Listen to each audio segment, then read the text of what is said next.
I reckon we ride at high noon. Welcome back, partners, to the Fixed Ops Roundtable Wild West event.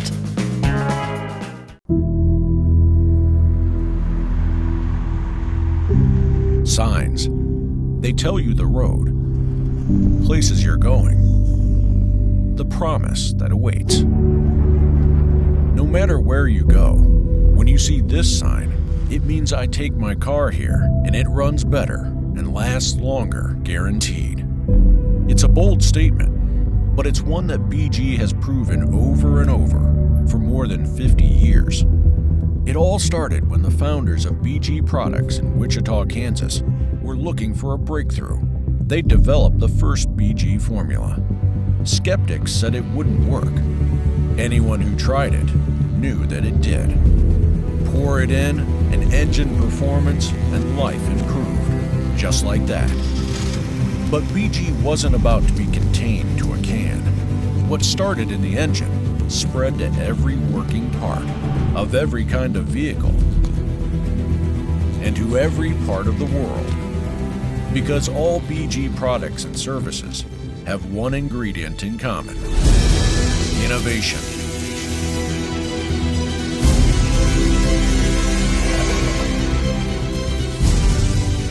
Through cutting-edge research and development, state-of-the-art resources, and an unwavering commitment to quality, BG leads the way with proven solutions of real-world drivability problems. That's why, worldwide, professionals use BG products, services, tools, and equipment every day.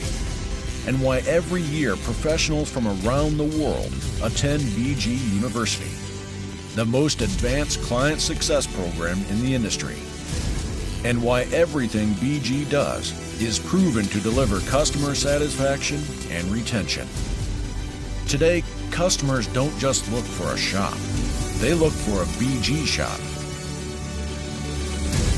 What can take a product from the heart of America into the hearts and minds of car owners all over the world? This sign and what it means. Now, ask what BG means to you. Because BG works worldwide.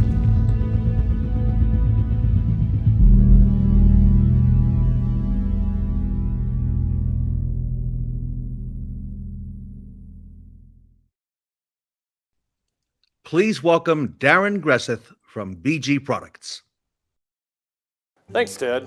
We're grateful for the opportunity to be part of the Fixed Ops Roundtable again. I'm excited to show you why BG Products is the ideal partner for dealerships around the world. For 50 years, BG has led the industry with innovative solutions to automotive challenges. But it takes more than great chemistry to be the industry leader. Today, we have over 50% of the market share among new car dealers in the United States. In fact, an independent study found that 5 out of 6 U.S. dealerships choose BG products over the competition. Our integrity, dedication, and investment in people are at the heart of our continued success. BG maintains the highest standards for quality assurance, environmental management, laboratory competency, and health and safety management through our ongoing certification with ISO. Our BG Proving Ground experts are dedicated to field support and advanced automotive testing. The facility includes 9 full-service automotive bays and 3 dynos, which provide real-time data. This comprehensive testing fuels our constant drive toward innovation. From service and parts managers to service advisors and shop technicians, BG is committed to the ongoing training of automotive professionals. Award-winning digital training solutions like BG Certified, the BG Tech app, and the BG Advisor app are available 24/7 in the palm of your hand. BG reps get first-hand experience through our internal training program called BG University at our headquarters in Wichita, Kansas. These reps in turn provide comprehensive training to your staff in person right on your service drive. 30 miles away, sitting on 40 acres in El Dorado, Kansas, are BG's manufacturing facility, distribution center, and tools and parts warehouse. BG's custom-built, one-of-a-kind manufacturing facility spans the distance of 3 football fields and is where high-quality BG products are manufactured and packaged. Just south of Wichita, in Derby, Kansas, our BG Automation Division and Certified Machine Shop manufacture the BG tools and equipment that are a crucial part of each BG service. BG doesn't stop in Kansas. We provide what no other company in our segment can. Dedicated, full-time BG experts in dealerships across the world on a weekly basis. Our BG distributor network spans the globe and is supported by a hard-working corporate team in the Midwest. With award-winning training, unbeatable customer retention programs, and accessible local BG reps, we ensure that BG distributors have everything they need to support you. BG is your partner beyond products.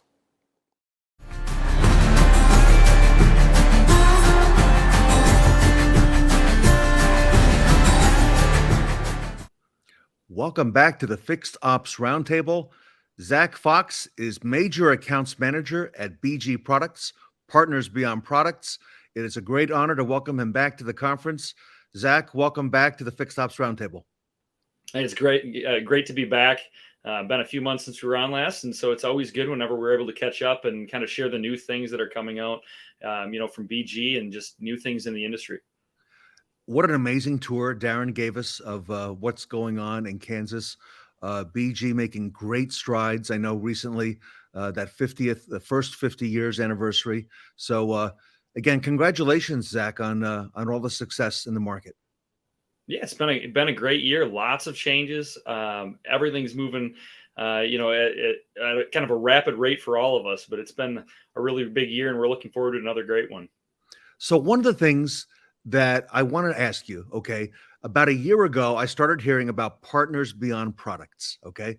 I want you to take us through and maybe share with us some of the ways that BG is truly a partner beyond products. And if you could kind of take us through that and a little bit from your perspective.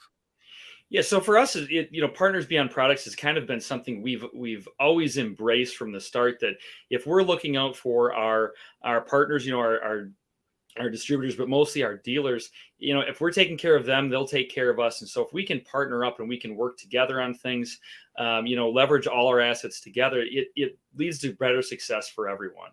Now for me, one of the big ways that we're unique is just in our distribution model, right? So for us, we have around 800 local representatives, and they're able to serve the distributors, the dealerships in your communities better because they live in your communities. Our reps aren't going to service an area that's multiple statewide. We don't drop ship product to our customers. Our reps live right in the communities. They understand our communities. Their kids go to the same schools your kids go to. And that's become important in our partnership for those single locations, but also with our big dealer groups. Right? These small dealer groups and the large dealer groups, everybody's expanding. They're looking for new opportunities. And sometimes, those opportunities aren't even in the same state. So when you're looking for a partner and you're trying to figure out who's going to be able to help you as you maybe, expand your dealer group from a store in Florida to, add a store in Nebraska, the beauty of this is that wherever you're going, wherever these dealer groups are going, we're already there and we're able to assist them. Zack, I think one of the great benefits of the dealer franchise system is that the dealer is local. And while BG is an enormously big company today, you still are local to the dealer. And that's very important. Zack, there's nobody with the presence that BG Products has out there. How do you manage having that many reps in the field? So the beauty of that is that's going to come down to our distributor network, right? So the distributors have their employees, which are the reps, but for us, we need to make sure that all of that is kind of held together, glued together, and so part of that is we have what is called BG University, and we bring all of those reps in, all the reps that go through, they come through, we teach them their craft. And of course, that's selling BG products and the services and the servicing equipment, all those different pieces. But they also go through a lot of extensive training on fixed operations, service lane process training, because at the end of the day, we really want all of our reps to not only be able to sell BG products, but to assist our dealer partners in building successful processes in the lane, as well as identifying different areas they might be able to help throughout the entirety of fixed ops.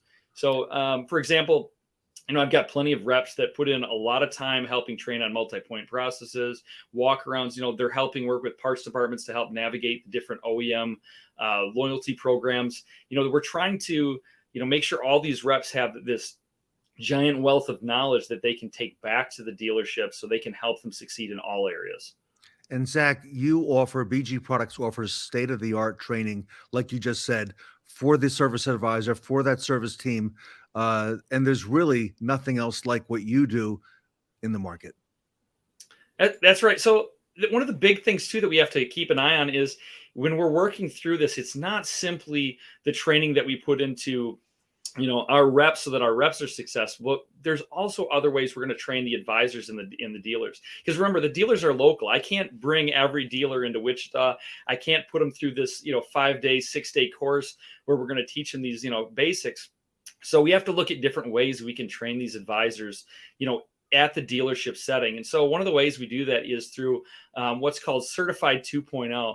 And Certified 2.0 is going to it's going to give them the basics of what our services are and how to sell those services. And the next step that we take them through is just through that relationship that the reps have then built with the dealerships, right? That's going to yield the best results is if we're all on the same page. We know, everybody's on first name basis. We're able to kind of talk about the different issues versus just watching a video, right? But when the reps are there, they're going to set up different, training sessions on sales techniques with advisors, work with the technicians on how to use equipment and MPIs and all those different factors. Some of our distributors have even gone as far as they'll set up different training sessions, where they'll bring them into their individual distributors' facilities, and then they'll put on a class. Maybe this is focused around a certain new product that's coming out on our side, but sometimes it's just a 30 stores, a large group sending in all their guys that, hey, twice a year, we're going to bring you in and we'd like you to do some training that's focused on maybe the rim process or focused on, some of these other areas that they're, maybe they're seeing a struggle on, or maybe we've noticed a struggle on.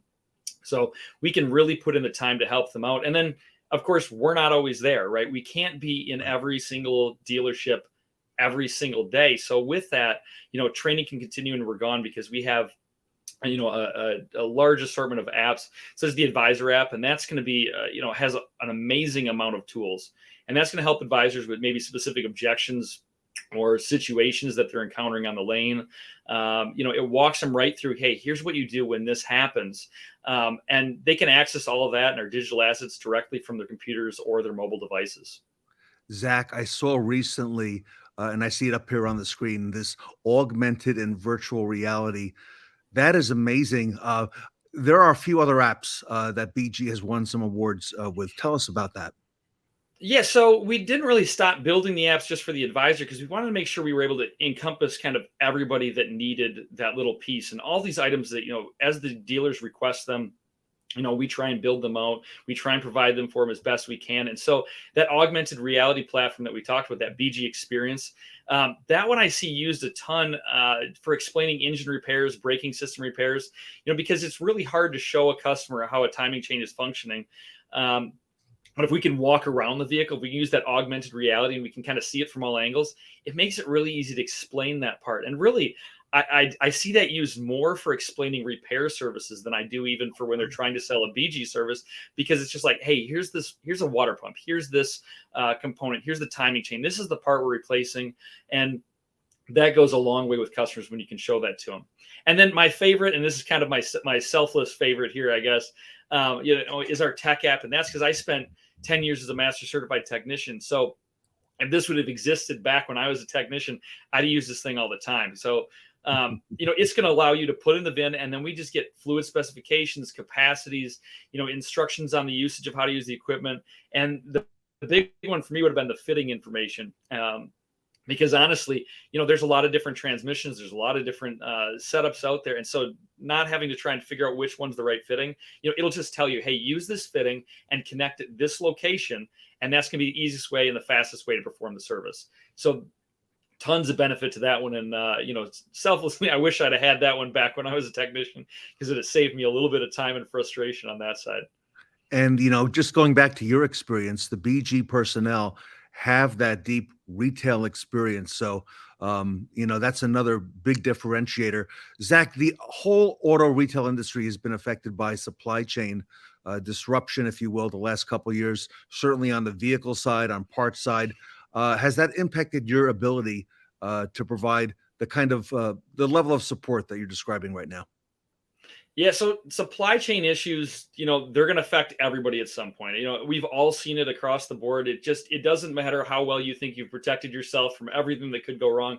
There's always going to be something that kind of sneaks up on you. But, in the very beginning of this, we were able to take some quick action and put together some strategies that allowed us to not really have to compromise on our level of commitment to our dealer partners, right? So, that involved a lot of things, but everything from maybe having, 40 different formula combinations all approved and waiting for, just a single product, in case we couldn't get some minor piece that goes in it. We had to have all those ready ahead of time, but, we also manufacture our own products, right in Wichita, Kansas. And, even our own equipment is manufactured in our facilities. And then the biggest one, I think, for us is this year we acquired the shipping company that delivers the products to our local distributors. So all these advantages led us to be able to provide products and resources to our dealer partners in a way that they could count on. It's really hard to sell a transmission service if you don't have any products and you don't have the equipment, and we don't want, our dealer partners ever running out of what they need for them to be profitable, for them to be successful. And we don't want to upset their business as usual, and at least be maybe one of those reliable pieces amidst this chaos that happens. Zach, going back to the video we saw just a few minutes ago with Darin showing us BG and the facilities, and you're right. Okay, manufacturing and everything that you do in house. You mentioned acquiring a shipping company. Tell us a little bit more about what happened this past year. Yeah, so this past year we acquired Metro Express, which has been our shipping partner, delivering products and equipment to our distributors for 40 years. So wow. We did this in order to better serve our partners, right? So we've also made that considerable additions in our tool and equipment manufacturing side to bring more of what we provide in the house. The more we could produce, from our facilities, the less supply chain, issues that we ran into as we were providing for our customers. So, not to oversimplify it, but acquiring our shipping company was just another way we could help guarantee that our distributors, but more importantly, our dealer partners, have what they need when they need it. And with everything seemingly more complicated over the past few years, these steps, these were steps we could take to simplify that process for everyone. I love it. Very strong, and what an acquisition that makes a whole lot of sense. Any other news on the equipment side recently? Yeah, so lots of new equipment has come out. The big one I think is our BG Max exchanger. That one was pretty recent. That one's going to be, driveline based services, primarily manual transmissions as well. Some of the oil changes where we have to extract the oil works extremely well for that. So it's come to replace, a lot of individual components that were in the dealership, in their shops, down to one piece of equipment that's been extremely reliable, once we put it out there. But then there's also our MVP coolant exchange machine, and that's just kind of simplified the way we do coolant exchanges. And that one's been especially useful now that we're into all the electric vehicle cooling systems, or their pump style functions very differently than, an engine-driven pump. And so that tool is now compatible with that. Works extremely well on that side. And then my favorite tool that's been released, which unfortunately is not my slide I had here for you, but that's going to be the Revit tool. And that's had a massive effect on efficiency and productivity. When performing fuel services, it controls the throttle, it spikes it, it does all the things it needs to do so we get the proper dosing, but also it helps us not to have that technician standing there, involved with the car, managing the throttle, all those pieces. They can kind of just set it up. It can run, and while it's running, they can be involved in other, diagnosis, or they can be involved in a repair on a vehicle next to it. This allows them to get more done in less time, and any time we can reduce the time it takes a technician to, complete maintenance without sacrificing quality, or even in this case, increasing quality, that's something that every shop is going to benefit from. Zach, we are familiar with the Revit. There's actually a video that we will be showing at the Fixed Ops Roundtable. We've shown it before, and that's an amazing piece of equipment. One of your dealers a great ambassador for retail automotive, Bob Tasca, has been on several times, Zach, and he's talked about the coverage that comes with many of your services. Talk to us a little bit about that. Yeah, so absolutely we have that coverage, and that's going to be called the lifetime protection plan, and it's one of the best in the industry. And part of that is because BG wholly owns this program. So we can make sure the program does exactly what it needs to do, which is to help our dealers better retain customers and sell more maintenance, right? The most common question I get on lifetime protection plan, when we get a new dealer that's starting with BG, is just, how people get signed up for this coverage. And since we're not a warranty company, we get to skip so many levels of complication that dealerships unfortunately face in this area, right? Signing people up is extremely simple because we don't really sign them up at all. All of the documentation that is needed to confirm coverage, which can be more than $30,000 in coverage on certain vehicles, is already contained in your repair orders. The only documentation we ever ask for is just to confirm eligibility, during the claims process. And I can assure you that that process takes usually a few minutes. It can be completed entirely online. And, primarily all we need is the concern cause correction, from the current visit along with the repair estimate, and then show that what, the maintenance has been done in the past by sending over those repair orders. And we want that process to be as simple as possible so we're not burdening our dealers when they go to make a claim. And I've heard great things about that. What does that payment process look like on that, if you don't mind? So that's the part that usually fixed ops management teams, they get so excited about, because when you have a claim and we pay the claim, we pay it the same way that the customer would, right? And what I mean by that is full labor time, full labor rate, full parts markup.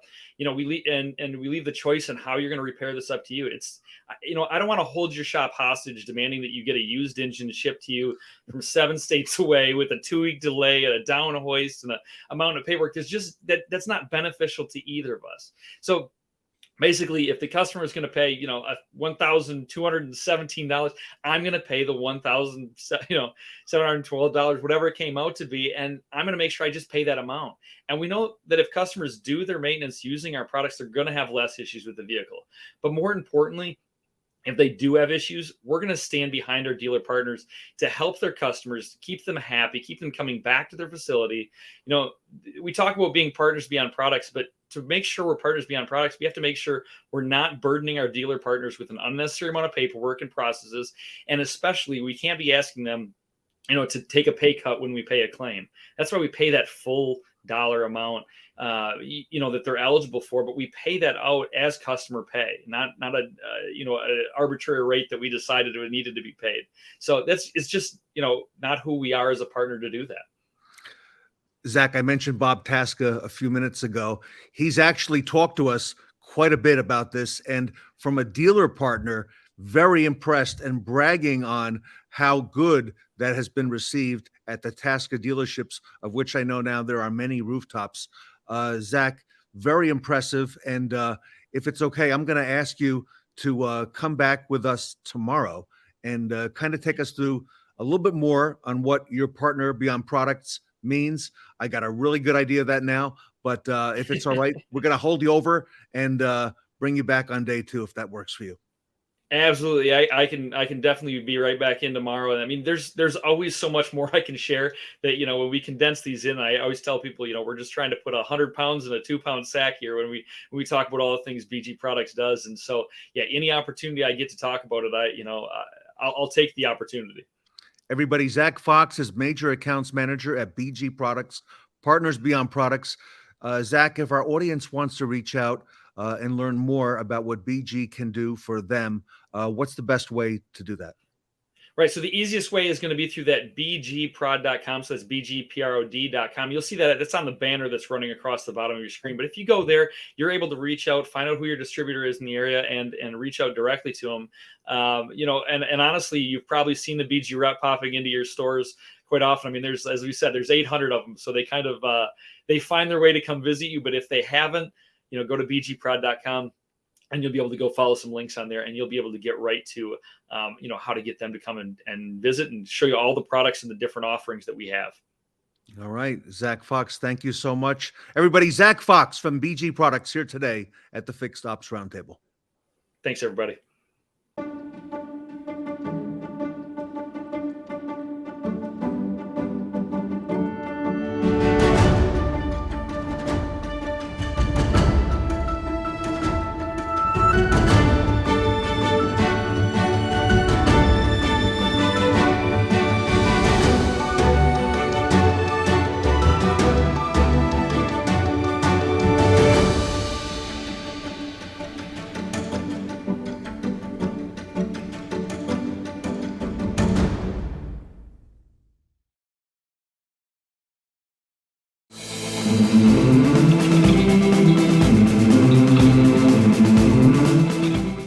Our next panel is here to show us how to defend your dealership from cyber attacks. Please welcome the Proton Dealership IT panel.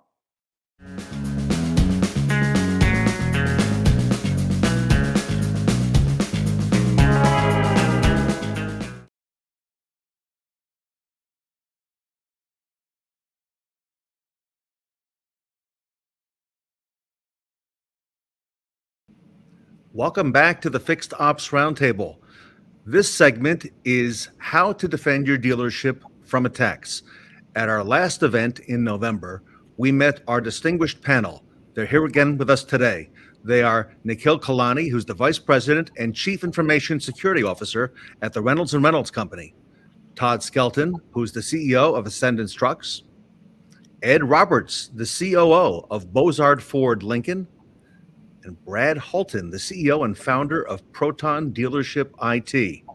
So, gentlemen, want to talk to you a little bit about today, about defending our dealership and taking it a little bit further. We had a great panel, got a lot of strong feedback in November. Nikhil, kind of set the stage for us, for our dealer audience. We need to be prepared, need to defend ourselves. Take us through some of the basics, and then we'll open up to our dealer panel. Sure. I think where we are now, in a couple of months into this, we need to take stock of our situation. Do we feel strongly our IT is in the right place? Right, that's the foundation on which this house is built. Without that, nothing else is really going to be effective. So check your IT systems, work with your IT provider to make sure you're in good shape there. Then on top of that, do you have the right security layers? Is everything working as you expect? And if that's in place, now look at the paperwork aspects of this. Is your program looking healthy? Do you have the right policies written down? Is your staff trained? Are you able to have a conversation with your seniors about the status of your program? If you're not ready for that kind of conversation yet, I think it's time to look back at the entire stack, re-examine IT, re-examine security, examine your requirements from the FTC and put it all together and start having those conversations. Nikhil, our dealer and manager audience is really great at retailing vehicles, servicing, selling parts, selling necessary maintenance and repairs. But a lot of things have changed in our industry since the late 1990s, the advent of the internet.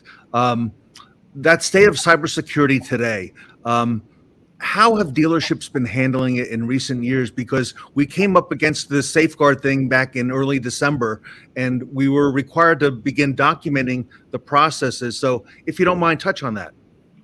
So historically, dealers have been managing IT and security somewhat informally, and that leaves a lot of gaps. Right? To take this to the next level, you have to formalize the program. The attackers have only grown stronger. In the meantime, our weaknesses have also become more prevalent if they're not well managed, right? There's computers everywhere, data's everywhere. And if we don't have a handle on our IT assets, our data assets, I don't think that the business stands a chance to defend themselves. It's all too easy to get an attack into a network and detonate it from inside the network, right? So you have this explosion of ransomware inside a network if you don't have the right safeguards in place. So the major change really is the success of ransomware attacks. They've become so easy to do if you don't have the right protections. At the same time, because of that success, the protections that are available have evolved significantly. You really can contain these risks. It's a matter of taking those steps necessary, working with the right people, and then it can be contained and very well managed.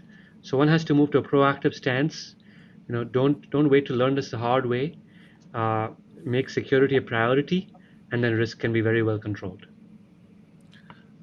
Todd Skelton, firsthand about how bad things can get, and we're greatly honored to have you, share some of that with us here today at the Fixed Ops Roundtable. Todd, take us through it, overseeing a very big, large dealer group, and I'm sure you had protections in place. So walk us through that. Yeah, it was the beginning of the summer in 2020, and we just figured out that we were going to make it through COVID. And it was a Friday morning at the end of the month, as it always appears to be with these bad guys. And here our 56 dealerships and over $3 billion of revenue was completely shut down. So we got the phone call from one dealership, which is where the hack occurred. And within minutes, maybe an hour, the whole system we shut it down and we couldn't get it to come back. So I remember on Monday, my IT team, they were in the office in Boston, and they were drawing out this map. And I walked in and I said, what is that? What is that map? And they said, well, that's like 3 weeks. And I said, what does that mean, 3 weeks? And they said, well, that's when we think we can rebuild the whole network, start from scratch, and get you guys selling and servicing cars again. I said, oh, whoa, time out. 3 weeks. Truth of the matter is, after many days, after me being convinced that an endpoint protection called Sentinel-1 was going to solve all my problems, I called Brad. And Brad said, Todd, that's great. Endpoint protection, Sentinel-1's amazing, but who's going to monitor that? I said, gee, I don't know. He said, well, it can tell you all the bad things that are going on, but if nobody's watching it, who is going to alert you to do something? And I said, well, sounds like you're going to be doing that, Brad. So we hired Proton to come in and basically clean up the mess. And I don't know, Brad, 2 weeks. I think it took us 2 weeks to literally get the business back to where we could at least function. Ted, it was an absolute disaster. Todd, I can't imagine. I heard about it sometime later, third hand. All right. But, walk us through that first day, that Friday, that weekend, that Monday, because, in many ways, you're shut down, on all fronts, sales, service, parts, and so on. Well, it's chaos because nobody knows exactly what to do.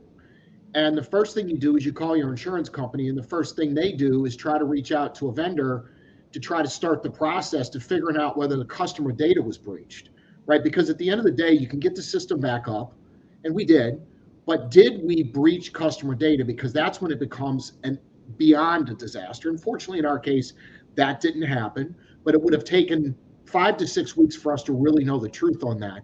So the second thing was, let's get this business back up and running. And we were writing handwritten repair orders. I know Ed can appreciate that as a prior fixed ops manager. Handwritten repair orders. The only system that worked was a dealership group that we had purchased that we hadn't moved over to our network. And it was just a couple of stores. And they weren't on the mainframe, so they weren't attacked. So we knew what regular business looked like, again, but it took us literally, Ted, the better of 3 or 4 weeks just to get moving along to where we could service our customers. And customers understood, but I guarantee we lost a lot of business. Let's go back to the breach, Todd, if we may, just for my edification. So one store, I'm imagining one computer, and it affected all the other stores. Was it an email? Did you ever find out? Was it worse than one store or one computer? One email address, one person clicking on an email that was ransomware, and basically it infiltrated itself through that store, which was one of our stores in the New Jersey area, and then it moved through the network like fire. And we shut the system down almost immediately, but yet it still got the majority of our systems. And Todd, that's too. By the way, that, if I may, that is too easy. One email can take the whole thing down for all these dealerships. One email. And I would say, and Brad could probably comment on this, we did have a certain level of protection. It wasn't like we were out there running on a mom and pop network. We did have a reasonable level of protection. But again, one email without the proper endpoint protection, and that bad guys, somebody clicks on it, the bad guys get in, and that's where the chaos starts. And it did. And I remember going in trying to find usable computers that were in the dealerships that hadn't been hacked, that we could at least limp along to be able to use off the network. It was quite an experience, Ted. So to that point, most of the things we see now are fully automated attack vectors where something will spew out millions of emails. And there's one particular we see a lot called the Emotet. And so what Emotet will do, it is a fully automated system. It'll send out 5 million emails. All right, out of those 5 million, it only needs 1, 2, 3 to make it worthwhile. All right, so somebody clicks on it, they don't have good endpoint detection in place. So they open up a Word document and they click on something, it has a macro, or they just open it with a macro attached, and all of a sudden they've infected the computer. Now what happens is, and remember, this is fully automated. This is not a hacker on somebody's, in his mother's basement, sitting on the couch wearing a hoodie, trying to attack a dealership. This is a fully automated, well-funded system, with hundreds of employees sitting in office buildings in Eastern Europe. All right, so they're automating this platform, and it's going crazy. As it gets into this one computer, first thing it does, it scans the computer. It dumps all the passwords out of Chrome, Edge, Firefox, any browsers. It's going to dump all your email. So not only is it going to dump your email, it's going to take your last 90 days of conversation. This is where it gets really interesting. It uses a very unique social engineering system. So it takes the last 90 days of email conversation. Now, if you think about this, Todd, think about the last 90 days of email in your inbox right now. Who have you talked to? What conversations have you had? So it takes it off, and then it sends replies back to every email you've gotten in the last 90 days. And it says, hey, and it's got the same subject line as whatever email you guys talked about. So you might have talked about something, in the dealership, could be, something with a vendor, could be anything, right? But whatever conversation you guys talked about, it's going to reply to that, and then it's going to add an attachment to it. So when the person gets the email from you, it looks like it's coming from Todd Skelton. Well, it's not. It's coming from a fictitious email address, but if you just first glance at it, the display name's Todd Skelton, so you think it's Todd, right? And it's got the subject line that you and Todd talked about, just in the last 2 weeks. So, and it's got the same body, only now it just says see attached. And so you go down and you click and you open the Word document, and now you're infected if you don't have the right tools and procedures and processes in place. So while it's doing that, it's replicating itself, and that's how it's spreading super fast. It's using that social engineering. But at the same time, as it's doing that spreading, it's dumping your Chrome passwords, your email passwords, your banking passwords. It's scanning your whole network. It's looking for point of sale systems. It's attempting to infiltrate every switch, every access point, every firewall, every other PC or server on your network. So it's running laterally. Once it does all that, it basically builds a score and says, okay, we've only found 5 computers. This is a home PC. It's not worth doing anything with. Or it says, we found 26 networks, and we found, 450 PCs and 12 servers. Well, now all of a sudden it raises that score up. And now this is when you start seeing a human component come in, and somebody actually starts paying attention. Now you've got a real live hacker who's going, oh, wait a minute, this looks good. We've got something here with, servers and PCs. And so now they start actually kind of scoring it and going after. And at that point, they're going to decide, okay, what are the keys to the kingdom here? Where's the crown jewels? They're going to find all the data. They're going to scan the network. They're going to look for backups to make sure they can destroy them. And then once they know they've got everything, they've got the backups destroyed, they know where all the data is, they're going to take a small piece of the data, they're going to exfiltrate it, and they're going to use that to drip out to you later to convince you that they've gotten all your data. Typically, they don't have all your data. They've only gotten a small bit, but they just look to try to find things that say, invoices or HR data or consumer data. They'll take that off, put it aside, and then they'll send a command out to every single device simultaneously. So the way that it moves around the network is not hopping from PC to PC. They send a command to every single device simultaneously using a tool called PowerShell Empire that then blows out every single computer simultaneously. So, as soon as you see it on one, it's also happening simultaneously on all the others. And there's literally no time to respond to it. Typically they do it, Friday, Saturday, Sunday night, 10 o'clock, 11 o'clock Eastern time tends to be the time they really like to do it. So when you come in Monday morning, nothing works. Email's down. All the computers are down. DMS doesn't work. Unless you can, use a Foursquare to sell a car, and you got a guy who's good on a napkin with a pencil, you're not selling any cars, for that day or maybe even the next week. So Todd, this is how it happened to you. That's it. That's exactly the way it went down. Who knows exactly what time it started, but they did all that preliminary work, and then what we found that part in the morning is when all those commands had been sent out to those computers, and that's where all the computers became what we call bricks. Yep. And a brick is useless. It's a piece of equipment that's a shell that is worthless. So if Ed Roberts sent me an email, Brad, and normally that would be in the course of business during the course of any day, I would reply to that. It would have to have an attachment though in order to infect the system. Is that correct or no? Well, there's two ways that we see. There's a link which takes you to a website where you could download something without realizing it.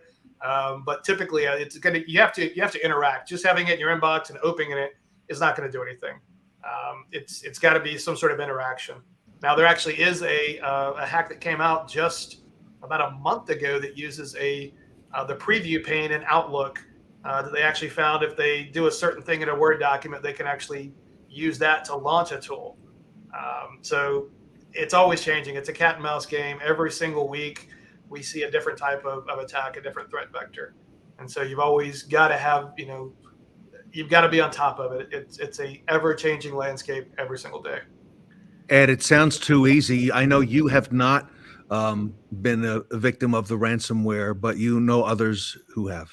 I do, and listening to Todd's story just scares me because he's really speaking of it from being a high level. But I'll get it down to nuts and bolts for you guys in a minute. But just think about the education that we're delivering to our audience here, Ted. I mean, this is huge because education is key here. We talk this stuff all the time, but when you hear it from a third party, you hear it from someone that lives this world every single day, from Brad and Nikhil, the education of our people going back and understanding that it's a link, it's this, it's whatever, is unmeasurable. But let's go back to what Todd had to live there for a minute, and in the store where you guys are out in the audience, where you can't cash a customer out in service because you can't pull up his invoice. You can't write up a customer because you can't pull up his information. You can't order a part because you can't see it. You don't know whether you have it in inventory or not. You can't look it up. You can't sell a vehicle because you don't know your accounting cost of it. So everything's a guessing game all throughout the store. And yes, if you took one in on trade yesterday, you knew what you put it in ReCon, you might be able to sell one or two, but that's not the norm. And it shuts down the business. So it's not only what it costs you to get out of it, it's the cost of lost production along the way as well.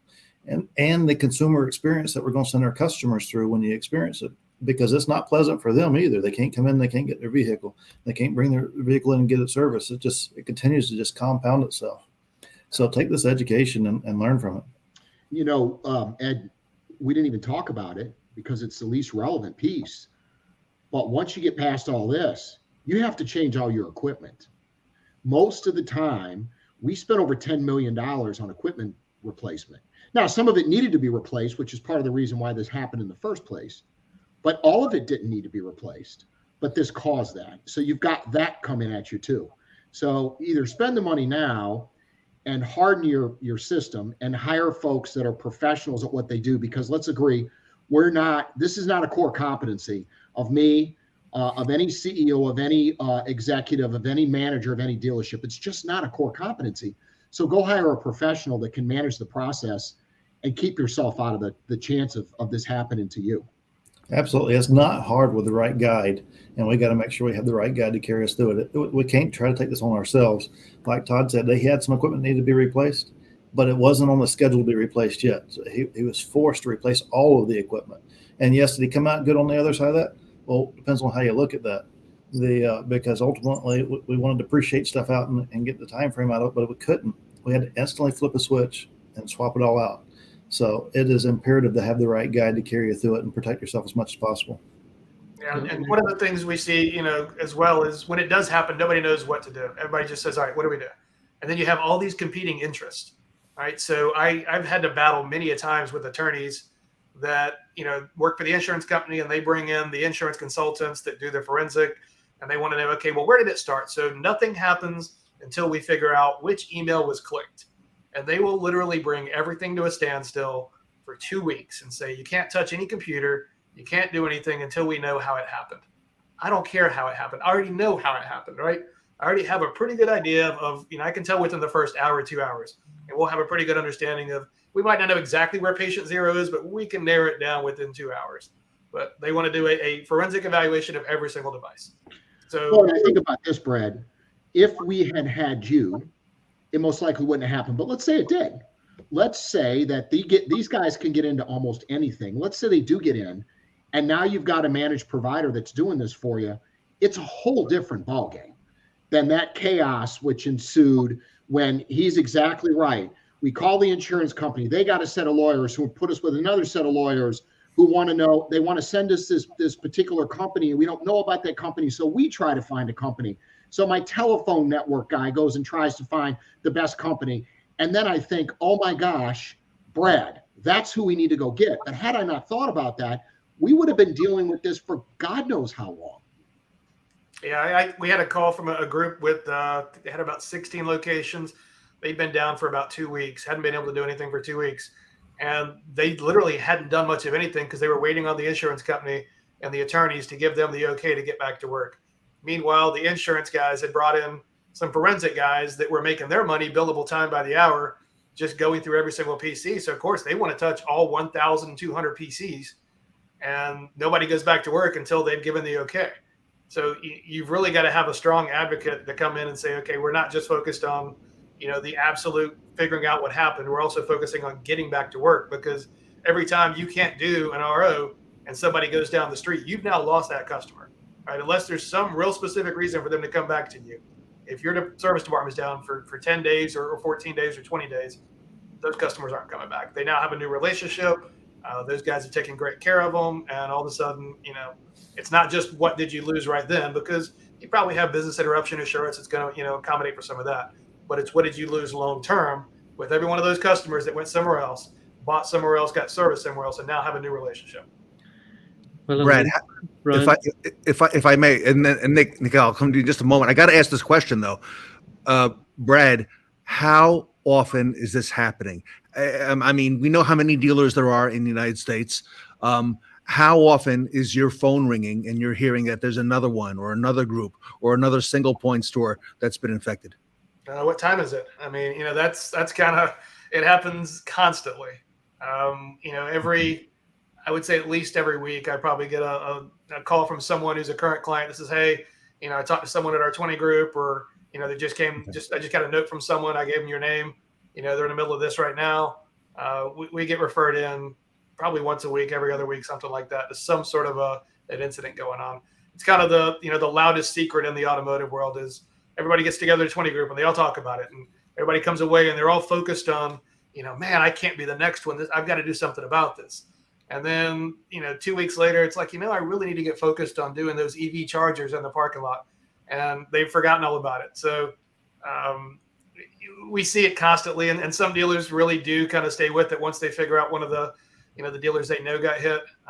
Others, short-term memory, move on to something else. And Nikhil, it sounds like I need more than one level of protection. Go ahead. Oh, no doubt. As painful as this is, it is still a highly preventable situation. But it works in layers, right? Protection works in layers. You've got to have basic good network protection, good firewall, and has some intelligence to it, not just old firewall from several years ago. So the technology has evolved, right? We can't just have any product out there and expect it to do the job. So we've got to have the right product, fairly modern, which has intelligence to it. So good firewall, that's the basic network protection. Good email filter, because most of these attacks are happening via email.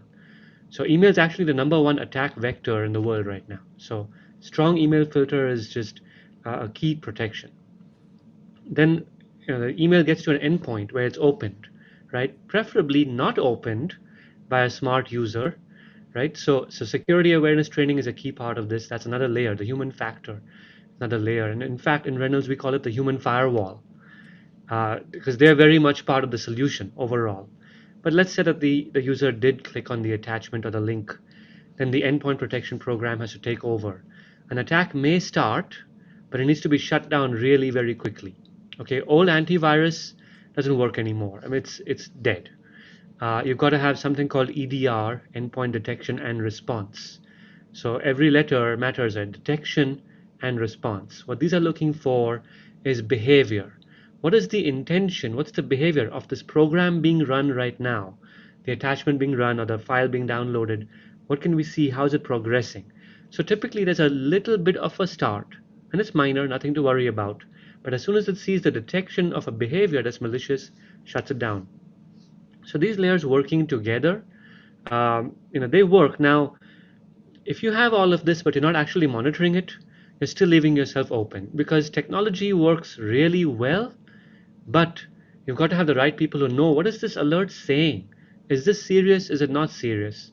So the 24/7 monitoring puts the whole thing together. Without that, it's an incomplete solution. Typically, the attacks are happening nights and weekends. That's the pain point, right? That's typically when most IT departments are not at work. So the attackers want to find the most painful point to inflict the damage.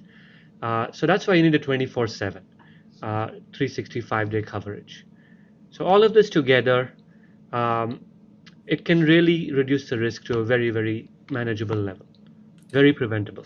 And to that note, I had a call, that's been a few months now, with a dealer principal at about 22 locations. And they were going through a ransomware. They'd been down about 2 weeks. Same thing, fighting with the insurance company and the attorneys and everybody else. But as I'm talking to guys, real late at night, he called me, got my name from another dealer. It was 11 o'clock at night. We finally get a call scheduled. And he's just walking me through everything. And he said, he said, last year, we had something real similar, and it cost us over $1 million to pay the ransom. And I just didn't think we were ever going to have this again. And I literally almost dropped the phone. I mean, I just didn't know how to react. Right? It was last year, over $1 million paid. And he walked me through, and I said, well, I don't understand. How did this happen? He said, well, we got all these things put in place, but apparently we didn't have anybody monitoring it, and we didn't have it set to actually remediate anything. So they had a really good endpoint product, but it wasn't licensed for most of the features. It was alerting to an email that nobody was looking at. And as a result, it wasn't set to automatically, fix anything. It wasn't aggressive, and nobody did anything with it. So the same IT guy was in charge, after the breach as before the breach. He was still the same IT guy that was in charge during this breach. And I explained that you should probably play golf with them, invite them to dinner, but you might want to just make some changes on how you're handling IT. You got to have 24/7 monitoring. You got to have a team that's actually kind of responding and looking at everything in real time all the time, or it's going to get past you. Well, I'm glad you mentioned that, because it really is. It's the profession of these guys that's out there, and they're not just chasing the same way every single time. They're always looking for a new way to come in and attack us. And that's why we got to have guys like you to come out and say, hey, this is what's out here now. This is what we got to work towards. And so I'm glad you mentioned that about the guy getting hit, or talking about happening again, because that's what we think. A lot of times we think that, all right, we've been there, we've done that, we've been through it, we're good. But it's ongoing. It's their profession. That's what they're going to do. They're going to find new ways to get in. And Todd, this would seem like a tall order for any dealership, let alone a group, to be able to tackle on their own. And, you told us about that and the importance of reaching out to the professionals. Yeah, I think it would have taken, I've tried to estimate how long it would have taken us to put it all back together and just limp along. And it could have been 6 to 8 weeks. I mean, it's a big network. It's a lot of people. We had over 3,000 employees at the time. And you got to think about that too. These folks want to go back to work. And then there's one more piece we didn't really talk about. And that is, if there is a consumer breach, can you imagine the phone calls that are coming, because it gets out?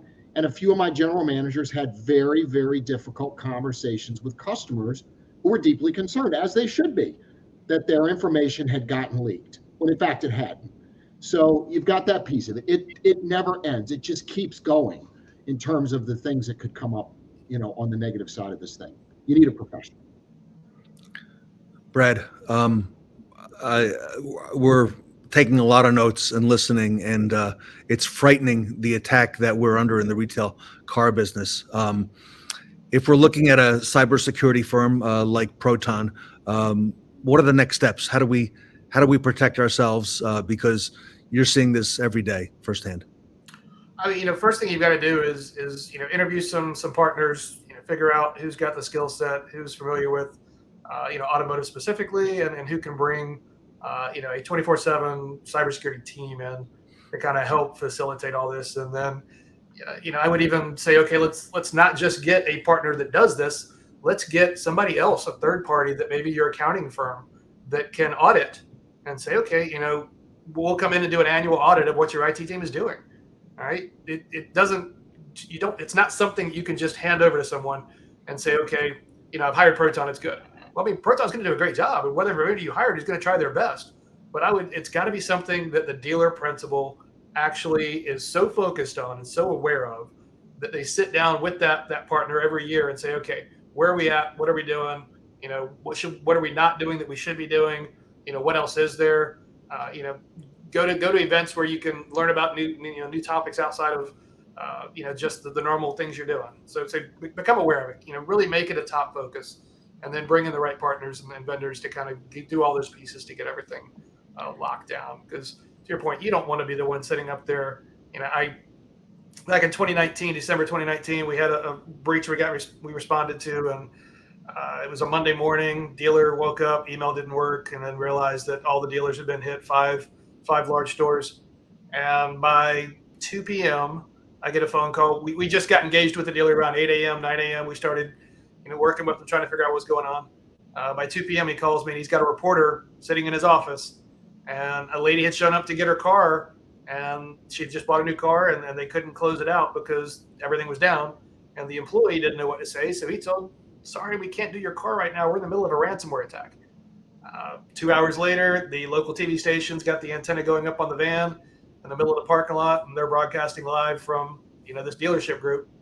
Dealer puts me on the phone, and I was able to at least say, hey, based on what we've seen so far, no consumer data was on this network, so that piece is off the, we're not worried about that one. We're just getting through the rest of the stuff. But just having to deal with that and face that consumer backlash is, it's priceless. There's no number you can put on that from a lost trust or potentially just lost value of your biggest asset, which is your dealership, right? That's everything. It's your legacy. If you're not putting the time and energy to protect that reputation, then you could have a pretty ugly scare coming. Fixed Ops Roundtable community, you're all hearing this firsthand. I know Reynolds, Nikhil, is not going to go with just anyone in this arena. I know you've looked at a lot of potential partners. I'll give you the last word, Nikhil. What made you decide on Proton, and why did you see that perhaps as the best choice for your valuable asset, the dealerships and their clients? In this particular arena, whom you work with, it really, really matters, right? We're fighting a battle against technically competent attackers. It's a highly technical field, right? So as a defender, you have to have technical strength at all layers, not just at engineering level, but even the company's leadership has to be technical. Right? At Reynolds, we're a technical company, right? We build DMS products, we build several products. That's our strength. We saw on Proton, Brad's a technical leader, right? When you're selecting whom to work with, the leadership really matters. So there are many players in this particular marketplace. My advice to the dealers would be, look at the leadership, decide, are they really truly the right guys to work with? For example, you can have companies that are very focused on compliance, right? That's part of the picture for the FTC, yes. But the hacker doesn't care about your compliance. Right? The hacker cares about how do they exfiltrate data, how do they get you at a technical level. So establish your position, make sure that you're technically sound, and then from there you can build your compliance house as well. So in working with Proton, we saw that we have a company here it's technically highly competent. That's what matters. Love it. Well, we'll leave it there, gentlemen. Thank you so much. Fascinating conversation, extremely timely. Todd, I'm sure our dealer audience can reach out to you, one-on-one through social media for your feedback and your recommendations on Proton as well. Absolutely, for sure. Yep, love it. Want to thank Nikhil from Reynolds, Todd Skelton, Ed Roberts, and Brad Holton from Proton Dealership IT. Along the bottom of the tick, everybody, is the website for Proton. You can reach out directly to them and to the gentleman here on the screen. Great conversation. On behalf of the Fixed Ops Roundtable community, I want to thank the cybersecurity panel here today at the Fixed Ops Roundtable. Thanks, Ted. Thank you, Ted.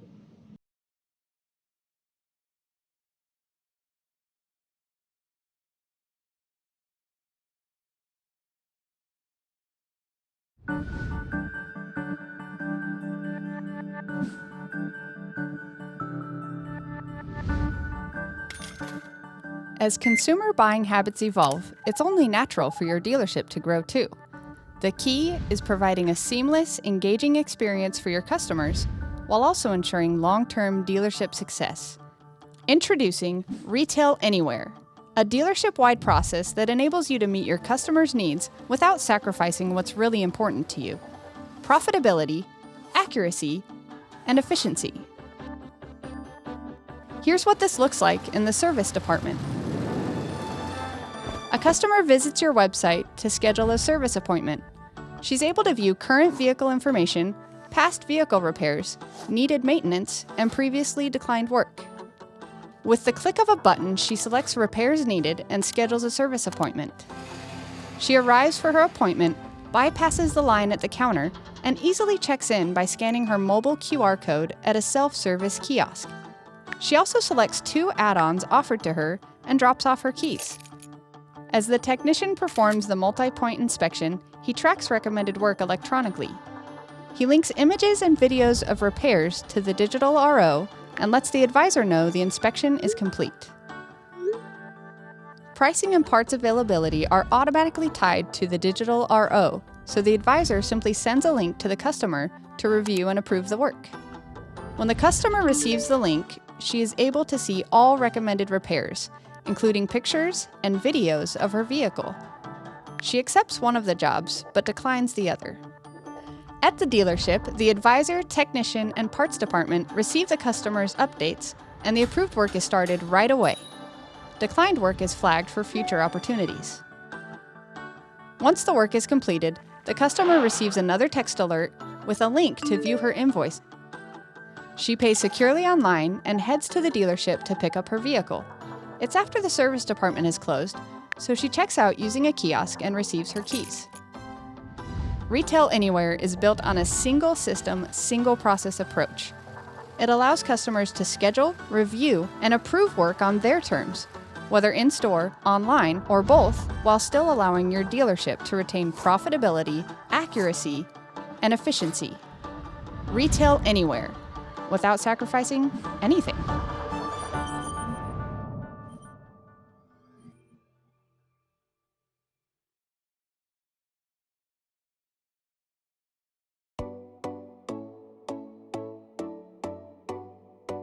The customers today, their expectations, I think, are centered around all the technology. Everything is at your fingertips. More people are accustomed to seeing kiosks, accustomed to using those types of devices. I think customers expect that now in the service lane. With all the technology there is now, customers come in and they just want to be in and out, and they don't want to stand around in line. The vAuto kiosk, it's definitely helped with the morning rush. It's helped us eliminate the line that we used to have. The customer now comes in and they're welcomed by one of our greeters. The greeter now goes to the kiosk with the customer, they check in, and then they're on their way. Before vAuto, the backups in the service lane were due to not being able to get to the customer in a timely manner. There's times where menus are passed over, where the advisor forgets to tell them, hey, it needs its major service. And now with the vAuto, customers are presented with a maintenance package every time. The time freed up from not having the customer sitting in front of them every single time they come in, it helps them be more efficient.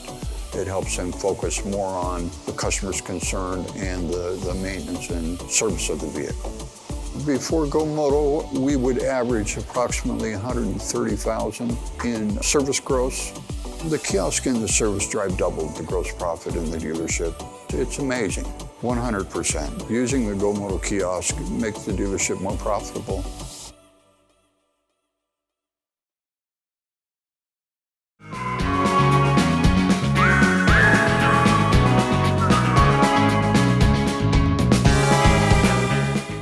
Saddle up, partners. It's time for a Quantum 5 Q&A with Sarah Vantine.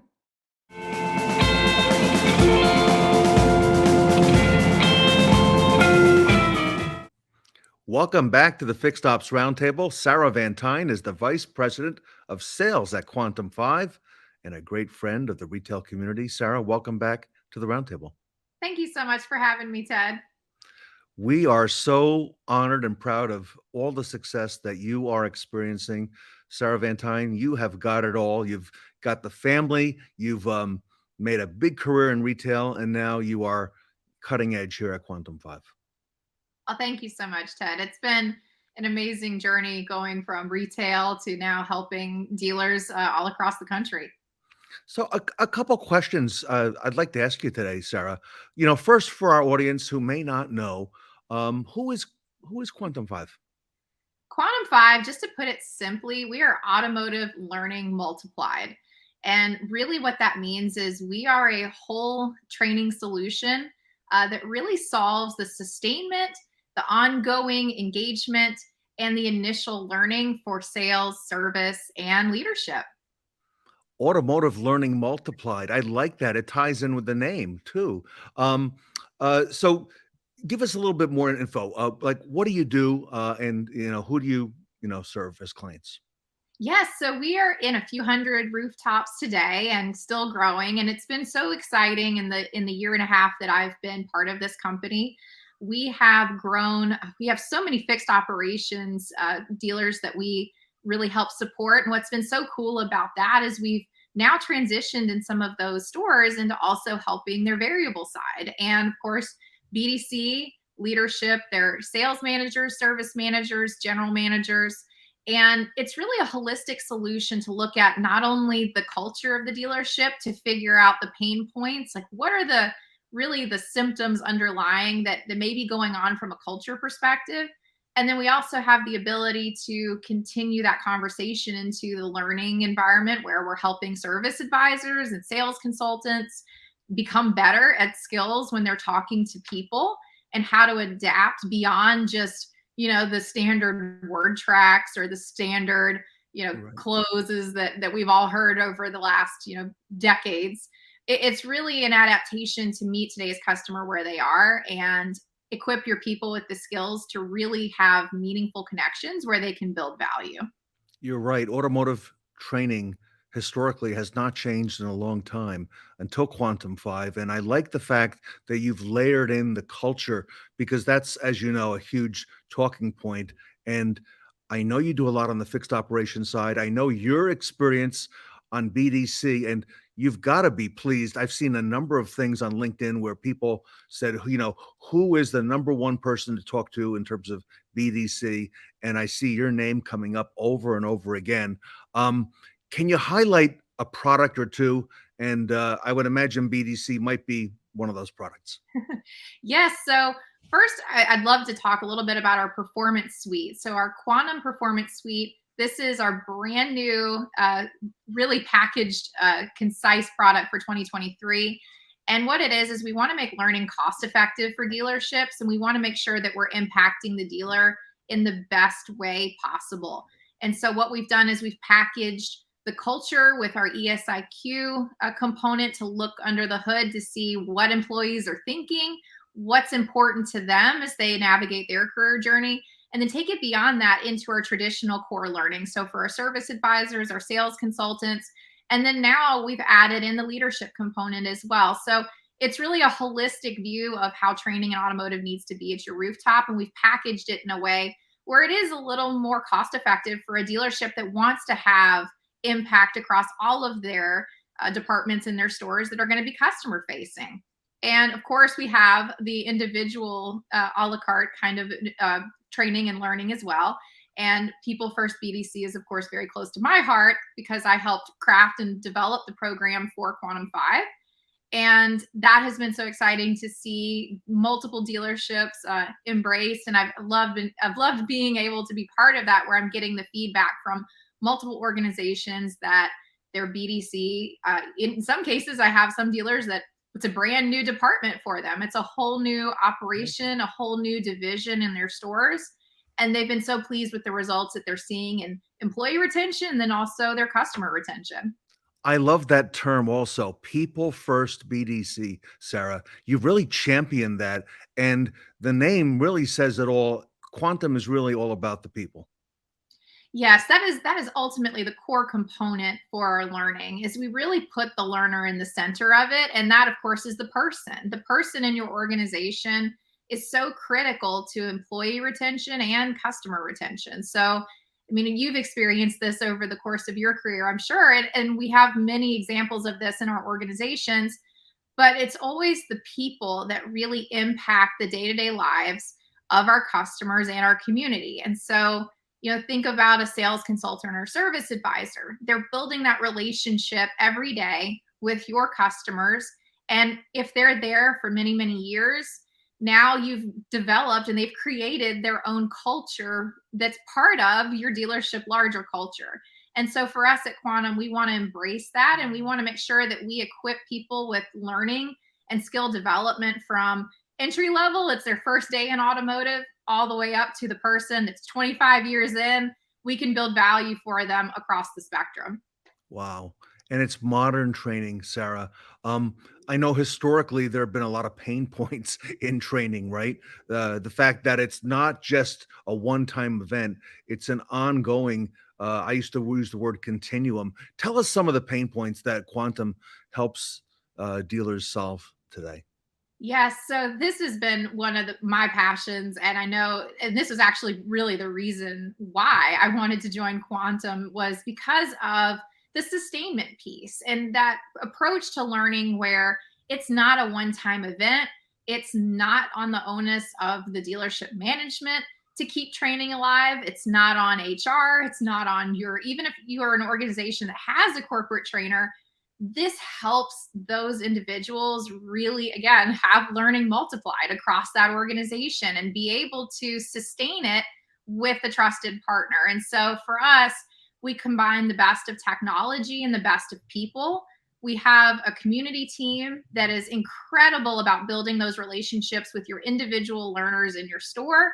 And they're really like coaches. They're keeping that learning in the classroom alive long after we've left the dealership. And then it takes that burden off of the sales managers so they can get back to doing the things that are important to their day-to-day, which is, of course, getting more business, keeping things going in the store, and really focusing on the business operations that need to happen.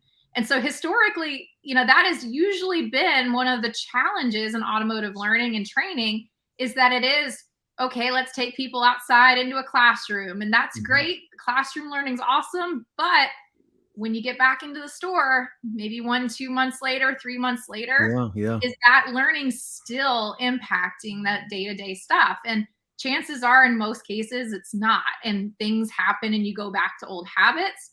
With us, we have the ability with our technology, with our app, and that our learners can plug into, and our community team, which is people driven, they're individual coaches to help our learners. We really solve that problem. I like the blend of technology because all of us interact on that phone all day long. Dealership people do as well. And how Dave O'Brien leading the charge at Quantum 5, Dave Foy, yourself, how you've incorporated that. So kudos to you, Sarah.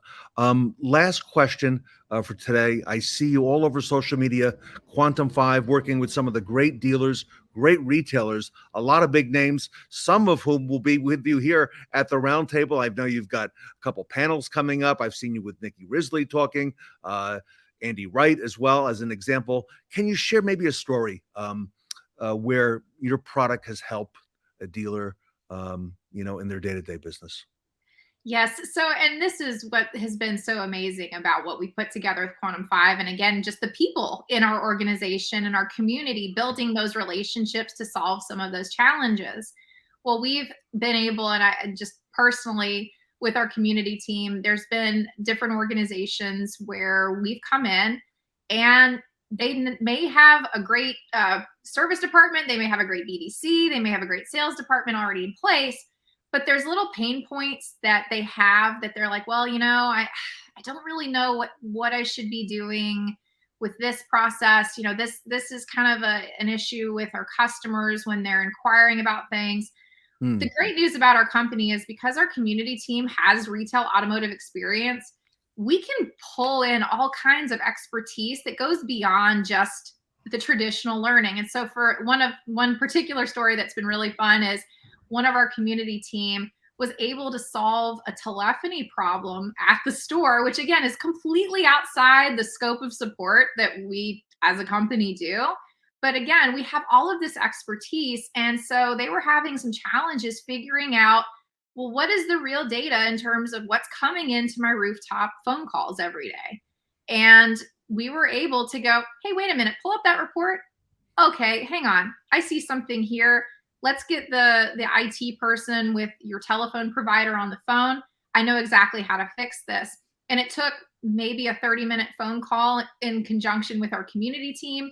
and the manager at the rooftop that we were helping. But that was something that I got the feedback. And again, I'm vice president of sales, so our community team is really the people that are doing such an incredible job with our clients, at the store level. But getting a phone call like that from the dealer principal, that's like, wow, I just want to say thank you so much, because this was something that we didn't even know was going on. And your people didn't even have to be involved in the fixing of it. But you did. But they did. And so that's something to me that it just speaks to, again, the people in our company and the people in our organization, how we care so much about what happens at the dealership beyond just the initial learning. Well, Sarah, I have learned a lot more about Quantum 5 today, thanks to you. So, thank you for all you do for retail and for our audience. And again, congratulations on all the success, Sarah Vantine, that you are having. Thank you, Ted. Sarah Vantine, everybody, the Vice President of Sales at Quantum 5, is going to be at, you'll be at NADA later this week. Is that correct? Yes. Please stop by our booth at NADA. I would love to meet you and would love to talk to you more. If you would like more information about Quantum 5, also please feel free to reach out to me on our website, quantum5.ai. Also, you can find me on LinkedIn as well. All right, everybody. Sarah Vantine, one of the great leaders in our retail business. Sarah Vantine from Quantum 5 here at the Fixed Ops Roundtable. Presenting the Quantum 5 mobile app, the perfect companion in building frictionless customer experiences.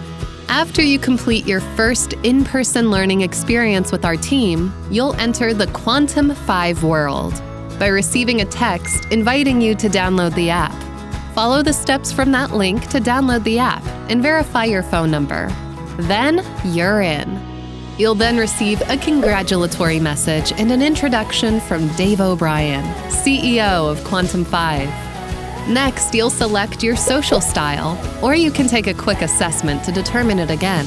Once you choose your avatar, you're ready to get started. You must complete one card of each social style before you can unlock more personalized journeys. Next, we take you to the dashboard of the app, your one-stop source for all the information you need about your current progress, news, or daily quick tiles.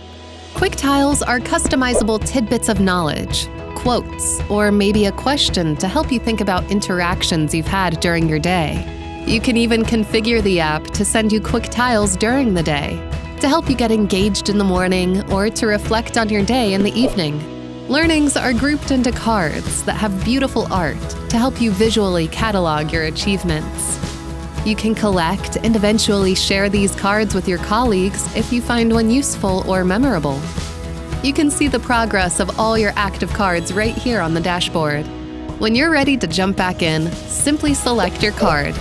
You can tap to access your activities and track your progress, or see a summary of the character where you can also record notes personally related to the social style type. Here's an example of a video scenario. The video is presented, and the user can select the answer to progress to the next question. You can even turn your device sideways to see the video in full screen. I've never driven a Raptor before. Learnings on the card vary. This can be as simple as asking a multiple choice question, or as complex as a video scenario with multiple questions about the scenario. Community managers can send newsfeed items to your device. They're shown in chronological order with the most recent article first. When the article is no longer relevant, like an announcement of an event, it will automatically disappear from your feed. You can tap the View All button to see an expanded view of all the newsfeed items available.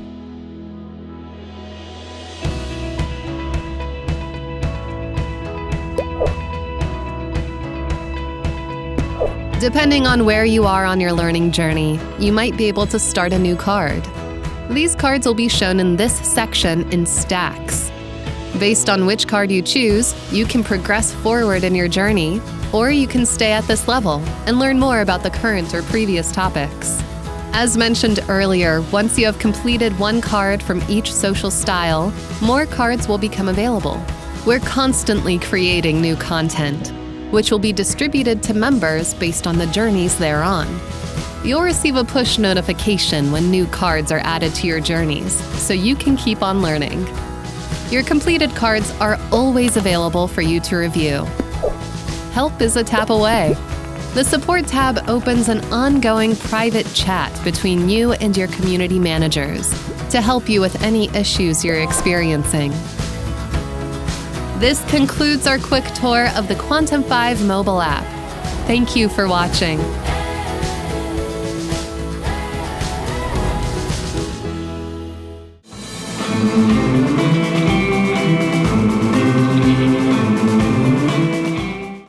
Howdy, partners! Grab your phones out of your saddlebags and vote for the Best Practice Awards by scanning the QR code on your screen.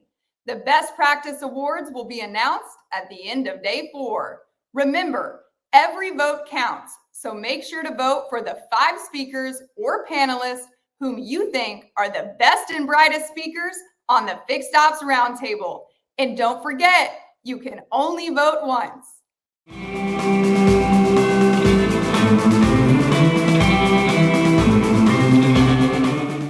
We've got a special announcement from Brandon Nixon from UpdatePromise. Hi everyone, Brandon Nixon here at UpdatePromise. Ted, just want to say thank you again for having us at the show. It's been a great show and we're really looking forward to the shows that you're going to have for 2023. Speaking of 2023, what's UpdatePromise focusing on for 2023? We've had a lot of innovation over the years. We're constantly updating and changing. And really, this year is all about honing in on the execution of the individual stores. Our theme for 2023 is really for dealerships to focus on what we call is our pillars of success. We show there's 5 pillars when it comes to appointment scheduling, tablet vehicle check-in, multi-point inspections with videos and photos, communication, keeping customers informed, and lastly, paying online.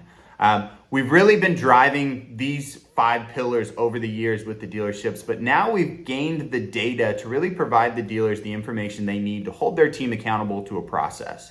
I'd like to share one bit of information when it comes to that data, which is regarding taking videos and photos during the inspection process.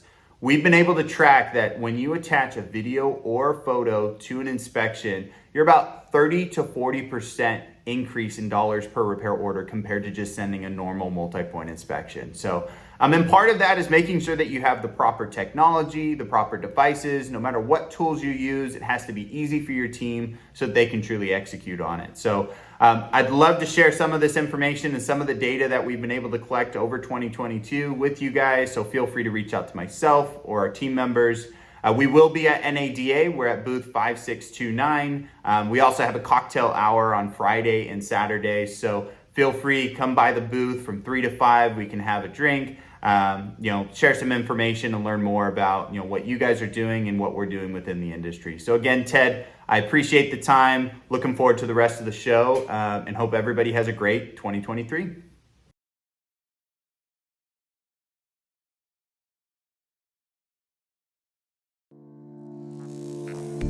With the current automotive sales and supply chains uncertain and unreliable, there is a more sustainable way to meet and exceed the goals and profitability your dealership is aiming for. The answer? Fixed Ops.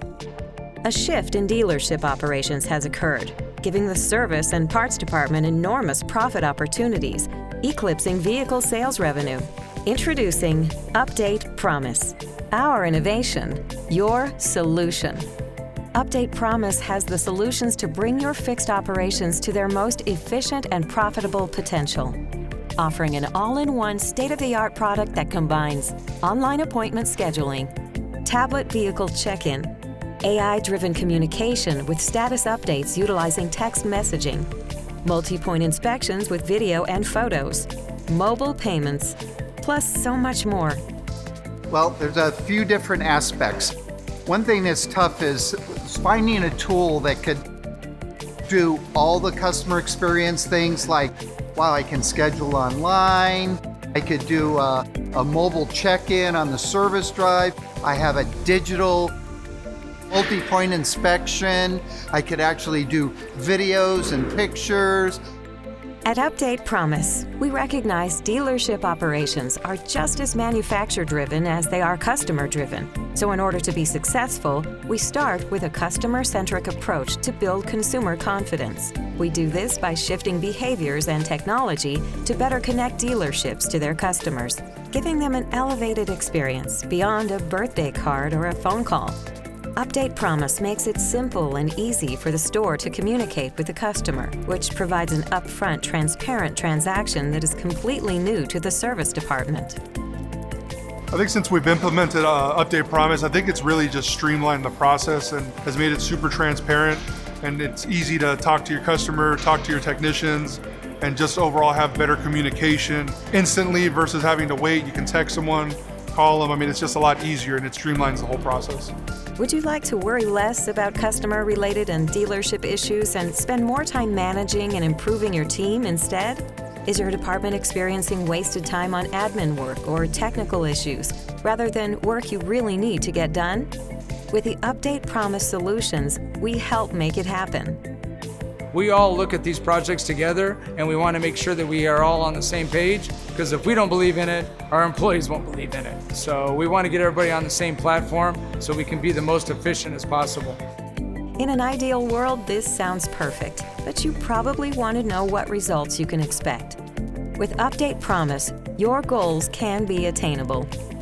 Dealers who have implemented UpdatePromise have seen some tremendous early results, like in the first 5 months of the dealership adopting UpdatePromise, they saw appointment no-shows decrease from 21% to 9%, multi-point inspections sent to customers from about 2% to 100%. Total upsell dollars increased from 22% to 53%. Plus, in the first 5 months after initial training, the dealership employee utilization and adoption rates increased over 50%. It's affected it a great deal. It could be a hidden net profit to you, because the way I look at it, you can never really measure employee satisfaction. And when I have happy employees, I'll always have happy customers.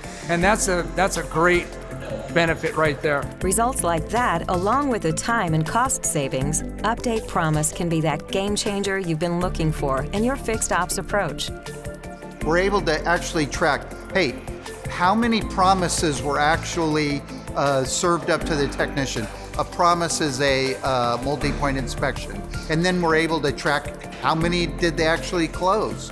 And then how many of those actually had media? How much of that media actually made it to the customer? How much of that media was actually opened and received by the customer? Well, that is powerful. Visit UpdatePromise.com or speak to one of our consumer experience experts and find out how easy it is to start your service center on the path of maximum profitability. UpdatePromise. Save time, save money, improve bottom line.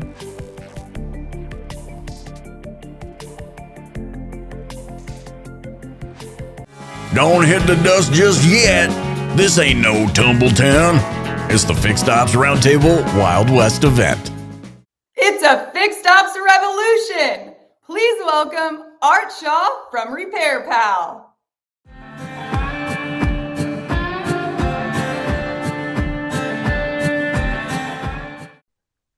Art Shaw is the CEO of RepairPal, a great friend of the Fixed Ops community, blazing a trail where no one has gone before.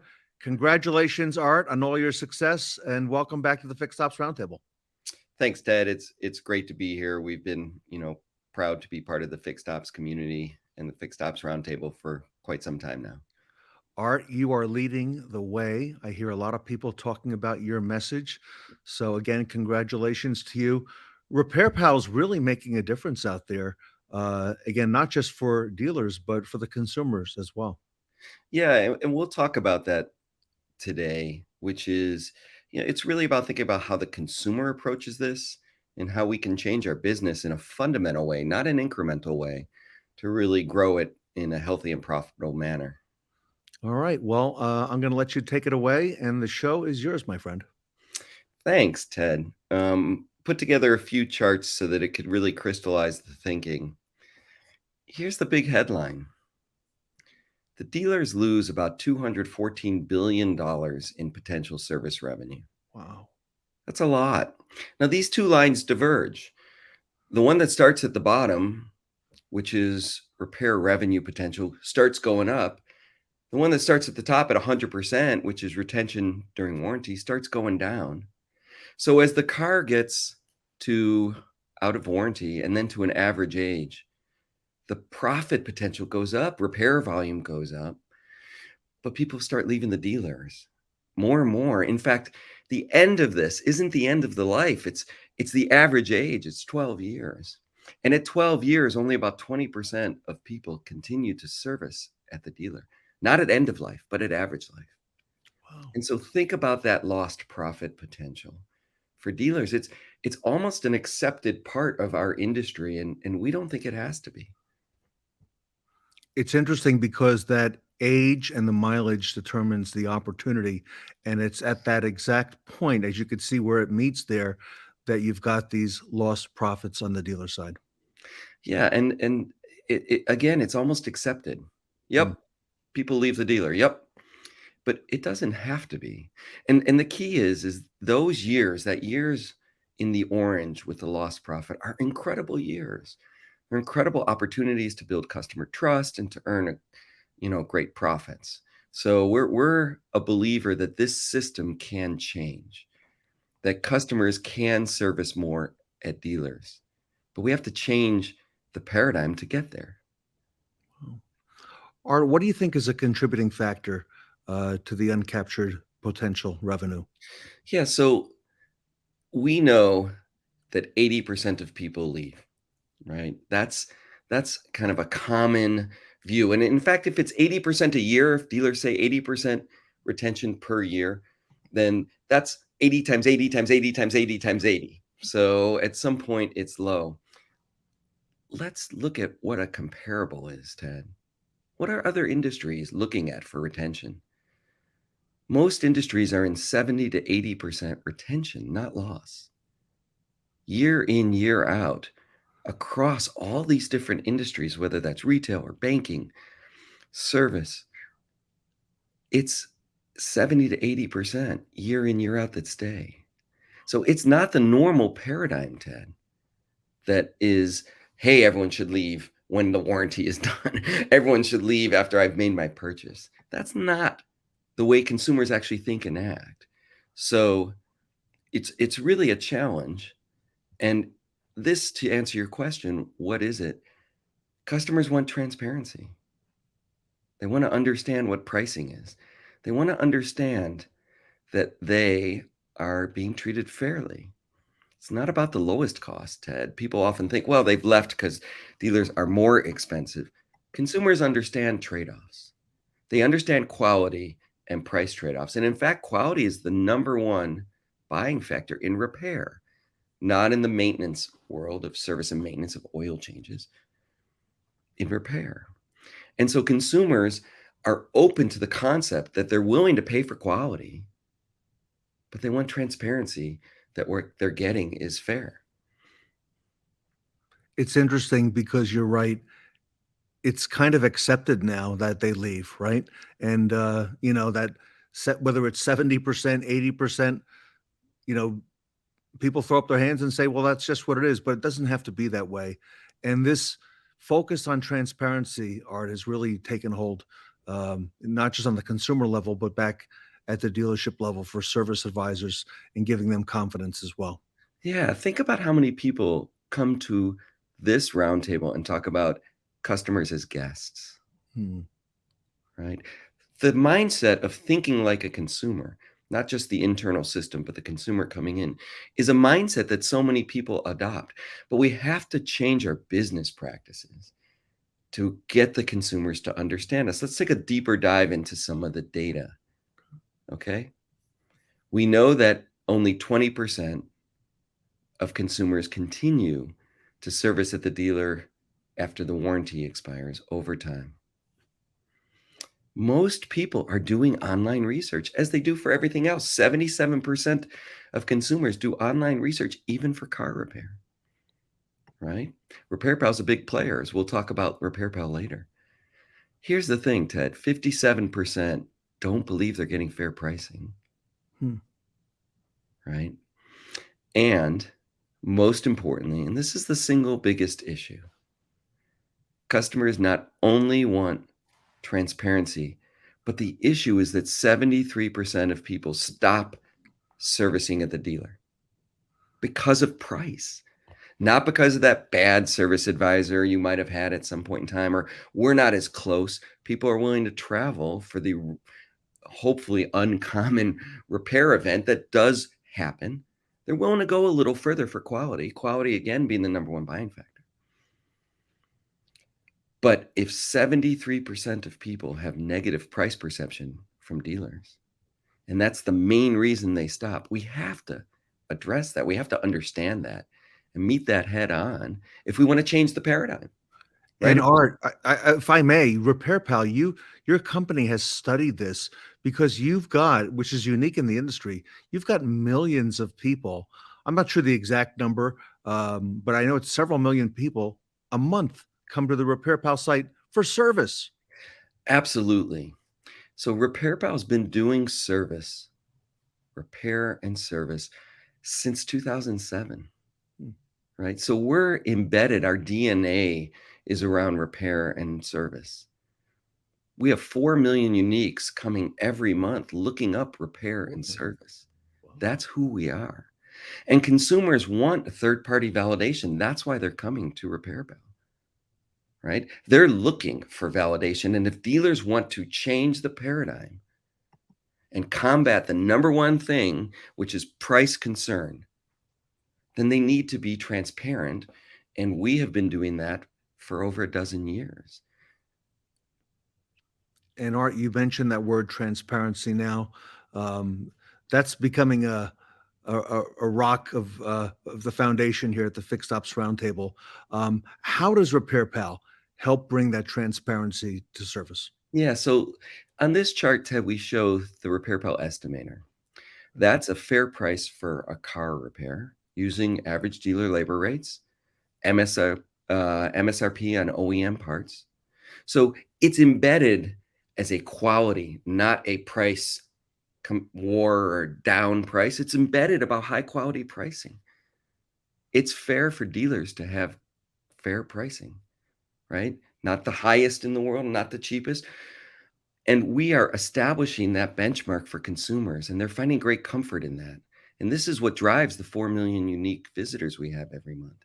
So this tool is what consumers are reaching out and finding as a way of gaining that comfort, gaining that understanding, because it's a very vulnerable moment for a consumer when they have a repair, right? They don't know where to go. So this opportunity for consumers to gain clarity, and this is an opportunity, as we'll talk about in a second, for dealers to share, for consumers to share their transparency. Love it. So when a dealer gets RepairPal certified, we'll shift now a little bit to RepairPal. We help dealers show consumers that they're fair priced. We help that with widgets on their website, with fair price estimates, widgets on our website. We help it with signage, Ted, and some of the great leaders from the Fixed Ops Roundtable you can see here.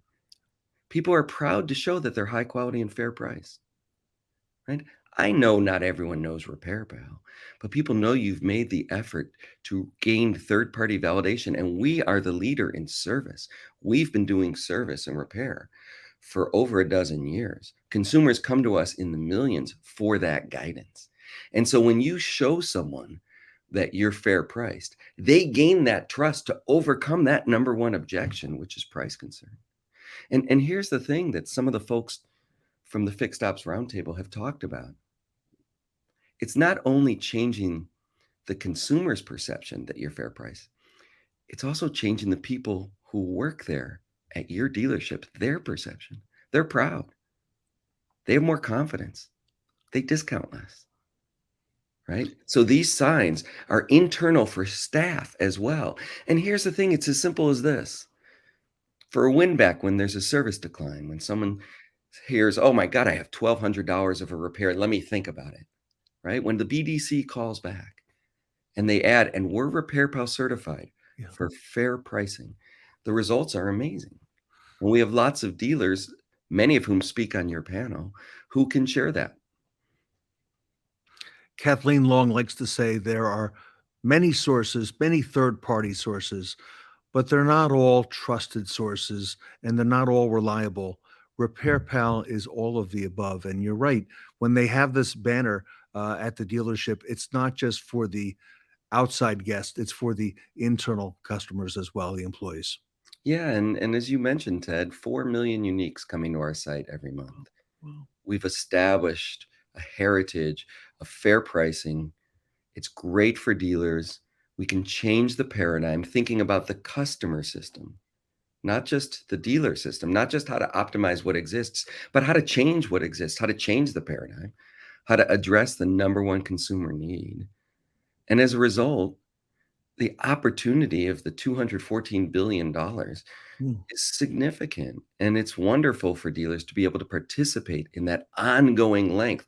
Again, not just the average age of 12 years, but the half-life after that, right? And sure, over time it will diminish, but that's a lot of years from year 3 to year 20. Yeah. A great opportunity when people can understand they're getting a great high-quality service at a fair price and overcome that number one objection. Great graphics, great visuals, and great job in telling the story, Art. And that's our story. That's our retail automotive story. And RepairPal has become a big part of that. And you know what's comforting is when you see automotive retail professionals, for example, on social media, sharing their RepairPal certified stories among each other. It's organic, Art, and it's becoming that, more and more retailers want to become RepairPal certified. Yeah, Ted, let me tell you one more thing about that and the traffic.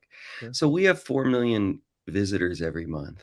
Okay. Most of them come for some transparency around pricing. We present a high quality, fair range. Well, guess what? We're now beginning to help a consumer who was looking for a price and a repair understand whether that make, model, year vehicle has a recall. And so even though they weren't looking for a recall, we have a great site where we help people find a recall if they're looking. But even if they weren't, we're helping them understand that that vehicle might have a repair. Do you know the number one reason why a consumer doesn't get a recall fixed once they know they have one? Obviously, if they don't know, that's a big reason. Okay. But once they know they have them, it's free, right? And it's a safety issue, but they still don't want to go to the dealer because they're worried about the experience of going to the dealer. So it's not just the knowledge of the recall that we combine, but it's the knowledge of the recall combined with the certification of being fair priced that then says, okay, so if I do have another repair, I know I'm going to be treated well in that. That's a great dealer. Great to know I have a recall. I want to get that fixed for free. And if there's more work, which there often is, I know I'm going to the right dealer. So we combine the two on our site, Ted. We combine the opportunity for a consumer to look for pricing on a repair and get some help and find our trusted RepairPal certified dealers, and to find if they have a recall and then connect that again with those RepairPal certified dealers. And it's all about changing the paradigm as that has existed in sales already, where we go to a transparency, where we go to clarity, where we go to building a longer term relationship with the consumer, not a simple transaction. And one more thing I want to add, Art. I have heard that your team is I heard it just this week, is very responsive. Dealers, service managers, fixed ops directors say they reach out to RepairPal. They're wowed by your team. You've got the right people in place. So I love that. congratulations to you. Thank you, Ted. We do training. It's very simple. It doesn't change a lot of workflow. Just adding words like we're RepairPal certified into different conversations like calls and service declines. It's simple. We're here to help. We're here to train. We're here to provide that confidence. And it's really rewarding to hear what you're saying, Ted. Thank you so much. That the team is amazing. They really are. So if our audience wants to reach out, I know they can do that online, repairpal.com/dealers. And I see that your email is on the ticker as well. Art, is your team going to be at NADA this week? Absolutely. Okay. Look forward to seeing everyone. Please come by. Great. I've seen a lot of promotion to that effect. RepairPal, everybody, will be at NADA this week. Visit with the team there. If you're not going to NADA, or if you want to reach out in advance, repairpal.com/dealers. Art Shaw is the CEO of RepairPal. He leads the team. His email, art@repairpal.com, is on the screen. Art, on behalf of the Fixed Ops Roundtable and community, thank you for all that you do and having been a big part and continuing to lead the way in this fixed ops revolution. Thanks, Ted. I'm really proud and honored to be part of it. And we're honored to have you and RepairPal as well. Everybody, Art Shaw, the CEO of RepairPal, here at the Fixed Ops Roundtable. Thank you. Service customers are key to healthy dealer profits. However, keeping customers for service and repair presents a big challenge. Over 80% of car owners stop using dealers over the years after their warranty expires. And 3 of 4 go online to research pricing. The reason? People think dealers overcharge for service and repair. That is where RepairPal can help. Each month, millions of customers trust RepairPal to find high-quality auto repair at prices that are fair and transparent. And we're talking repairs, not oil changes. The average RepairPal customer spends over $600 each visit. By becoming a RepairPal certified dealer, you benefit from our industry-leading estimator that gives customers confidence your prices are fair, overcoming their main reason to stop servicing with you. The result? You grow your fixed ops business and attract new customers from RepairPal and our partners. Learn more about dealer certification at repairpal.com/dealers.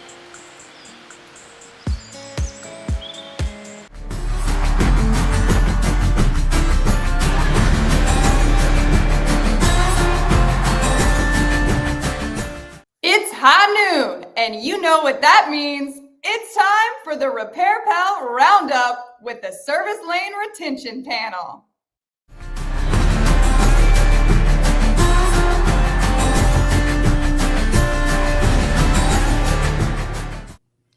Welcome back to the Fixed Ops Roundtable.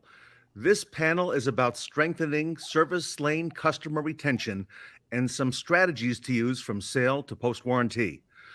I want to go ahead and introduce our panel today, which is hosted by RepairPal. With us today is Ron Overs, who is the publisher of Fixed Ops Magazine, Tim Frank from the Ewald Automotive Group, Billy Lewis from Classic Toyota, Shawn Butler is here from the Amansky Automotive Group, and Kathleen Long, who is the Chief Revenue Officer at RepairPal. Welcome, everybody. I'm excited about this panel. We've got a great topic. And Kathleen, if it's okay, I'd like to start off with you. You know, we've seen a lot of things happen this past year in 2022, and now here we are a couple weeks into the new year. There's been inventory shortages, things you could never have imagined, you know, historically high vehicle prices and so on. Tell me a little bit, what are some of the benefits of focusing on customer retention? Yeah, look, it has been a very eventful year, and in fact, a very eventful few years. Unprecedented, really, the stuff that's going on in the automotive industry. But one thing that I think has been true about the entire time I've been in the automotive industry is we say that a lot. It's an industry that's subject to a lot of change, and where we really are here to service the consumer, and the consumer's expectations continue to change as well. So, you know, as environments are changing, consumers are changing, and our businesses have to keep up. And so, you know, that's part of what RepairPal is here to solve for. We are a consumer mission focused company. We want to help consumers get the best deal they can in auto repair. And by that, we mean to have a great experience at the repair facilities that they're visiting. But in order to do that, we have to work with our dealers and our service lanes to make sure that they're integrating our tools so that the consumer is having the experience that they expect when they go to a RepairPal certified facility. So really important to focus on that consumer experience, especially when there's so much uncertainty in the world. If the consumer knows that they can count on you and your dealership and your service lane and your professionals, particularly at a moment that ends up being pretty vulnerable for a lot of consumers. Their freedom, AKA their automobile, has a problem. And They know that it's probably not going to be the cheapest thing that they've paid for all year, right? Because auto repair and quality auto repair has a price tag associated with it. And they want to know that they're getting a great deal, that they're getting the necessary repairs, that they're in the hands of a competent professional, and that they're not paying more than they need to in order to receive that service from a dealership. And that's where we help out. And Kathleen, we have with us today 3 RepairPal certified dealers. I'm looking forward to hearing from them. Before I do, Kathleen, I want to come over to Ron Overs, our good friend at Fixed Ops Magazine, who is the publisher. Ron, you see and hear a lot of things that are happening in the industry. Tell us your perspective on customer retention, and how technology and transparency and how all this is coming to the forefront in 2023. Thanks, Ted. This is a great panel, and it's a great question too, because I think 2023, absolutely retaining customers is going to be the big key. We don't see a big growth in production of automobiles, right? So the SAR is going to stay right around 12 million. And what most people forget is we crush 11 or 12 million cars a year. Okay, we take 12 million cars a year off the road. So we're in a churn, and people will be keeping their cars longer. People will be in them a long time, and we need to keep that customer at your store. And how you do that is, developing a relationship with that customer far beyond just trying to get, the next oil change out of them or the next set of tires. It's got to be far more than just that. I love it, Ron. Ron, I want to ask each of our retailers here today how they encourage customers to service at the dealership and then return the next time they need service. And I'm going to come to Tim first, and then Billy, and then Shawn. Tim, before I do, there was a Harvard Business study, Harvard Business Review, that said that if we increase retention by just 5%, it could increase profits by 25 to 85%. And the whole automotive industry is focused on it. Tim, what are you doing there at your group to encourage customers to service at the dealerships and then return to you for the next visit? Right. So, retention of customers is a lot cheaper than acquisition, of course. So, what we really try to focus on is that moment where the vehicle has been purchased and having a really thorough sales to service handoff, right? Introducing to someone, this is going to be your advisor, this is going to be your manager, whatever the case may be. And using that part of that conversation to springboard into what would be the likely time that you would be due for your first service, right? And then get them into the system so we can start giving them reminders with the knowledge that, 4 or 5 months down the road, whatever the case may be, that day or time might not be ideal, but they have the ability then to adjust it and change it through the tools that we use at the dealership. Yeah, I love it. So true. Same question. How do you encourage customers to service at your dealership in return? Billy, if you would. So, again, retention, key to everything right now. So, we found that, through electronic means or email, text messages, or even on the write-up, it's getting them the information that they need now, and plus what they're going to need when they come back. Go ahead and plan that next service, give them pricing and menu information for what their next service is going to be, so there's no surprises, being as transparent as you can possibly be. And then, of course, your reminder system. Everybody wants to have text message, let them know when they need to come back. They're not going to rely on the car to tell them. So we find that helps more than anything else with the retention, is just having all that information out there ahead of time and letting them know what to expect the next time they come in. Kathleen, I'm hearing that word transparency, and I gotta compliment RepairPal, because I think you've been a big part in sharing that message in the last few years, and how transparency, Kathleen, has come to the forefront on the retail side. Yeah, and that's been a great transformation to watch, honestly. So transparency changed the way that people buy cars, and now transparency is changing the way people look at repairs and service as well. And so it's been exciting for me to be a part of that. What kind of dog do you have? I have a Chihuahua, and they are doing work on our apartment building today. So of course he wants everyone to know that he's, in his mind, he's a very large dog. So he wants everyone to know that. He's really only 7 pounds, and his barking doesn't matter, but he thinks it does, and that's the important part. I love it. I love it. Hey, Shawn, let me come over to you. We've talked about this on numerous occasions. How do you encourage customers to service at your dealerships and then return to you? Because I know you've been in a whole rebuilding mode at the 3 stores that you oversee. Yes, sir. Yeah, we inherited. It's pretty much like a starting over. So it's all about gaining customers and retention. We're really focusing. The stores are really doing well with the used cars, right? So we're focusing on that used car retention. That's a big piece. You got to remember, we haven't been selling very many new cars for the last couple of years. So if you haven't been doing things to retain your used car customers, you're missing a big segment of the business. When you get your people coming in, we're doing the mailers, we're doing the emails, we're doing X time reminders for the services due. I got people in the BDC doing, I'm pulling all the stops out to try to retain customers like Tim and Billy mentioned. I'm also doing things like get your 3 oil changes, get the 4th one free, key tags, other car in the driveway. If you got another car, bring that one too. We're being very aggressive with retention. RepairPal has been a big piece of it.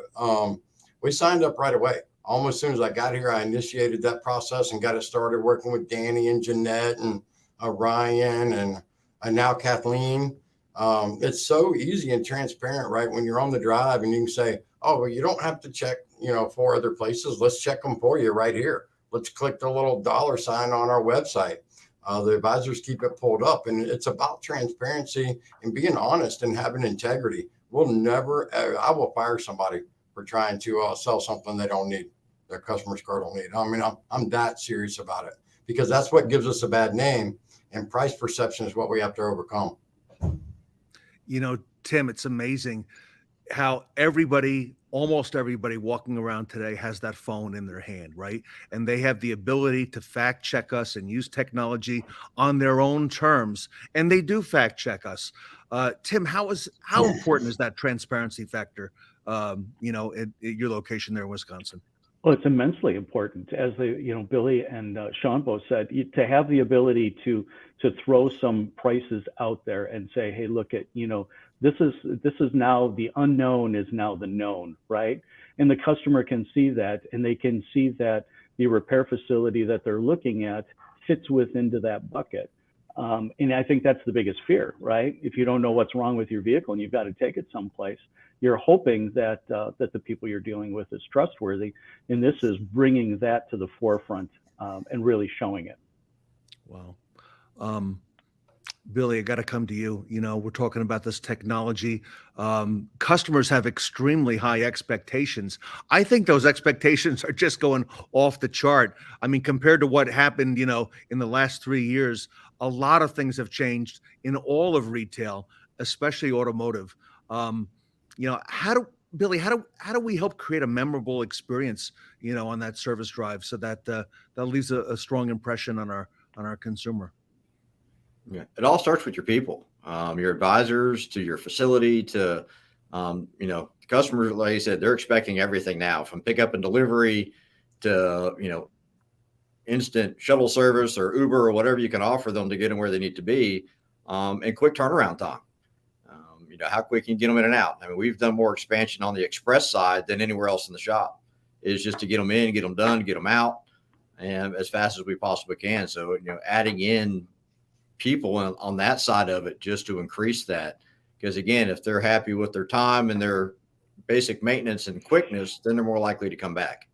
Mm-hmm. And that's really where it starts, and it's all with the people. I love it. Ron, can you ever recall a time like this when there's so much focused on service and parts, as well as all this technology piece and the consumer being aware?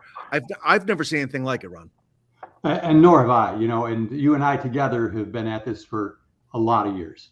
And it's exciting to see because the technology is bringing a better experience for the customer at the end of the day. The ability to, text message to the customer and keep them apprised of what's going on, things like that. That's not brand new, but it's gotten better and better.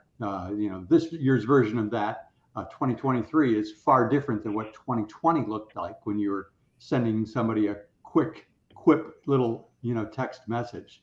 So I think the technology piece is great. I think if it's well used, and it's part of a consultative selling process, in service, where you're not trying to force someone to do something. You're trying to give them the reasons why now is the time to do what you're asking them to do, and to make it sound like it's a reasonable response, and not the assumption that they have $2,000 spare dollars in their pocket to give you today for some repair. That's just not a normal expectation for a consumer walking in to get their car fixed. So, really working with a customer, developing a relationship, like all of you said and are doing, and finding out that, your communication with them has to be continual. It's not, hey, we're going to catch them once a quarter and try to get them on their oil change. It's got to be all the time, just something about something, so that they know you care about them in life more than just, the next service fix. Right.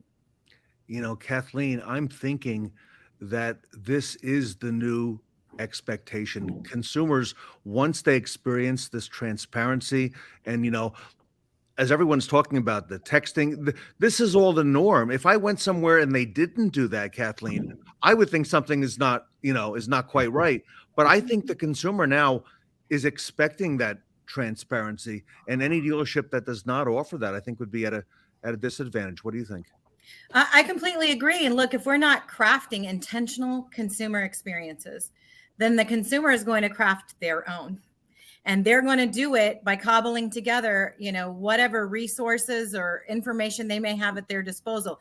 It might be high quality information, but chances are it's not. Might be that they end up with a good experience, but chances are they don't. So the chances for something to go wrong when we're not creating and curating that experience for them, when we're not intentionally taking them through step by step, explaining to them what's about to happen, being transparent about the cost, showing them, reputable sources like RepairPal that they can use to validate the information that they're getting from you. It's like, look, I want you to trust me. And, I have these third-party resources and this experience that I've curated for you that are going to help you to understand what I'm telling you, and that are going to validate the results that you're getting here at my dealership. That's incredibly powerful, because if you don't do that for them, they're going to do it anyway. They're going to do the research. And sometimes they're going to do that research after they've already visited you, after they've paid you. And silently, they're going to decide that you did something wrong, and you're never going to see them again. And that's actually the biggest danger. It's not the customer that's complaining to you in the service drive and making life difficult for your advisor. It's the one that silently goes away that you never hear from again. And that's the biggest loss in this business, really. And it's so many of the customers today. And, we're here to solve that, that silent disappearing of the customer. An average age of the car on the road, as you know, Ted, it just continues to increase. So many customers are post warranty, like everybody's been saying. And so really, we can't rely on that warranty piece to be the primary retention tool anymore. Plus, there are the other added services that the dealership can service all the way along. We don't want the customer going somewhere else for tires during the warranty period. We don't want the customer going somewhere else for wearables or these other things that, maybe aren't covered by the factory warranty. We want them coming back to the service facility they trust, all in one place to go for all these services. And, obviously the dealership's going to make that easy, like Billy was talking about, and the dealership's going to back that up with tools that show that they're fair priced, high quality, consumers getting a great deal. And they're going to work with their consumer to make sure that they can afford it and that they get in for service regularly, because of course that's going to prevent bigger problems and bigger price tags down the line. Shawn, Kathleen has said this before, that consumers have a choice of a lot of different information, right? And not all of that third-party information out there is created equal. And to be able to, as she just said, to craft that experience and to be intentional about it at the dealership level. Shawn, how important do you think that is now and moving forward in all the things that we're going to be doing? Well, I think, in an Amazon world, when if you don't like it, you can hit the button and buy it instantly. It gets delivered. If you don't like it, you just take it and drop it back off. That's created a whole different dynamic for us.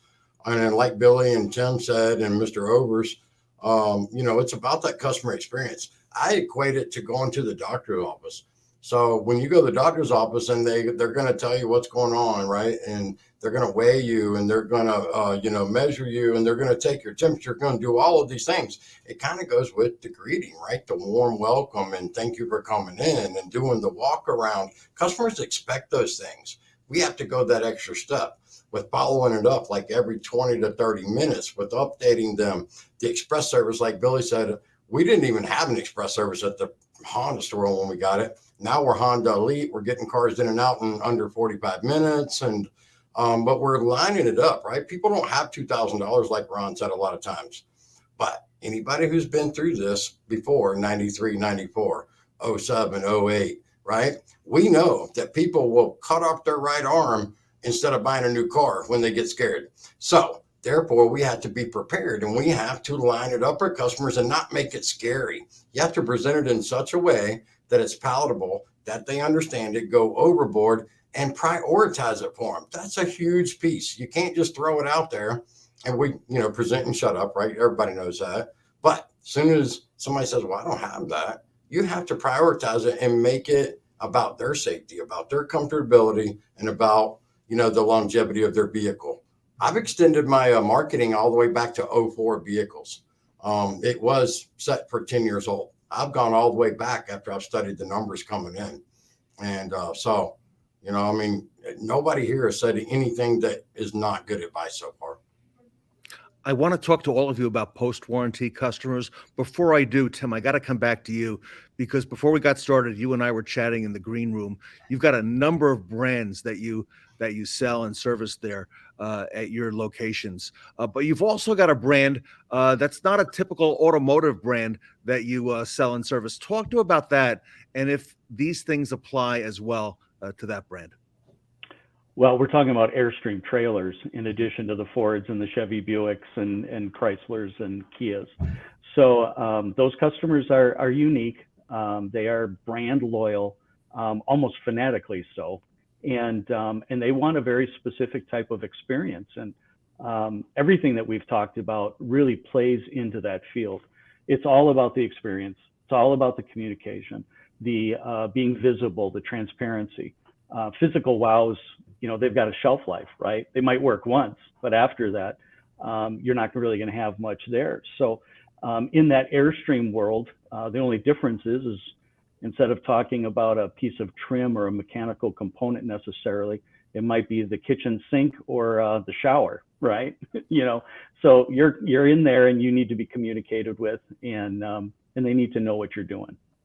Yeah. Tim, Kathleen mentioned the average age of the vehicle. I know I had a conversation with Art Shaw at RepairPal, the CEO, who told me last fall it was 12 plus years.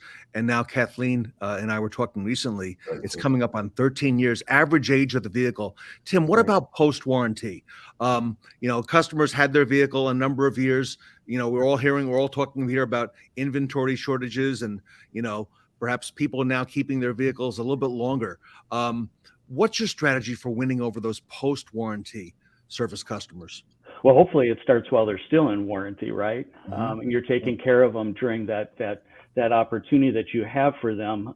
So then when you get to that window of opportunity where it's likely there might be more stuff going on with their vehicle, they don't have a preconceived notion that maybe someplace else might be quicker or less money or whatever the case may be. So again, that goes back to transparency and the experiences beforehand.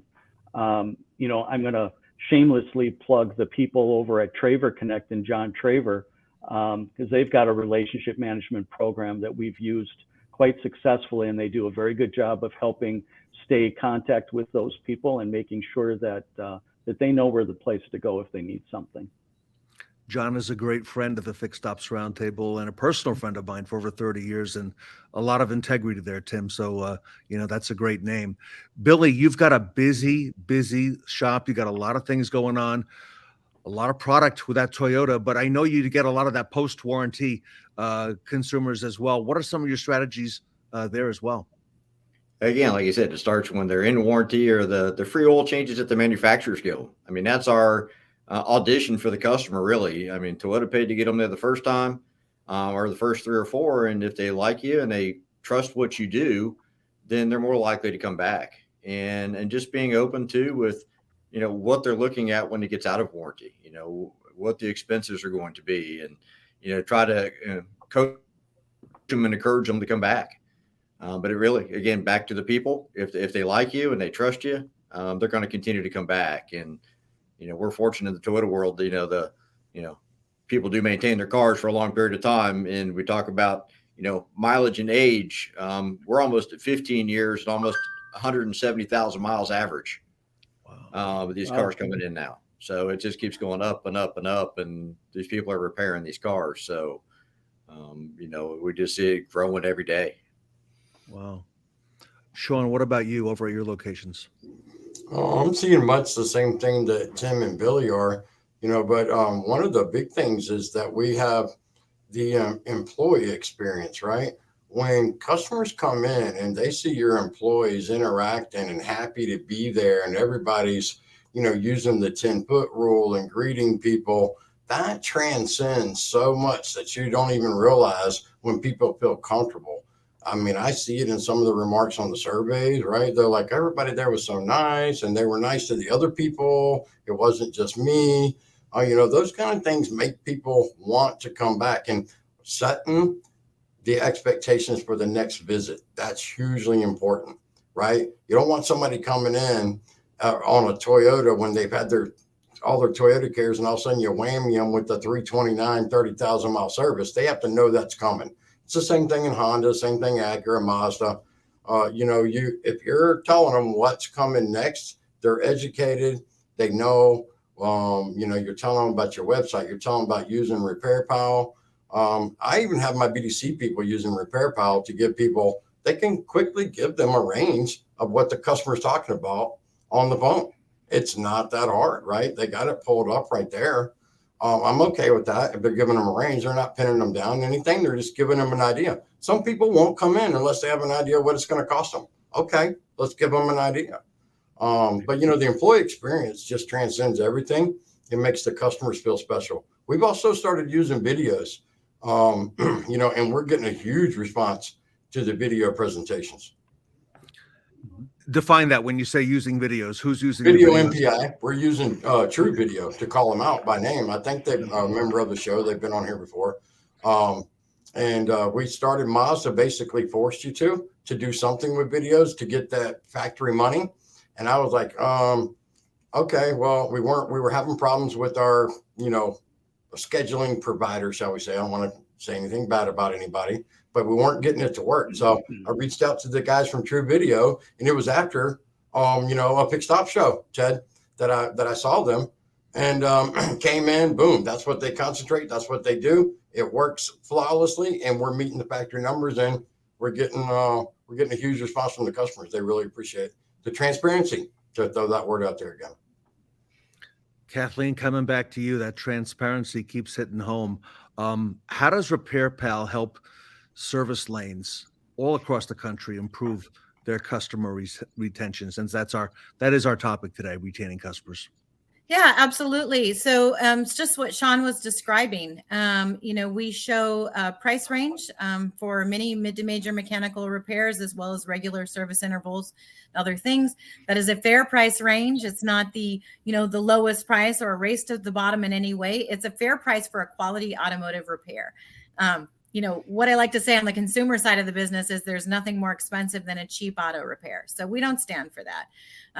What we're trying to do is we're trying to create the transparency and the fairness, and we're trying to allow those progressive dealers and dealer groups that are looking at ways of really exposing to the consumer, look, here's all the value you're getting, and here's how much that value should cost to utilize our tool in lane to improve retention, to improve that conversation, and to create that virtuous cycle. And what we've also seen, also to what all the gentlemen here were talking about today, is that it improves employee satisfaction because they can give the customer a quick answer. They can say, look, here's backup for what I'm telling you, so that, there's a trust halo that kind of extends to them. And happier employees, happier customers. And, and then that's where, like what Tim has done, you're transforming them from customers to fans. And once you have fans, then you're also thinking about growing your business now again, because they're telling other people. So that's what fanatics do. They don't keep their joy to themselves, right? So we've all been rooting for some sports probably in the past year or so, right? And so if you think about that experience of who you're rooting for, you want your dealership to be who your customers are rooting for. And when they do that, you know, they're going to bring the other cars in their household, maybe that they bought from you, maybe they didn't. They're going to bring their friends, their family, and they're going to talk to them about this. And that means you're having the opportunity to sell cars, whether new or used, and you're having the opportunity also to service those cars in the long term. That's what a really good retention strategy does, where there's not really a separation between the idea of selling someone something and the idea of servicing someone, because those two things are both high quality, crafted, and intentional experiences that leverage tools that allow you to be transparent, honest, and really customer focused and customer forward in those interactions. So that's what we work to help our dealers do. Love it. Well, Kathleen, let me come around to everybody one more time, starting with Ron, and then I'll close with you, Kathleen. Ron, I see you have been taking a lot of notes, as have I, during this whole conversation. There's a lot of notes to be shared. What strikes you and what hits home, Ron, from what you've heard so far? Thanks, Ted. And you know, you're absolutely right. What I really get out of all of these is great little nuggets of information that makes so much sense. You know, talking about using RepairPal in BDC so that you can give someone a price range right on the phone to just calm their nerves down, to say, wait, it could cost between this range. Again, this is just an estimate, but if you wanted a number, here's a range of a number. And using a tool like that really would give tremendous confidence to people. You talked about, Kathleen, you talked about, you know, turning customers into fans. And you think of how many times other transactions in your life, price becomes irrelevant, right? You know, you ask your wife or you ask your husband, hey, let's go out to dinner. We don't say, well, where's the cheapest chicken? You know, we really don't. Okay. It's like, where did we have the best experience? And let's go back there. Okay. And that's really what it comes down to, is we want the car dealership to be the, you know, those restaurants that we choose, not on price. In fact, most of the time, clearly we're not looking at the numbers. You know, we're just looking at, hey, what's going to meet our palate? And that's what we want with an auto repair. We want our palate satisfied. And if our palate is, you know, I want the car fixed right the first time. I want it brought back in a condition that's better than when I dropped it off. So I'm good to go. So, I mean, just there's been great nuggets of information, Ted, through all of this. And I hope everyone has been scribbling notes like myself, which you may find in the next issue of Fixed Ops magazine. It's been a lot of fun to go through and just hear people and actually responding, you know, just off the top of their head. How does this really work for you? And then say, you know what, let's use these tools, these great tools like RepairPal, and put them into full use so they can really benefit your store. Tim, some parting words. And by the way, Tim, I took a lot of notes on the things that you've said, including what Ron just mentioned with the BDC. So some powerful stuff there. Oh yeah, it's huge. You know, the customers that we're talking about and some of the things that we're talking about, those are like amenities. I look at a RepairPal as like an amenity. It's like anything else I have in my customer lounge that I have for the customer satisfaction, for their comfort. You know, and the more we can give them, the more comfortable they are with us, the better feedback they give us. They're more forgiving, more profitable, and we're all better off for it. So, yeah, I love it. Thank you, Tim. Billy, last word. What do you think? Well, I mean, getting to the RepairPal, I've used it for years. I've kept it on my phone probably since it came out. And I would tell, you know, my advisors and people, even before we had this, you know, dashboard and the other stuff that we can use now, that, you know, there is a price out there that customers can see. I mean, you know, we're going to quote them a price. There are ways for them to see it. So, you know, you know, when I, you know, again, saw it in Fixed Ops magazine, hey, they're looking for dealers, you know, I called immediately.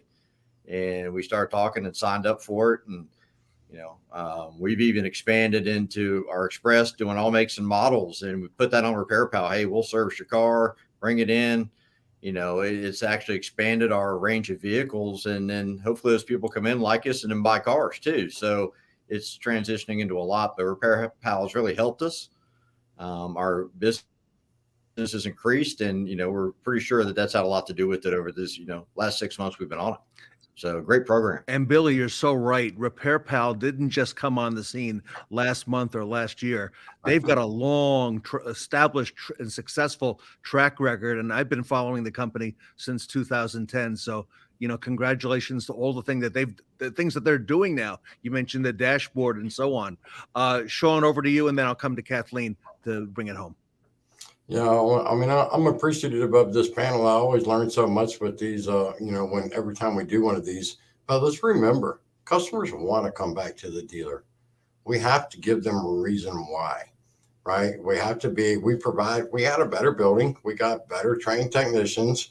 It's where they bought their car. It's where they're comfortable at, and as long as we're being transparent and we're educational and we're 100% over communicating. Who else is going to have a nice lounge with the TVs and the snacks and the shuttle service? Okay. Your independent shops typically don't offer that. Your Jiffy Lubes definitely don't, right? Your quick service places. Let's be what the customers want, and they want to be comfortable. RepairPal helps out.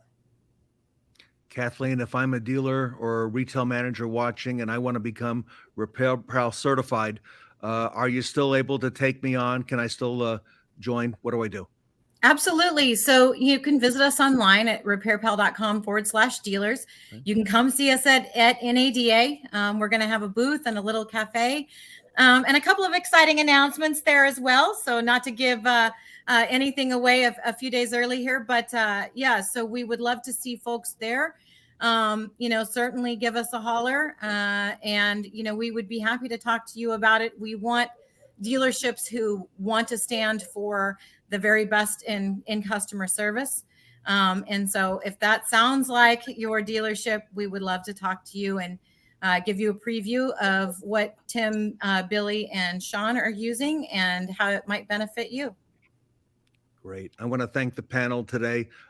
Tim Frank from the Ewald Automotive Group, Billy Lewis from Classic Toyota, Shawn Butler from the Yamansky Automotive Group. Thank you so much. Ron Overs, the publisher at Fixed Ops Magazine. Thank you so much for being, Ron, it's not every panel that you're on. It's rare that we get to see you, so really, really happy to have you here with this one as well. Thank you, Ted. Really enjoyed it. This was a great time. And as I said, RepairPal is a great partner of ours. They contribute some amazing articles that really help you to learn more in depth on how to use their product and how to make things work better in your stores. Yeah, all great stuff. And Kathleen Long, the Chief Revenue Officer of RepairPal. Thank you so much, Kathleen, for all that you do. Thank you. Everybody, the RepairPal panel here today at the Fixed Ops Roundtable. Thanks so much, guys. Automotive repair is one of today's biggest necessary expenses. It can throw a consumer's budget into a tailspin. With 3 out of 4 customers going online to research prices, how can a dealership best position itself for success online and show that they are fair priced? That's where RepairPal can help. Each month, millions of customers trust RepairPal and our Fair Price Estimator to find high-quality auto repair at prices they can feel confident about. Customers input their vehicle information, select a service, and get an estimate range for their location. Estimates are calculated with regional labor rates, in addition to OEM and aftermarket parts prices. We don't compare facilities to one another in our estimator. Instead, we independently establish a fair price guideline that certified dealers abide by. Our estimator helps consumers understand what's involved in a repair and gives them the confidence to book an appointment at your dealership. What's more, you can include our estimator widget on your own website for third-party validation of your fair pricing. Learn more about our Fair Price Estimator at repairpal.com/estimator.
We're here with Josselyn Boudett from Stella Automotive and the A-List panel.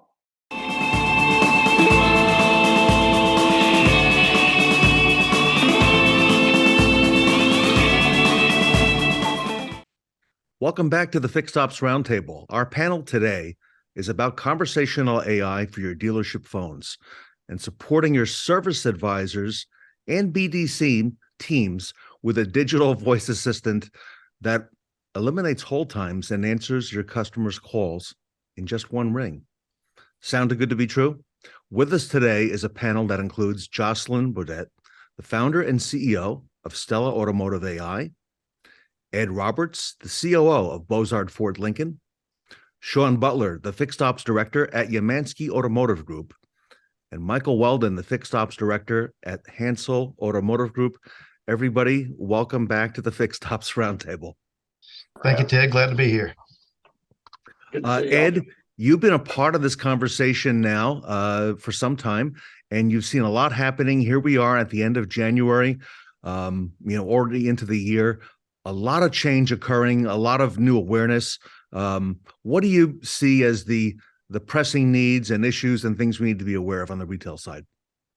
Well, our opportunity is always to meet customers at their needs. And here we are at the end of January. We're rolling into 23, and we got the same things in front of us as far as meeting customers on their terms and making sure that we fill the voids. And with Stella, they answer the phone for us. They fill the voids of when we need to do different things. They have predictive answering. So there's so many things that can tie together to help our advisors be free to serve the customer in front of them rather than have to put them on pause and answer a phone call from the ringing phone or various different things there.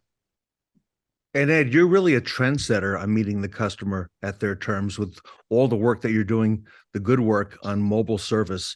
Do you see phones as being a big part of that equation, especially on the service side? Well, phones are already a last resort for a customer. They should be able to do most everything online. And then if we can't meet them when they do call us, because that's kind of a last resort, whether they're at a roadside event or they need to make a quick appointment while they're driving down the road or whatever. If we can't take care of those things when we need to, then we're failing them right from the beginning. So those are the phone is the opportunity to be at our best because our digital platforms didn't take over when we needed them to. Yep. All right. From Florida, let's go to the West Coast. Michael Weldon up in Santa Rosa, California. Michael Weldon, welcome. And what do you see happening right now in the industry that we need to be aware of, especially on this issue? I think the last few years has probably awakened a lot of senses that we weren't really familiar with. People's time is so valuable now, and they want it now, and they need it now. And if we can't provide that communication process, they're going to go somewhere else. So we have to evolve. Additionally, it is staffing. Can't get enough staffing in the right times, in the right places. So we have to look at other options that makes us effective when we're communicating with customers. Yeah, makes a lot of sense. And Shawn, what are you seeing at Yabansky Automotive Group? Well, and much like Ed and Michael said, one of the biggest areas of opportunities that I see going forward as it relates to Stella would be to fill in those gaps where you have some staffing issues or the after hours, and to free up those advisors, because of the fact that there's a lot of dealerships out there that may be on a smaller scale that don't really have their own BDC department, but the advisors are working overtime, and it distracts from the customer experience when the advisors answering the phone, right? So I can see that, or a big busy dealership that has hundreds of phone calls coming in, like Ed Roberts might have. They need somebody to pick up on the first ring, so there's lots of advantages I could see for this. Josselyn, you're working with a lot of dealers. Stella is different than a lot of what's out there. Kind of take us through it from how you see it. Yeah, I think Stella is really becoming a patron saint of the dealer. I see Stella doing a lot of work at three different levels. When we look at the name of the main job that Stella has is to take care of consumers, and we look at what a consumers want. And I think one ring, 24/7 service, no hold, a good brand experience, and getting their task accomplished. In a minute and a half, we're getting 85% CSI scores. Stella does take a survey in the call at the end of the call, and we capture those and report on those. So full transparency on the customer experience. Dealers are loving the stats. We have, a definite yield on taking care of the customer. That's our number one job for Stella. And, at the rooftop level, I think what we're delivering is an experience that can be at par or superior to a person answering the phone. And the way I would describe that is the rooftops are overwhelmed by incoming calls. There's spikes during the day that are hard to, staff for. CSI scores are a key measurement for stores in getting cars and showing the brands that, they're doing a good job, relieving staffing stress, relieving, some dealers are paying commissions on inbound appointments. So I think, and then the management overhead of managing and training staff. So I think Stella is able to deliver at a rooftop level. And those two combined are really how we started the year. We launched in March, and we've been working with rooftops and consumers all year long. I think even more exciting is really the groups that we've been engaging with. When you look at a group level, there's group savings at scale. You looking at groups managing a P&L and looking at their costs on the SG&A side, the call center reduction. We're seeing 20% of calls going to AI is an obvious no-brainer, straight to the bottom line for a group. And then at a group level, just the brand evolution, being able to deliver a group brand with having an alignment with a mature AI product that yields a good consumer experience. We're finding, the groups are interested in their brand experience, and Stella is able to deliver. We are deploying in call centers for groups and able to do like tighter integrations for larger groups. So we've seen quite a journey, I think, but we keeping our attention on that front line, which is taking care of the consumer. Let's talk about that. Let's listen in, because I understand that you're going to take us through a couple different scenarios today, and we're going to do that live, and starting with making an appointment for service. Yeah, we are. We're going to do a quick appointment and then just cancel that real fast. So here we go. This call may be recorded. Quality assurance. I'm Stella, your digital assistant. How can I help you? Yeah, I'd like to bring my car in for an oil change tomorrow, I'd like to drop off my car. Are you calling about this 2016 Toyota Camry? Yes, I am. Okay. Could you please state the approximate mileage of your vehicle? I'm not really sure. It's probably 15,000 miles or so. Thank you. Before we proceed, do you require any other services for your vehicle? Sure, you can rotate the tires. Please wait while I check our schedule. I have an appointment available for tomorrow at 8 a.m. for drop-off. Would that be okay for you? Yeah, that works. Would you like to confirm your appointment? Sure.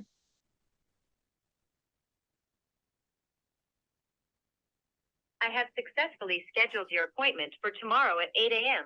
to drop off your vehicle. To help improve our service, we would like to get your feedback. How would you rate this call on a scale of 1 to 10? Well, I'm going to give that a 10 out of 10. Okay, so that's booked. And I'm showing you the survey question at the end. So that call was 1 minute and 20 seconds. Okay, most of your ring times just to IVR are more than that. Calling back the same dealer and we're going to cancel. Okay. Thank you for calling Box Toyota. This call may be recorded for quality assurance. I'm Stella, your digital assistant. How can I help you? I want to cancel my appointment. Do you want to cancel the appointment tomorrow at 8 a.m.? Yes. I have successfully canceled your appointment for tomorrow at 8 a.m. Would you like to book a new appointment? No. To help improve our service, Okay. we would... So 20 seconds. Okay. So show up rate on Stella, like 40% better than average. Why? Because it's easy to cancel. So if somebody wants to change their appointment, easy to do, gets a hold of the dealer right away. You don't have to hold 4.5 minutes just to tell somebody you're not coming in. So we find consistently where the rooftops were deployed, we have a higher accuracy of appointments delivering. And then just looking at the brand experience there, we have rooftops signage all over their lobby, 24/7 digital assistant call today. They're bragging about it. Why? It's so easy. It's good. Yeah. I guess it represents your brand well. It gives a good, consistent, of course, I muted out which dealer that was, but out front, you get to say exactly how she's going to answer the phone and she delivers your brand perfect and she gets the full appointment. That is injected into your existing scheduler. Stella puts all the data in. New customer journey, she'll get the name, she'll get the year, make, model, puts it all in. So all of your digital is the same, no change. No change in phone, no change in scheduler, just an agent now taking care of the customer. Very easy. Ed, I'll come to you first. Let's get some feedback. I guess easy needs to be part of the equation. Ed, you're hearing this for the first time. Observations and perhaps some questions. Then I'll come to Mike and Shawn. Well, that should have gained some attention by everybody on the call because it's efficient. It's efficient on both sides. Obviously, not every call is going to go that way, but a big majority of our calls will go that way. And when we can free up our people to be able to do the things that we need them to do, then we all get better. Okay. Ed, at your dealership, how are those calls taken? Is it a BDC? Is it a service advisor? What's the scenario? I have a communication center that we have 12 people in. We answer about 2,000 phone calls, a little less 2,000 phone calls a day. And then they have some other responsibilities as well. But first priority is answering phones. Okay. Michael, over to you. Sorry about that. I like the exchange. I was comfortable with it. My question would be if it's a new customer that is calling in that's never been to your agency, how does Stella interact? Josselyn? The call's just a little bit longer. We could do one. That call is about 1 minute and 40 seconds. A known customer is about 1 minute and 20. So she gathers she says, please state your first name and then spell it. Please state your last name and then spell it. What is the year, make, and model of your car? If they miss that, they often do, and she'll follow up. So you go, oh, I have a Chevy, and then she'll say, well, what make and year? You know, she'll get that right. And then that injects into your scheduler. So you've got the phone number, obviously from the dialer's identity comes through with the call. So we don't trouble them with that question. But we can. And then there's on the known customers, Stella is able to pull all the data. So she knows the year, make, model, and the VIN and puts that all in with the appointment. Good. Shawn, some feedback, some thoughts. I liked how it picks up on the phone number, provided they've been there before in the system. Because listening to some BDC calls, nothing drives you nuts more than hearing, "Oh, have you been here before?"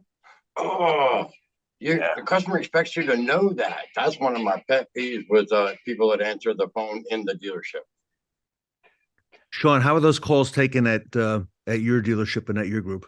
So we have a combination thereof. I have at the Honda location, I have 3 people dedicated to the service BDC area, but I also have it on I can't think of the exact term, but a tree, right? So if it doesn't pick up in one ring in the BDC, it rings out to the advisors and to my office, as well as to the cashier. Somebody's going to answer the phone.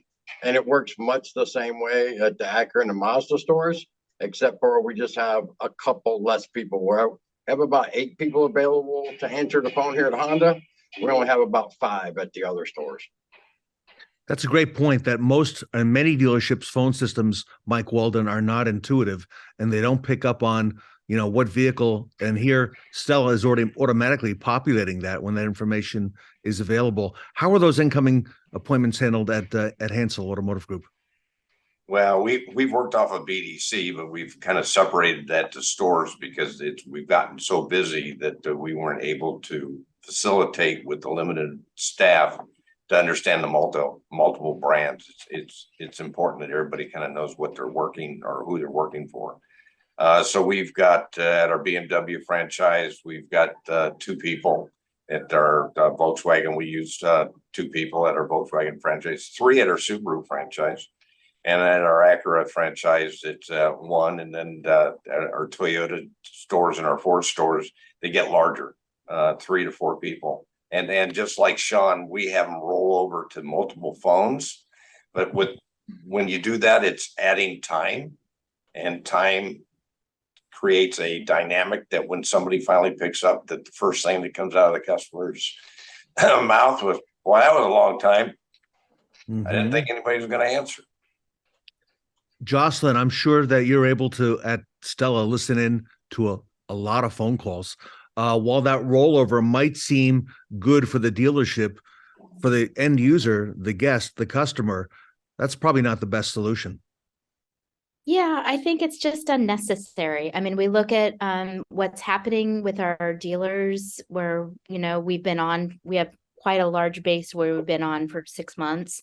And we're just finding the stats are awesome. We pull 20 to 30% of calls off of the dealer. And so when the phone rings, it's more likely to be a customer that needs to speak to somebody. Stella is highly sensitive to transferring and will transfer anybody that's frustrated, so that you don't end up with somebody hating you because an AI answered your phone.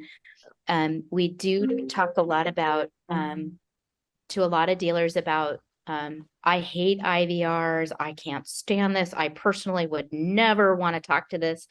But when they do and it works, they're happy. So I compare, if you look at airline, hotel, anything you might have in your own life, tech support, banking, Stella is really a leading edge product. It's not just leading edge for auto. It's probably leading edge on the world stage of its capabilities in talking to a customer live on a telephone. The technology is incredibly advanced. It can have 16-step dialogue back and forth, negotiate time slots. I hate Monday. What do you got Tuesday? It'll do all that with no human. Okay, you don't see that. I mean, we're sort of a young company. We'll be growing, but and we're just thrilled to bring it to automotive. I think the pain points are extreme in this particular industry, and we're able to meet the industry where it is and bring something really, really innovative. I'm a Silicon Valley type high tech company. The only reason why we were able to do this is we didn't try to rip anything out or replace anything. We're not trying to change the workflow. We're not going in and building a new service lane product. I think we're able to just come in and help. Stella is really like a broker between your existing infrastructure and your customer, and we can leave everything in place and just insert it. And that's where, it's really a win-win. And the pain points have to be high for a dealership or a group that does not have a BDC or a communication center where the advisor is handling the phones. Talk to us about that. I'll tell you, we have a large group. Their BDC has 20 open positions they can't fill.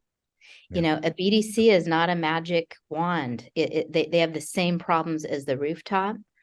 And you have, similarly at BDCs, you have like a handful of incredibly well-trained people that anybody would agree it's better to talk to one of them than anyone. But if they're on the phone and they're not free, which is most of the time, you're at your B team or you're on hold. So I think Stella's going to be trained as well, maybe not as friendly and awesome as a human could be, but certainly friendly and awesome for a computer and get their needs met. And then usually better than, does a better job, uses natural language to map opcodes, can choose, up to 100 from 100 opcodes, does a really good job taking notes, transcribes the call, gives the dealer all the data so they have the intelligence, and also transfers out. Anybody that's dissatisfied can get right through to an agent. So let me touch on a couple things. For any dealer that doesn't have a BDC and advisors are answering their phones, this should be a no-brainer. But we have a large audience out there today, and the audience is wanting to ask this question. It's just somebody's afraid to break the ice. Is how do they shift to an agent when they need to, because they was just in last week and they're asking questions about something that whether it's a recheck or whether something's going on or if parts come in, how would they get to an agent if they need to talk to somebody in particular? Yeah, I mean, Ted, should we do a demo or did you want to continue the dialogue? Why don't you touch on that and then let's listen in. Okay. So, basically she transfers right out. So, let's do a few quick calls so you can see how that works. Okay. Insurance. I'm Stella, your digital assistant. How can I help you? Operator. I'm transferring you now. One moment, please. Okay. Mm-hmm.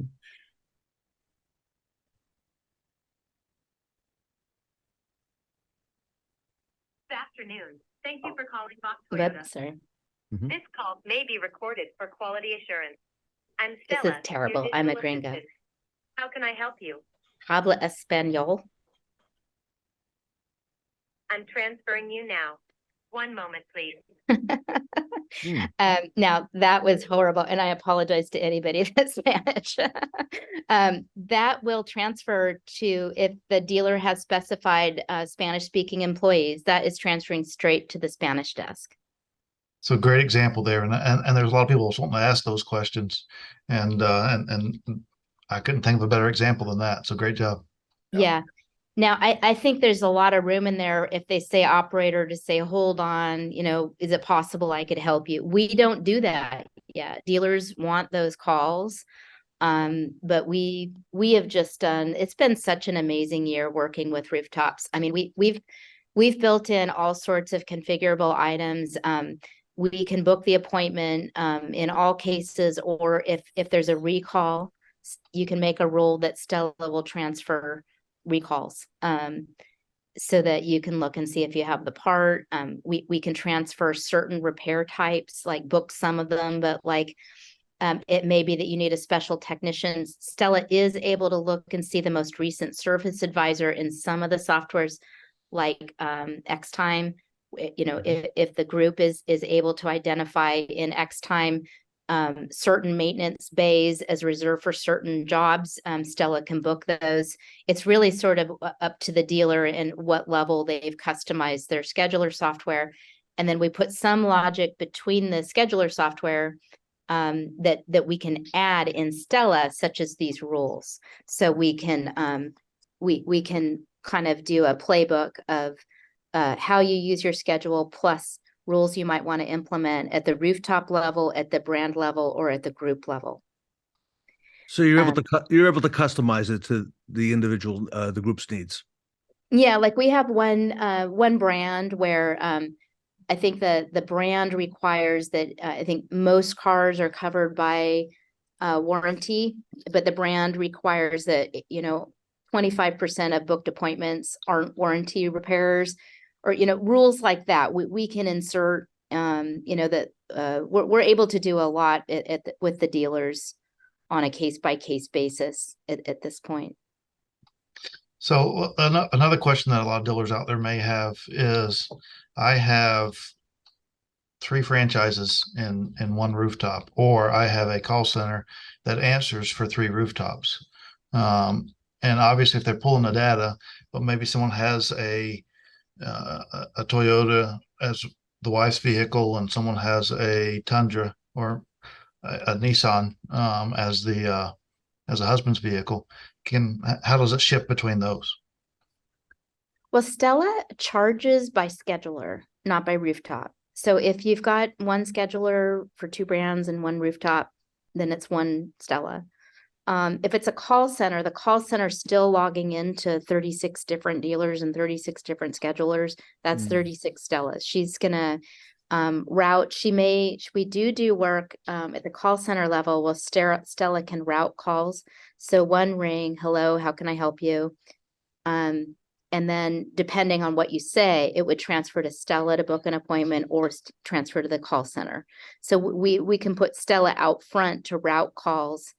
And then we have different scenarios, I think, depending on obviously for a large shop like yours, Ed, that's a singleton dealer. They're just different rules for different configurations. But you have ways of overcoming it, though. Oh, absolutely, yeah. Yes. Okay, Michael, you're listening to this. You're hearing the customer wants to speak to somebody. What are some of your thoughts? Based on different scenarios that you see on a daily basis. Well, I'm trying to put myself in a customer's position and try to understand the information that I'm going to exchange, and naturally what the first observation is on the consumer when they call in and they talk to somebody that is pre-recorded, or it's a computerized dialogue. It's got to be as human as we can make it naturally, and it's got to flow free. And I think that's where the comfort level gets broken down with some of the various companies that are attempting this technology. And I think it's really important that if we're going to provide the service and elevate ourselves, and I want to emphasize elevate ourselves above everybody else to where we're the only place that somebody wants to consider to do business, is that we need to make their experiences as resistance and it has free, and it has to flow naturally. And I see that as the technology evolves, based on what I'm listening, I feel more comfortable with it than I would on some of the others that I've listened to, that I would say that that's not a good experience. So I'm intrigued with the direction, because we're going to need help. We just can't cover all the phone calls coming in. To Ed's point, 2,000 calls a day. Can you imagine? Our BMW franchise is over 300 calls a day for that small franchise.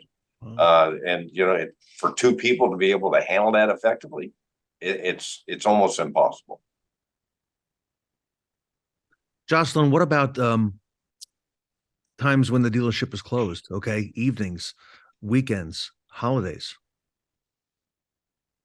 So I'd say, there are other products in the market. I think their main narrative is they're the backup plan for after hours. And you'd say, look, after hours, if there's no one there, then maybe this is better than a voicemail. I think Stella's really stating that we're the better plan at any time.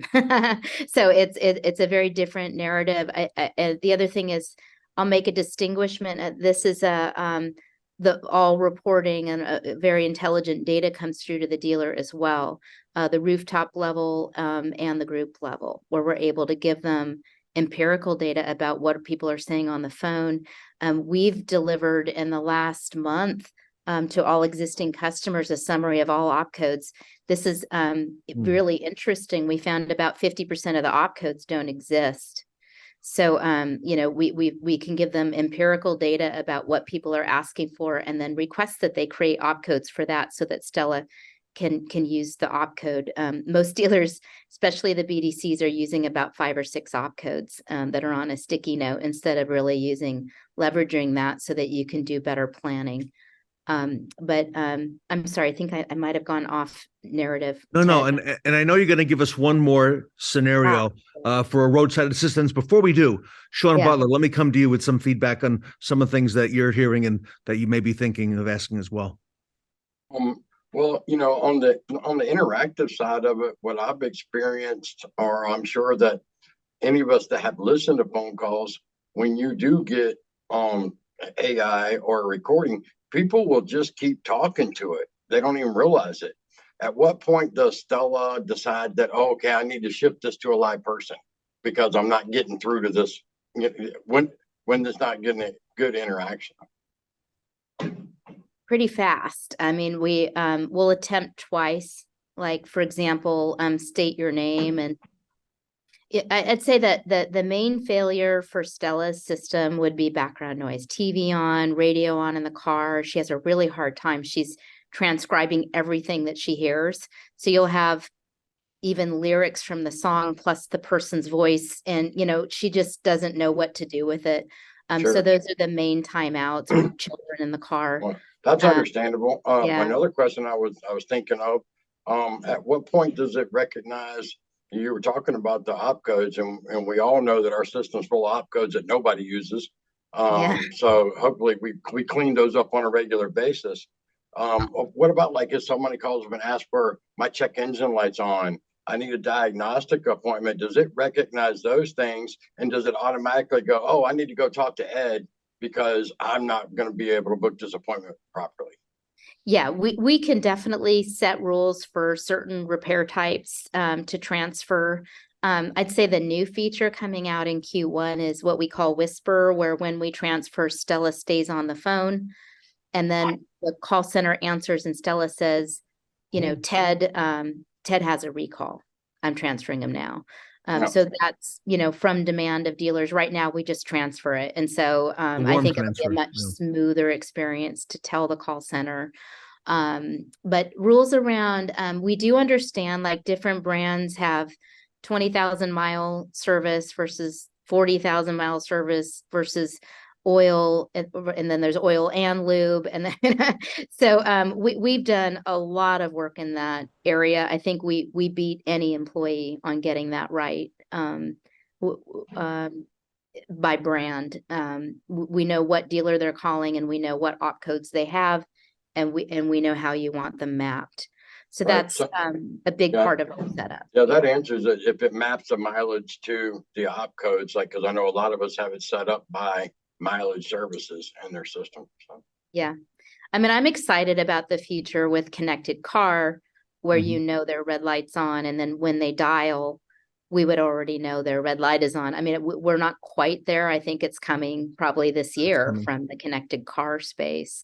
That will, Stella would have whatever intelligence your staff would have. So hopefully we'll have that intelligence baked in as the OEMs connect those. Yeah, that was actually my last question. Will it work with the cars, how they have the intel links and things going on? So yeah, and anything your BDC can know, Stella can know. That's great.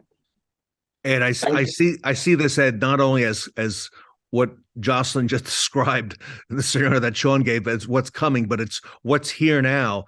And I better get a good foothold for it, because sooner or later, this is what we're going to be doing, Ed. So your thoughts?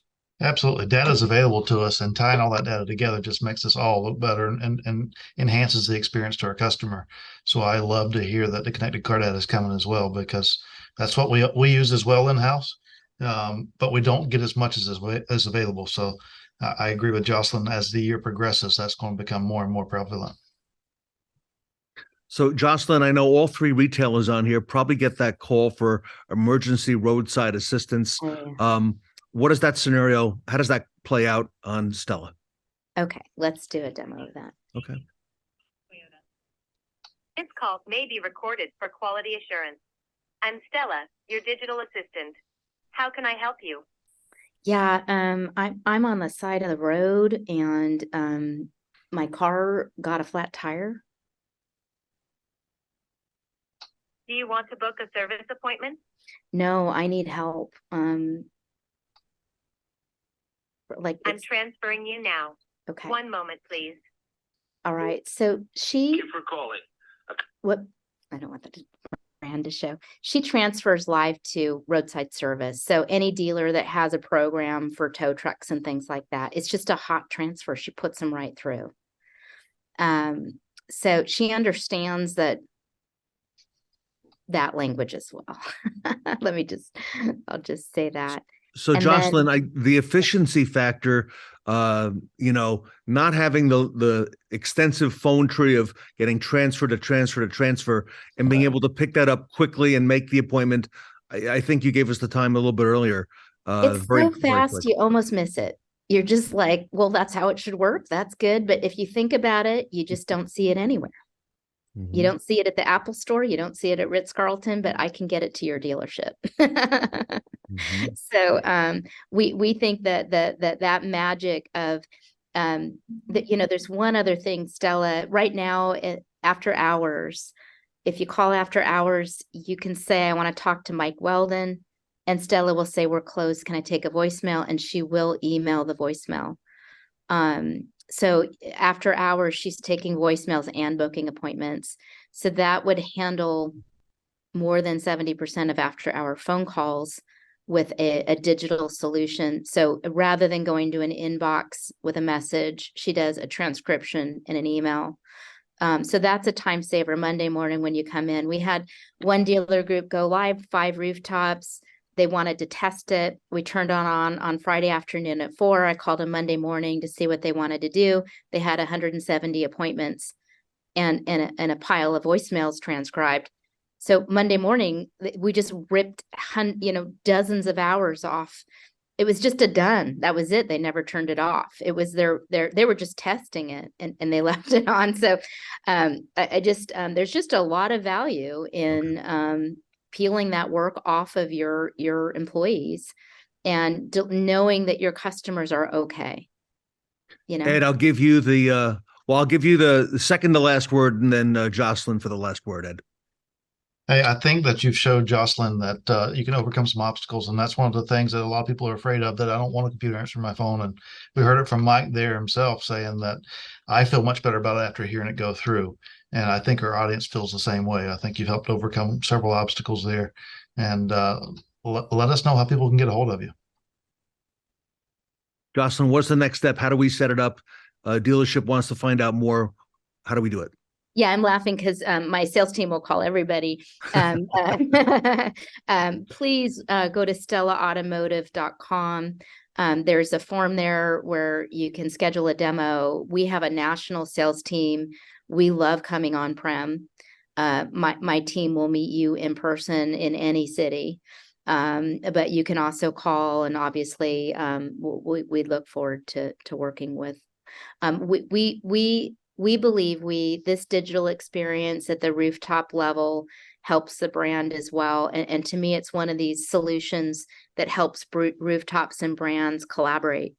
With the changing landscape, I think anything that the dealership can do to move into the future is going to be a value add for both the dealer and the brand. And we serve dealers and look forward to your call. And I can vouch for that, everybody. I've talked to dealers involved with Stella. They tell me the enrollment, configuration, and go live process is what she just said. It's very simple. So please reach out to Josselyn, either at StellaAutomotive.com on the website, or her team as well there. I want to thank the panel today so much for your time. Mike Weldon, Shawn Butler, Ed Roberts, and Josselyn Boudett from Stella Automotive AI. Everybody, the panel from Stella here today at the Fixed Ops Roundtable. Thank you so much. Thank you, guys. Thank you. Have a great day. Thank you.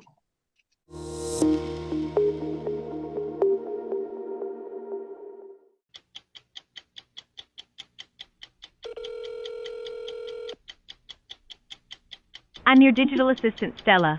I can book, change, or cancel appointments. How can I help you today? Oil change appointment. Are you calling about the 2020 Chevrolet Equinox? Yes. Okay. Could you please state the approximate mileage of your vehicle? 15,500. Okay. Please state your first name and then your last name. John. Thank you.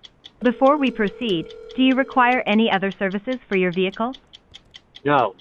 Okay, let's book your appointment. Will you be dropping off your vehicle? Yes. Please wait while I check our schedule. I have an appointment available for Monday, January 3rd, at 7:45 a.m. for drop-off. Would that be okay for you? Yes. Would you like to confirm your appointment for Monday, January 3rd, at 7:45 a.m. for drop-off? Yes. We have successfully scheduled your appointment for Monday, January 3rd, at 7:45 a.m. to drop off your vehicle. Goodbye. Good evening, this is Chelsea. How may I be of service? Hi there, I'd like to schedule a service for my car to get an oil change. And have you been here with us before?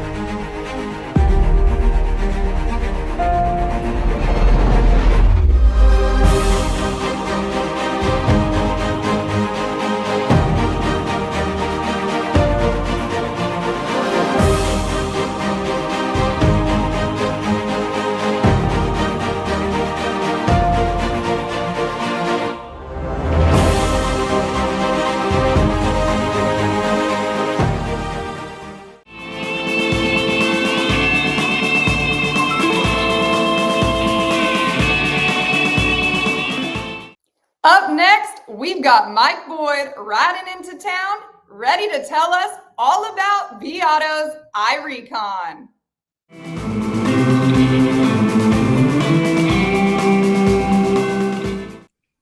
Welcome back to the Fixed Ops Roundtable. It is a great honor to welcome our next guest. It is Mike Boyd, who is the founder of vAuto's iRecon. Mike, welcome to the Fixed Ops Roundtable. Very excited to be here, Ted. Thank you. Mike, I have heard so much about you, about iRecon, and what a time in our industry, right? Here we are at the end of January, now coming into the second month of the year, and so much happening in our market, in terms of vehicle values. And this has never been more important than today. Oh, absolutely. Things are constantly in flux, but they seem to be moving a little bit faster than ever before. One thing that really impresses me, Mike, is your retail background. You're a retail person, okay? You came up in dealership. Talk to us a little bit about that, and if you don't mind, share with our audience today. What does reconditioning mean to you, and how you came about all that. Yeah, it's a very interesting story how I became a tech guy, because I am as car guy as you get. I started off chasing bumpers. At least that's what we call it in Ohio, where I'm born and bred, roughly about 30 years ago, and worked my way up through the ranks, through all the different positions and all the different personas, really understanding all those different jobs to be done and who's doing it, to managing multiple stores. And it was from that lens that I saw that there was just a huge gap when it came to managing our money, which when you ask the question, what is reconditioning? That's your money. That's the dealer's money, because everything you do to acquire vehicles, or even know if you have money to acquire vehicles, is dictated by how much of it do you have to spend and how well can you spend it to get that product into the hands of the consumer to get your money back and then restart that clock, right? So at the dealership level, we were early adopters of vAuto. We fought it at first, and then we drank the Kool-Aid, and it was off to the races. We were doing great, buying cars, selling cars, and we were just moving and we were growing. But then we hit an inflection point where our own processes were not growing internally at the rate that our acquisition and our selling was. So we had the majority of our team spending 45% of their time chasing cars that they've already sold, trying to get them through that process, that reconditioning process, getting them ready for physical delivery. Because it's one thing to sell a car. It's a whole nother thing to actually give the keys over to the consumer and make sure you've got their money and they're happy, and then go restart the clock again and go buy a car. So I actually created my own system. Nobody was addressing that opportunity. I saw how it was really hindering not just me, but my team. So it started off with 34 pages of hand drawings. Wow. And it was a playbook. And I was like, okay, I'll pattern out everything we do. Ted gets the car at this time. Then when Ted's done, he does this. And I handed it out to everybody, including the salespeople. So nobody had questions of what was expected. And it just kept getting better. It kept getting so much better that we started selling a lot more cars and making a lot more money, just because we didn't even understand how much more opportunity there was until we freed them up. So to me, when you ask what is reconditioning, reconditioning is your money. That's the dealer's money.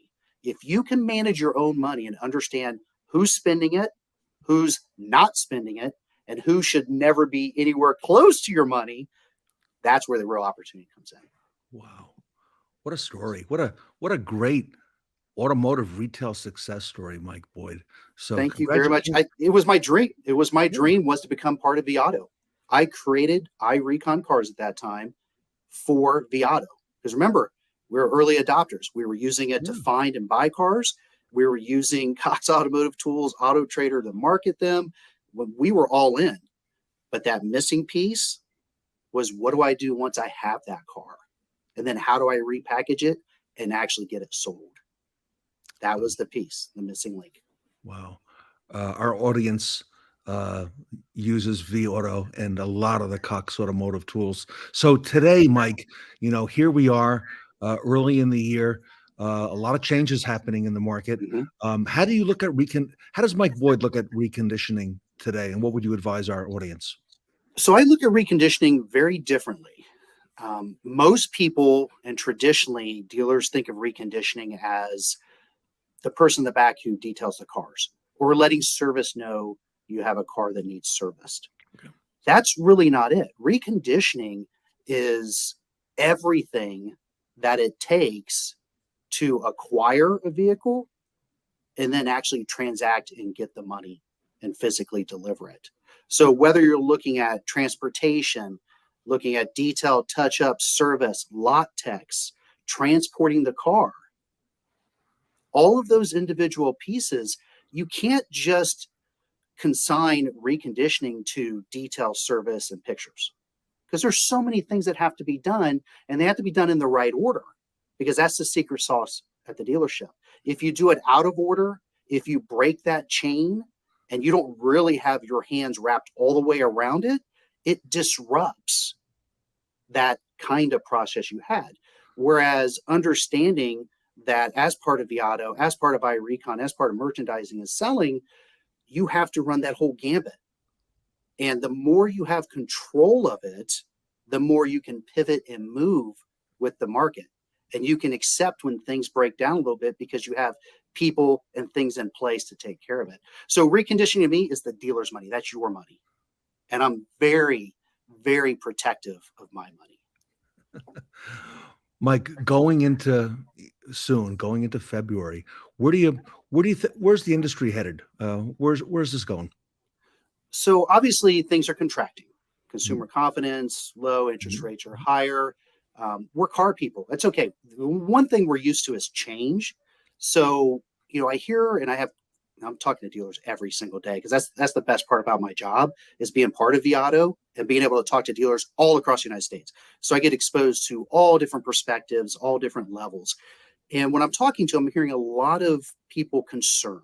Hey, we've made a lot of money. Last couple of years have been great, way better than they've ever been before. But what about now?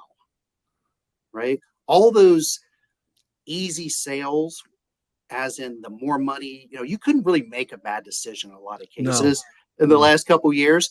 So their biggest concern, and it is a concern, it's a concern I've been voicing and I'm really talking about now, is that type of environment leads to excess and gets rid of the natural ability that we train into our people and our people we work with, of how do we stay market relative? How do we get down there and slug it out? Right? Because when it's easy, everybody's making money. Yeah. So now going into a market that's contracted, where you're going to see depreciation higher than ever, now is it's a wonderful opportunity to really look inward, look at how we're managing our money, what we're buying.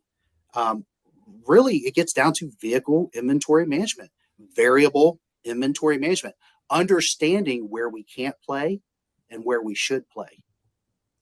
Well, everybody, we're talking to Mike Boyd, who is the founder of vAuto's iRecon. Mike, what are you most excited about where we are now in the industry? So perspectives have really changed. Like we just said a second ago, the market has been very good to us for the last couple of years, and dealers have had to change and pivot, and we're great. We're dealers. We're used to change. So we've made that change. We weren't very adopting of digital selling, retailing digitally. Then all of a sudden, on a dime, we switch, we start doing it. So really it takes market shifts or market changes to really highlight opportunity. So what I'm most excited about is when I'm talking to dealers and when I start speaking about reconditioning, even though I really don't like the term reconditioning, because that's that old way of thinking of it. It puts people in that wrong mindset. Yeah. I like that they're already talking about, I'm really starting to dig in, and I want to understand, how long does it take for me to get a car through service? How long should it take for me to get a car detailed? Do I have the right people in the right places? Do I have too many people? Even too many of the right people in the right place can hurt you too. So it's understanding that there's lots of ways to make money. Just because there may be a little bit harder to make those profits on the front end that we used to, that means that you can look inward, and a lot of times you can replace that with efficiencies gained inward, which puts you in a much better situation to be able to pivot and move. Sure. And that's what I'm very excited about. What do you fear? What does Mike Boyd fear at this time? Inactivity. Dealers just tucking their heads in and not doing anything.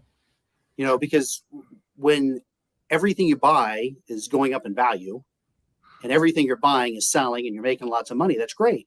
When you start seeing depreciation at an abnormal rate compared to what you're used to, and then you're looking at your own inventory and you're looking at how it's devaluing and the market's starting to shift a little bit. If you go into turtle mode, worst thing you can ever do, because it's not going to get better. What you have to really look at then is go, okay, what is our plan? What is our overarching strategy, and how do we do business, and how do we right size and stay market relative? That's the big word I use, is market relative. Markets change. They're not up, they're not down. It's just the current market you're in. Yeah. So if X cars were selling and were hot and now they're not, the X way you were making money was hot and now you're not, then you need to shift to the other way, because that money just moved. So you need to be able to be nimble enough to understand that you can't sell a car you don't have. And you got to look at those cars differently. And really, that's that variable inventory management perspective. It's looking at each car in relation to how is the market going to accept it today and tomorrow? How am I going to repackage it and get it through in a timely manner and really understand the things that I need to do and the things I shouldn't? And even so far as to, you know what? I shouldn't even play in that field, because the way I'm set up and the way the market is right now, that's not a good place for me to park my money. So it's a very exciting time. Yes, there are some things to fear, but with change comes opportunity. Yeah, so I'm excited heading into the new year. Yeah. Okay. Now, Mike, I've heard you discuss the concept that it's no longer about 3 days. It's about 30. Can you explain that? Yeah, to the our bane audience? of my existence has been 3 days. I get asked two questions on a regular basis, especially the first time I meet somebody. One is if I use iRecon, how low will you get me down in recondition? Can you get me to 3 days? The second one, well, we'll go into the second one later, but the first one, the biggest one, is the 3 days. The 3 days. The first thing I tell dealers when I talk to them is like, hey, look, first of all, I can't do anything for you. It is all you. If you're not willing to use our market insights and use our tools, just like you use all of our tools already, to change and adjust and really understand what you're doing, that will give you the ability to move to wherever you truly should be. Now, the reason I say that is because just picking an arbitrary number, 30 years ago, when I got in the business, I remember my first month in, I remember there was a huge hill and they had all the trades and all the cars they purchased up there from auction. And I was asking, like, what are all those cars? And I didn't know anything. And they're like, oh, that's where we do all the reconditioning. I'm like, okay, well, what does that mean? And they're like, they're slow, but that's where they like wash the cars and detail the cars and service them. And they should get them done in 3 days.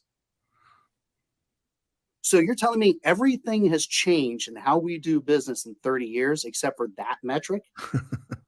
So really, I think it's more important to understand that it's about all 30 days, looking at average month. What is your store doing? What are your people doing every single day? Because it's not a race, it's a marathon. So if you're just picking a pie in the sky number and saying, I want to get to 3 days, wouldn't it make more sense to get to 24 hours? What I want to know, Ted, is when I go to your store and I say, hey, tell me about your store. Tell me about the type of cars you sell. Tell me about the type of money you want to make and the people you have in what places. And let's figure out where they are, what they do every day. Let's pattern every single thing out. Let's incentivize them to blow that average reconditioning number up sky high, because I want every single thing you do to be in digital format, because that's the only way you can truly look at it and say, you know what, that doesn't make sense. Well, that's the way we've always done it. Doesn't mean you should still do it. You have to understand what's really happening every single day in every part of your process for you to ever change that process, or you're just chasing a mythological number. And that's where the real opportunity comes in right there. Wow. Everybody, we're having a fascinating conversation with Mike Boyd. He's a retail person like you and I. He's the founder of vAuto's iRecon. He's part of the Cox Automotive family. Most of our audience uses the Cox Automotive tools, among them vAuto, X-Time, and so on. Mike, if our audience wants to reach out to you and to iRecon and learn more about the tools that you've got, how do we take the next step, Mike? So there's a number of different ways. You know, I'm very blessed to be part of Cox Automotive and vAuto. And one of the things we talk about is that every dealer I meet uses either all or a very large amount of our products, which the beautiful part then is that all of those products, all of those pieces can work together to amplify each other. Like, you can't buy cars and not recondition them. You can't buy cars, recondition them, and not sell them. So having reconditioning and vAuto, having iRecon, all these different tools work together gives a much better effect. So if you are already using our tools, then you have a performance manager. That is a market expert. We underutilize them. Dealers at large underutilize them. Now, they have regular contact, but you need to really jump in the trenches and say, hey, here's something I'm hearing. I heard Mike Boyd speak. Ted said something that really interests me. Could you give me a little bit more information? Because if they can't give you the answer, which I'd be very surprised if they can't, we have that network that amplified effect to be able to put you in touch with the right person. So that's one, talk to your performance manager. If you're at NADA, I'm at the booth. I am a car guy. My best part of my job is being able to talk face to face with dealers and talk about the real things they're being faced with, the real challenges, and how we can assist them to stay market relative. If you're not going to be at NADA and you do not know who your performance manager is or whatever the case may be, reach out to me personally. My email address is at the bottom. I absolutely will respond, and I enjoy doing it. And you can hit me with any question because I am a true car guy. One thing I can do, and I do often, is I will cry false. If somebody tells me something, I will be your best friend and say, hey, that's not right. You're thinking of it wrong. There's a better way. But we will have a good conversation. I love it. Well, Mike, I'd like to, first of all, thank you so much for being here today and telling us all about iRecon and your story, your personal story, which is fascinating. I hope you come back and join us later this year on the Fixed Ops Roundtable. And I would love to. We'll talk in just a couple months on where the market is, and I look forward to hearing those success stories. And Mike, on behalf of the Fixed Ops community, thank you so much for all that you do. Thank you very much, Ted. I've really enjoyed it.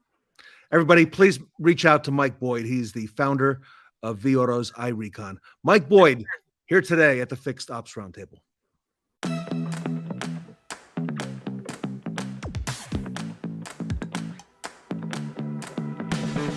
My name's Alex Andreas. My name's Richard Bastillo. My name is Curtis Thompson. I'm the Chief Operating Officer. I'm the General Manager. I'm the Service Director with Mercado Automotive Group. We've got 18 dealerships throughout Florida, Chicago, and New Jersey. We've been in business since 2001, started originally in South Florida. You can't sell a car until the car's fixed. Service can't fix a car until it goes through the recon process. My detailers can't clean a car until it gets through the recon process. So it affects service, parts, sales, the whole organization, how you manage your recon.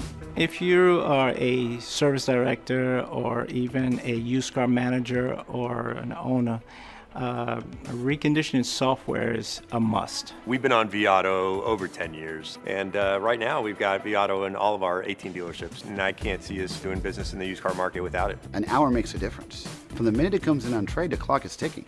If time is our most important commodity, then managing the process is our utmost importance. So any technology that can identify any flaws in our process and give us an opportunity to improve on them is something I want to take a look at. Before we used iRecon, they just yelled at service, you guys are taking too long, and sometimes even in my position, I wasn't sure why it was taking too long.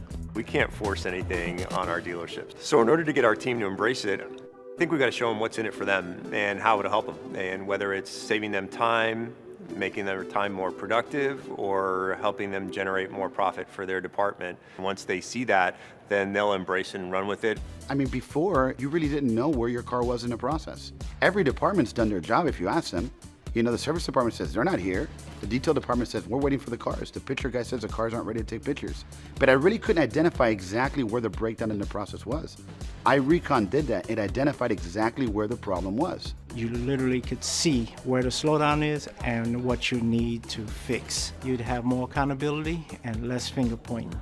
For me, the benefit of having iRecon is having it housed within vAuto and having the same platform throughout all of our dealerships. So when I'm having a conversation with one of our general managers or even one of our used car managers, I can see the progress in reconditioning and see if there's something that might be slowing those vehicles down, or if we've even started the reconditioning process on a car. Without iRecon, my life would be set back about 20 years. iRecon and Provision give you the ability to start at the beginning with the correct notes, with the correct information, with the market data you need to put the right number on the car, to set up your reconditioning from day one the way it needs to be, and give you the ability to merchandise that product right away on the internet.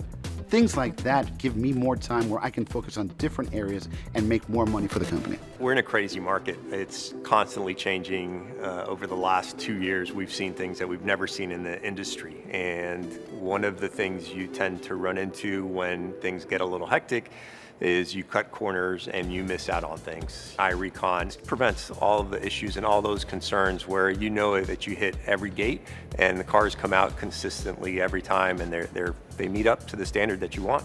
Nowadays, we can see the true nature of, the slowdown and what we need to focus on to improve. The ultimate goal is to sell cars, and the only way you can sell a used car is by getting it up online. And iRecon helps you get that car up online faster. We've seen rapid growth in our pre-owned departments across the company. If you want to increase your profitability and your turn, there's no other product better than iRecon.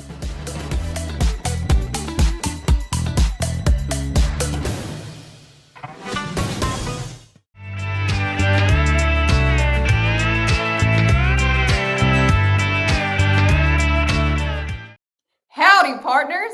Pull your reins back and take a moment to vote for the Best Practice Awards by scanning the QR code on your screen. The Best Practice Awards will be announced at the end of day 4.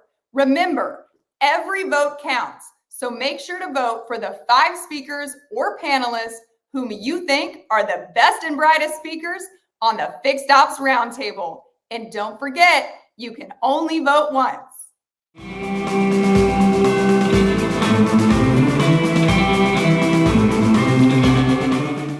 If you hear the wolves howling, don't fret. This ain't no full moon. It's our next speaker, Owen Moon from Fixed Ops Digital.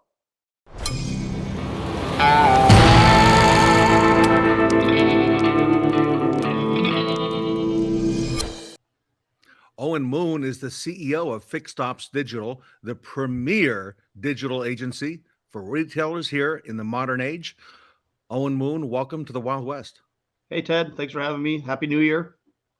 Happy New Year, and congratulations, Owen, on all the success Fixed Ops Digital is having.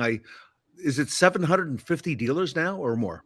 Yeah, we're around 750 stores, and that was kind of how we ended last year. And obviously, we're almost already through our first month of January, and super excited for this year and sort of where we're going as a company. And really want to talk today about how what dealerships should probably be focusing on a little bit as we get into the new year. It's kind of a good time to sort of reset and think about the possibilities and what where they can actually win more business and increase market share. So I'm excited to talk a little bit about that today. Well, I know you're going to put some spark in our fixed operations. So Owen Moon, the show is yours. Yeah, great. Well, thank you very much. Like I said, my session's titled "Put a Spark in Your Fixed Operations Department in 2023."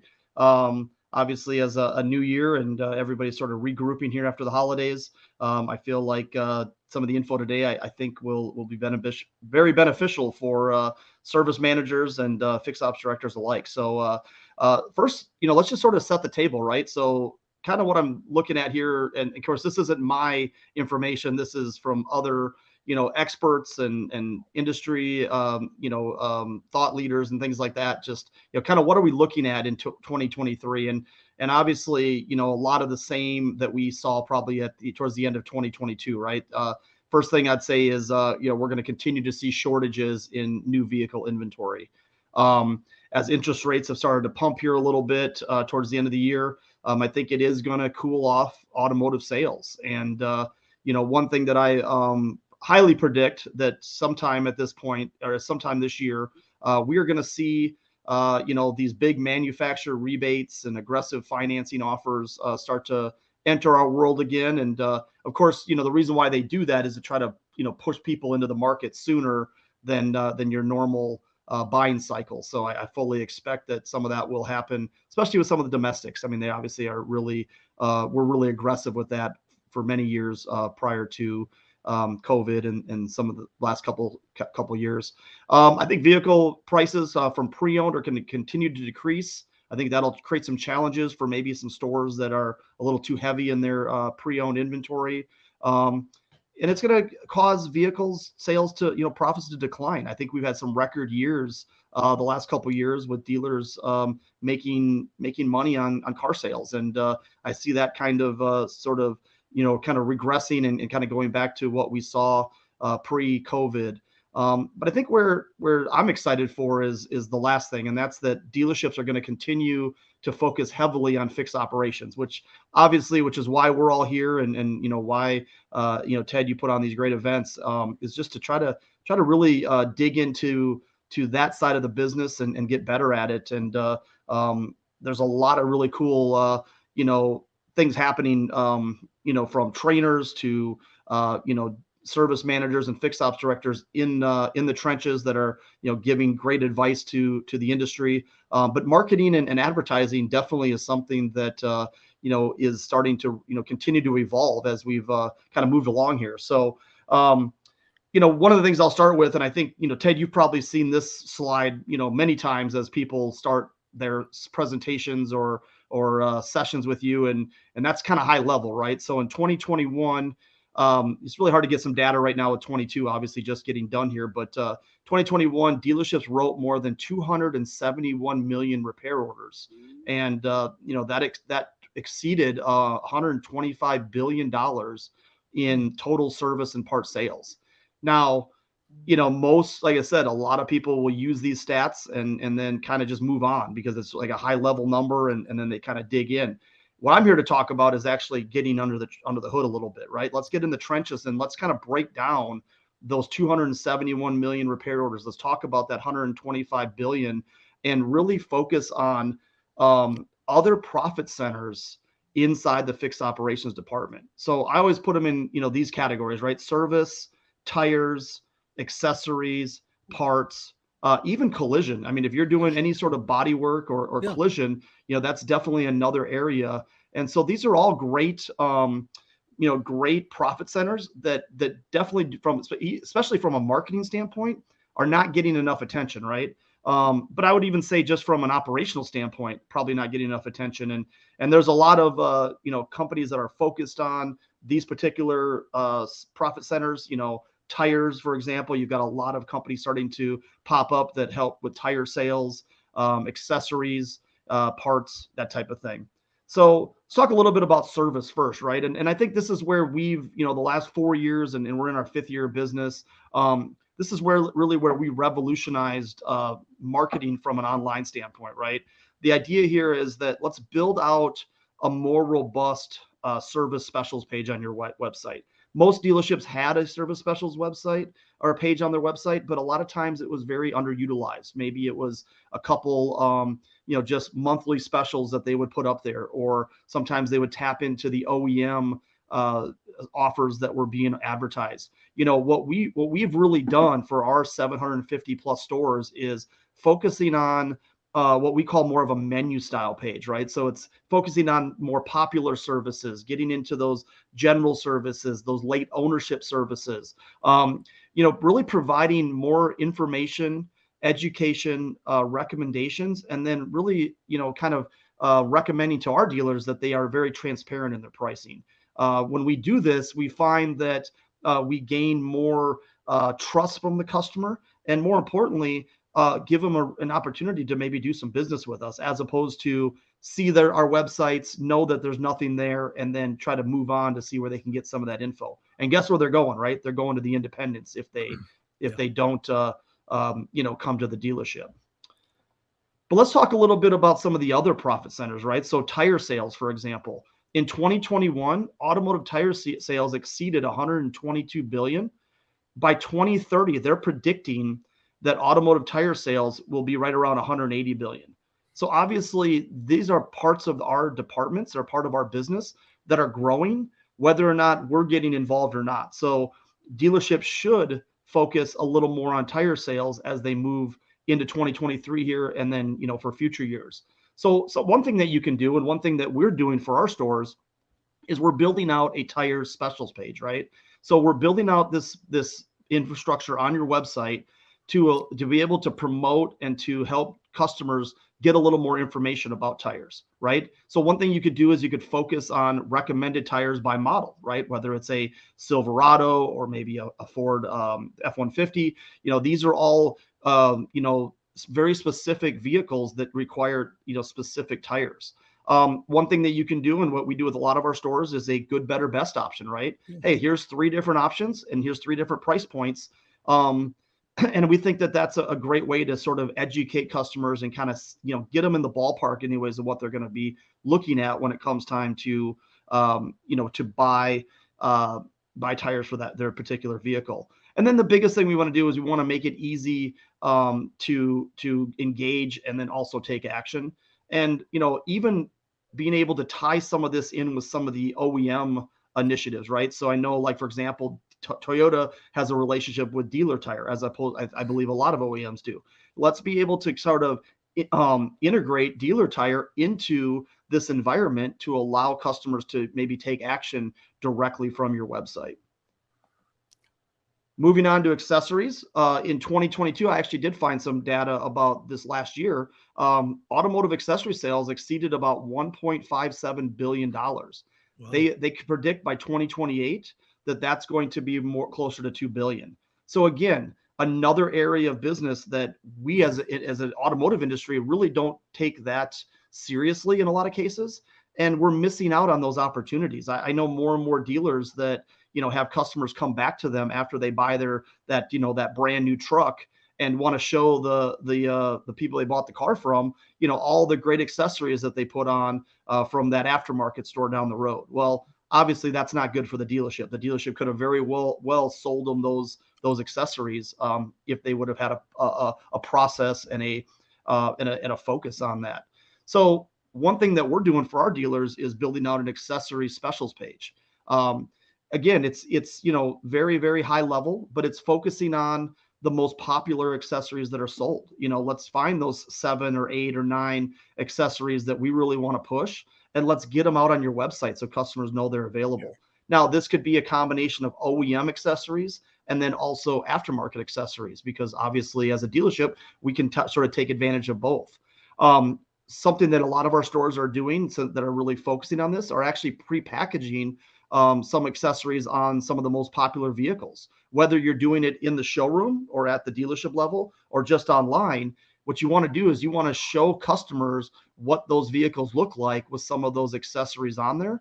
And obviously that inherently is going to get them excited about potentially adding that to their vehicle. And again, just like everything, we want to make it easy. They want to allow them to be able to shop those accessories and take action. There are more and more companies popping up that are doing e-commerce for accessories. Well, a lot of times when I'm talking to a fix ops director or service manager, they always want to do one or the other, right? Well, I want e-com or I don't want anything. Well, sometimes a good start is to get those accessories online and then integrate the e-com environment as you sort of put it together. So definitely don't be hesitant to do something just because you don't have an e-com store, because honestly, that's a whole nother environment that, you got to hire somebody, train somebody, make sure that everybody is being efficient with that process. And it's a crawl, walk, run approach for sure. Talking a little bit about parts, as you know, obviously everybody knows parts is a huge part of the automotive business, especially from a dealership standpoint. Exceeded almost $75 billion in 2021. Now, the one thing that was kind of caught my eye on that was about 30% of those sales were wholesale and another 15% were warranty, right? So out of that 74.5 billion, 55% of that was retail. So one of the things that I always talk about with parts is, how do you get more part sales? Well, you get more part sales by increasing your service business, right? Increasing your repair business. Those are all great ways for us to be able to increase our parts business, because that is a huge part of it. 55% of our business is retail. So let's figure out a way to get more service and more repair business. That's going to inherently increase our parts business. Oh, and I'm doing all the math on all these billions. We're in a pretty big business. It's a lot of business. It's a lot of business. Absolutely. The idea is really simple, is that you want to have your collision really stand out and be a part of the process as well. If you are doing collision, if you're doing body shop business. And so one thing that we always recommend and that we do for a lot of stores is we build out standalone collision websites. The reason why is because there's a lot that goes into your collision center that is going to make sure that customers know about, right? They want to know about the services that you offer, the fact that you work with insurance companies, that your work is guaranteed. These are all, it's a lot to try to put it on your regular website. Now, you should have some stuff about collision on your regular website, but if you can build out a standalone website, it gives you that much more real estate to be able to promote that. Another thing that's kind of been something that we've always talked about with our stores is, can you get a separate address for it, right? Sometimes you can't because it's connected to your store and it's on the backside. They won't give you an extra address. But if you have a separate building and you can make it a standalone address, then you can potentially separate your Google business profiles. So now you also have a collision profile that customers can find when they're searching for it. So, again, that'd be something you have to talk to your city and you'd have to find out exactly what the opportunity is there for. But if you can separate those Google business profiles, just like we do for service, let's also separate one for collision as well. So the last thing I want to talk about really in all this is recalls, right? So in 2021, the NHTSA administered over 1,100 safety recall campaigns. That affected nearly 35 million vehicles and other equipment. And so, again, going back to what you just said, Ted, that's big business, right? That's a lot of recalls, a lot of vehicles that have sort of built-in service for the dealership. The problem is, or the challenge is, not a lot of dealerships are really focusing on that. So one of the things that we are doing for our stores, or that we recommend, is integrating a recall lookup widget onto your website, right? Let's make sure that if somebody is there, we're giving them that experience. Let's make sure that they don't have to go shop 5-6 different places to get all the info that they might be looking for. Recalls, I mean, I look for recalls on my vehicles periodically, just because I know I don't always get them, sent to me via mail or even email. But we got to make it easy, right? How many people do you know, Ted, could just rattle off their VIN number off the top of their head? I'm looking ahead at bullet point number 2, so I'm not going to have to put my whole VIN number in, that long VIN number? Not anymore, man. You just have to go out and find out your license plate number, and you can check to see if you have a recall. Make it really easy. So nice.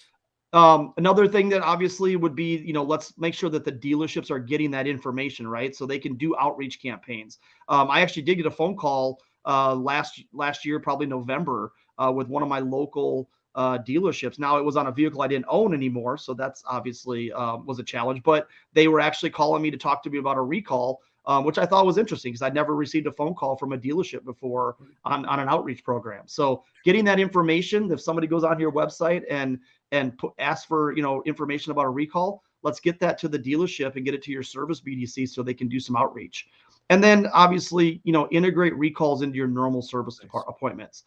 Time is money. People don't want to come back 5-6 different times to get different things done. If you can make it really easy and say, hey, look, we're going to change your oil, we're going to rotate your tires, and then we're also going to fix that recall that that obviously you have on your vehicle. That customer is going to give you a better CSI score. They're going to walk away feeling very good about the relationship that they just had with your store, and they're going to feel better about their vehicle because they're like, hey, I checked off all these boxes, that type of thing. So I'll leave you with this, right?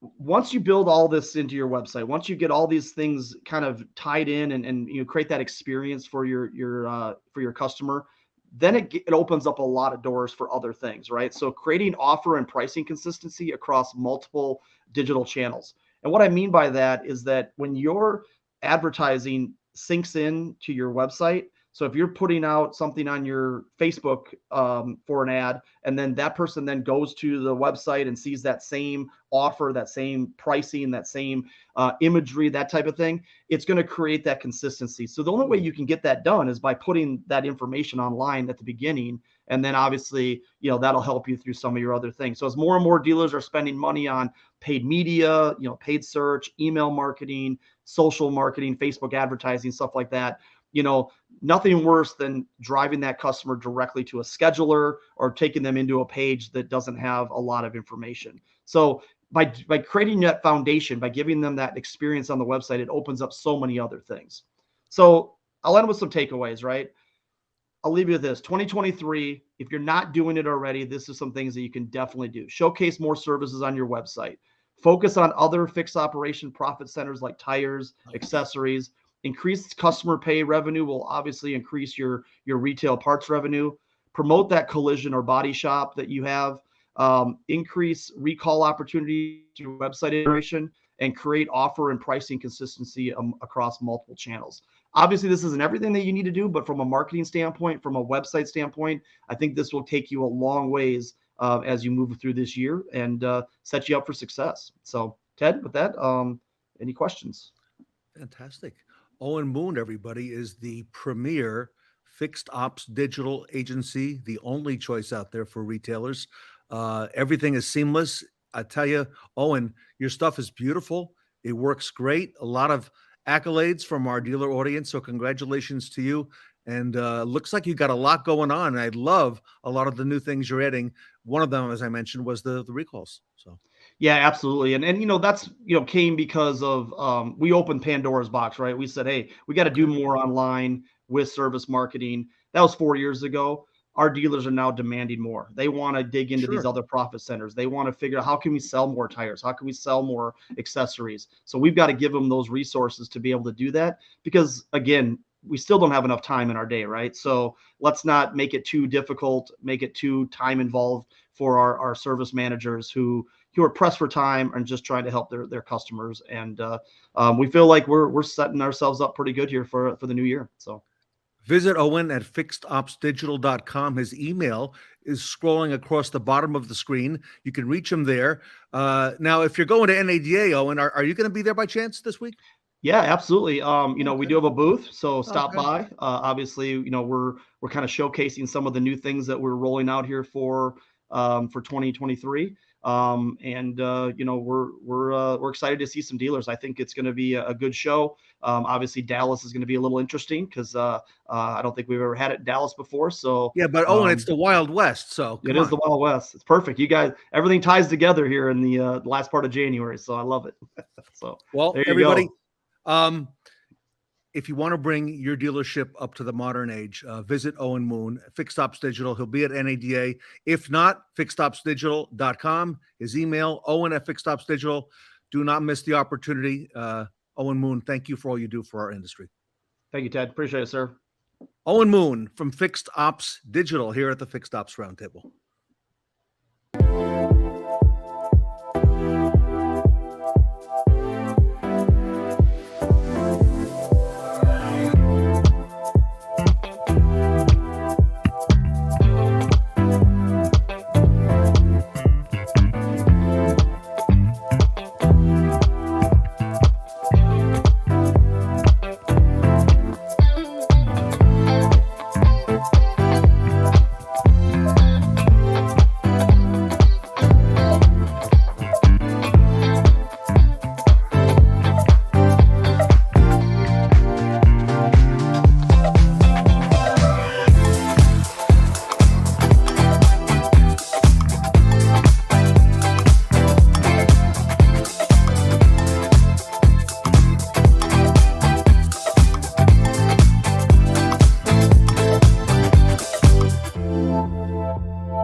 Forget Lone Star. Up next, we've got the All-Stars of Automotive on the AutoMax TechVengers panel.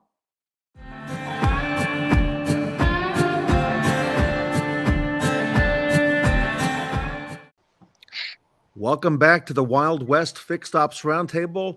This is the panel everyone has been waiting for. It is the AutoMax TechVengers Technicians panel, led by none other than Joe Lockard from AutoMax Recruiting. Joe, Happy New Year and welcome back to the Fixed Ops Roundtable. Yeah, thanks, Ted. Same to you. Thanks as always for having me here. I think it's our seventh time through this, so always uncovering new topics, finding new nuggets for the industry, and I apologize for not having my hat and gear. Next time, I will be on theme next time. All right, well, making a promise. I got my Tully button on, and Tully, we're raring to go for you. You got a lot of superstars here, Joe.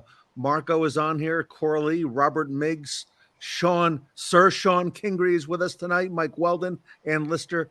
Joe, I'll let you do all the honors. I'm going to step out of the way, and I'll let you get things rolling. Thanks, Ted. Appreciate it. Yeah, I want to go around real quick and just a real fast intro of everybody. Obviously, we got a lot to talk about here, and I know we all have a lot to say. So first, I did want to introduce, we have a new member on the panel tonight, Coralie Zueff. Coralie, thanks for joining us. Hi, thanks for having me. Absolutely. Coralie is a master service advisor, best-selling author of 5-Star Service Advisor, and she provides automotive service consulting and coaching through her company, The Passing Lane. Welcome. Thanks. Did I miss anything? I think that's everything. Okay. All right. Yeah. This is our first time meeting. I'm reading through the bio, and I'm like, man, should I go through all of it or just highlights? But no, it's a pleasure having you here, and thanks for joining us. Yeah, thank you. We don't need to go back 20 years. Sure we do. That's fun. Go start at the beginning. No, thanks again. Next, Shawn Kingery. Shawn, what is going on, my friend? Welcome from sunny, snowy, whatever you want to call it, Wisconsin. Yeah, and for the record, Joe, my hat is in my stable, which is in my office, by the way. I heard. And on the way here, it got a little snowy, and I thought, you know what? I'm not doing it. So, no hat tonight. Well, I was going to ask you. So, Shawn's VP of Fixed Operations for the Kaiser Automotive Group up around Madison, Wisconsin area, which is your old stomping grounds. How's life? It's been a while since you've suffered through a Wisconsin winter. How's it going? It's been about 7 years since I lived, or 6.5 years since I lived in Florida. It's good, Listen, it's January and it's rainy, snowy out. I got a couple more months of this. I figure late March I'll be able to get the Hellcat out and enjoy it again. Nice. Thanks as always for being here, man. I appreciate it. Next, Robert Migliaccio, Service Director for CMA Valley Chrysler Dodge Jeep and Ram in Stanton, Virginia. How are you, sir? Doing well. Just like the guys, my hat was left here in the Wild West out back. Got to go back to the saloon, I guess, and get it. So. You got the nice backdrop going on, though. I should have thought of that. I got to participate some way if I don't have a hat. Right. How are things at CMA? Good group you guys got down there. CMA is doing great. Just keep growing, and we just keep getting bigger and bigger. And we're just doing awesome all the way around. It's great. Good to hear. Thanks for being here. Appreciate it. Yep. Next, Marco Zwanenburg, our very own automotive technician of the stars, 20+ years experience, currently down at Naples Luxury Imports. What is up, my man? Life is good on the Paradise Coast, people. I mean, the weather's beautiful. January in the sun. Can't beat it, right? Busy as can be. We're growing. We're doing great. And great to be on this panel again. Good to see you guys. And let's do this. Good, man. Thanks for being here. Always a blast. Appreciate it. Absolutely. Next up, Michael Weldon. Michael is Fixed Ops Director for the Hansel Automotive Group in Santa Rosa, California. How are you, sir? Just fine. Thank you for having me back. I feel like the hat's this is like an everyday thing for you, right? I feel like we've seen this hat before. Am I wrong? No, this is the first time I worked. I've had it for years, but I decided to wear it because it keeps the sun off my head or keeps the rain off my brow. So it works just fine in any weather. It suits you. It works. Thanks. Thanks for joining us. Next, Tully Williams, Fixed Ops Director at the Nilo Company. Tully, how are you? Howdy, y'all, from the out west out here where it's raining and windy, which is very unusual for us. Poor Mike and I are trying to stay dry out here. I'd love to be on this panel. Super excited. Texts are the reason why we sell all those great hours, my friend. That is correct. And thanks as always for bringing the energy. I appreciate having you here. And last but not least, Ann Lister has rejoined us. We missed you last time around, Ann. How are you? I know. Glad to be back. Thanks for having me. Yeah, it wasn't the same without you. Ann is service manager at the Williams Auto Group up around Elmira, New York, correct? Upstate New York, where it's not Marco's weather, so I'm a little upset about that. Yeah, right. Okay, cool. Well, let's, like I said, we got a lot to go over. I want to jump in. This is our 7th panel, and we've dug in on a lot of stuff. And you know, it starts getting a little bit harder to come up with fresh material. And obviously, once we get the ball rolling, I know we're always able to contribute our perspective. I want to go into something that's come up here and there on the previous 6 panels. And on the surface, it can sound a little mundane, a little trivial, but from my experiences, it has a huge impact on both technician recruiting and technician retention, which is kind of, you know, for our purposes, what we like to assist with in any way possible. I can tell you, in my experience, owning a recruiting company, recruiting technicians myself, we lose a lot of quality technicians due to slow and inefficient onboarding processes. So I'd like to take some time, do a deep dive on our experiences with the onboarding process as it pertains specifically to technicians. We can expand it to the entire service department, but techs being kind of the unique animal that they are, I'd really like to dig in there as much as possible. And for the purpose of this conversation, we could look at onboarding as, you know, from all the way you're in an interview and it's okay, this is our tech, I need to make this happen, up through really, you know, that first month where you actually have someone who feels like they're part of the team and you know, has learned all the nuances of how you run a shop. A few talking points that I figure we can get to here, and then I'll kick it around the room. And of course, we'll play off each other and contribute our own experiences here. Some of the things we've seen that can cause a logjam here and cause you to lose good hires, lack of communication between, you know, it could be internally between HR and between a service manager, between the dealership or the service department and the candidate themselves. Lack of electronic onboarding, pencil and paper stuff can really slow you down at times. Not helping out getting the toolbox over there. You guys know well enough that when the toolbox is there, the tech's there. I mean, that's kind of it. You get the toolbox over there and it's kind of seals the deal. Slow to make offers, not making counter offers, slow to process drug and background, unwillingness to really kind of be flexible. I mentioned that techs are a bit of a unique animal, so we obviously have to kind of do things that we don't normally do for other candidates, I'll say. But all those really, you know, you kept hearing slow come up there. The main thing, the main point that I want to get across and that I see a lot of is that time kills hires, time kills deals, time kills hires. And the longer it takes to get from that, let's do this, mutual agreement from both sides, to actually having them there and working tends to hurt the odds of getting that tech and having them be a long-term member of your team. I want to start, Corley, I'm going to start with you. Obviously, you know, you're the newbie here, so I'm going to you first. And you also bring a unique perspective, you know, from you've been inside service departments, you're an advisor, which we've never had on the panel before. And then in your work with your clients, consulting and coaching, you are then applying some of the things that you've picked up from your tremendous experience within the service department and advising them. What's some of the good, bad, and ugly that you've seen in regard to onboarding? I was kind of thinking, like, you know, after the process has taken place, and even when the technician has their box that's arrived at the shop, and then when it comes down to getting them up to speed, getting passwords, making sure they know where everything is, like that can drag on, and it can definitely be discouraging for somebody who's starting off new. And you know, what if they made a good for being there? If everything isn't efficient, like set out in process, this is how we do things, this is where everything is. If they're still wondering days after being there, it can have them second guessing it for sure. You bet. And then that is efficient, no, for them and for us. Right. Yeah, time again, right? And shame on me. I said 30 days. This shouldn't take 30 days for them to feel like a member of the team. That stuff should be done in place. They should know who they're reporting to. When they start official that first day, it shouldn't be, what do I do? Where am I going? They need to be producing, especially when you talk about your higher level technicians that first day. So you're absolutely right. It starts before they even get there on that first official day.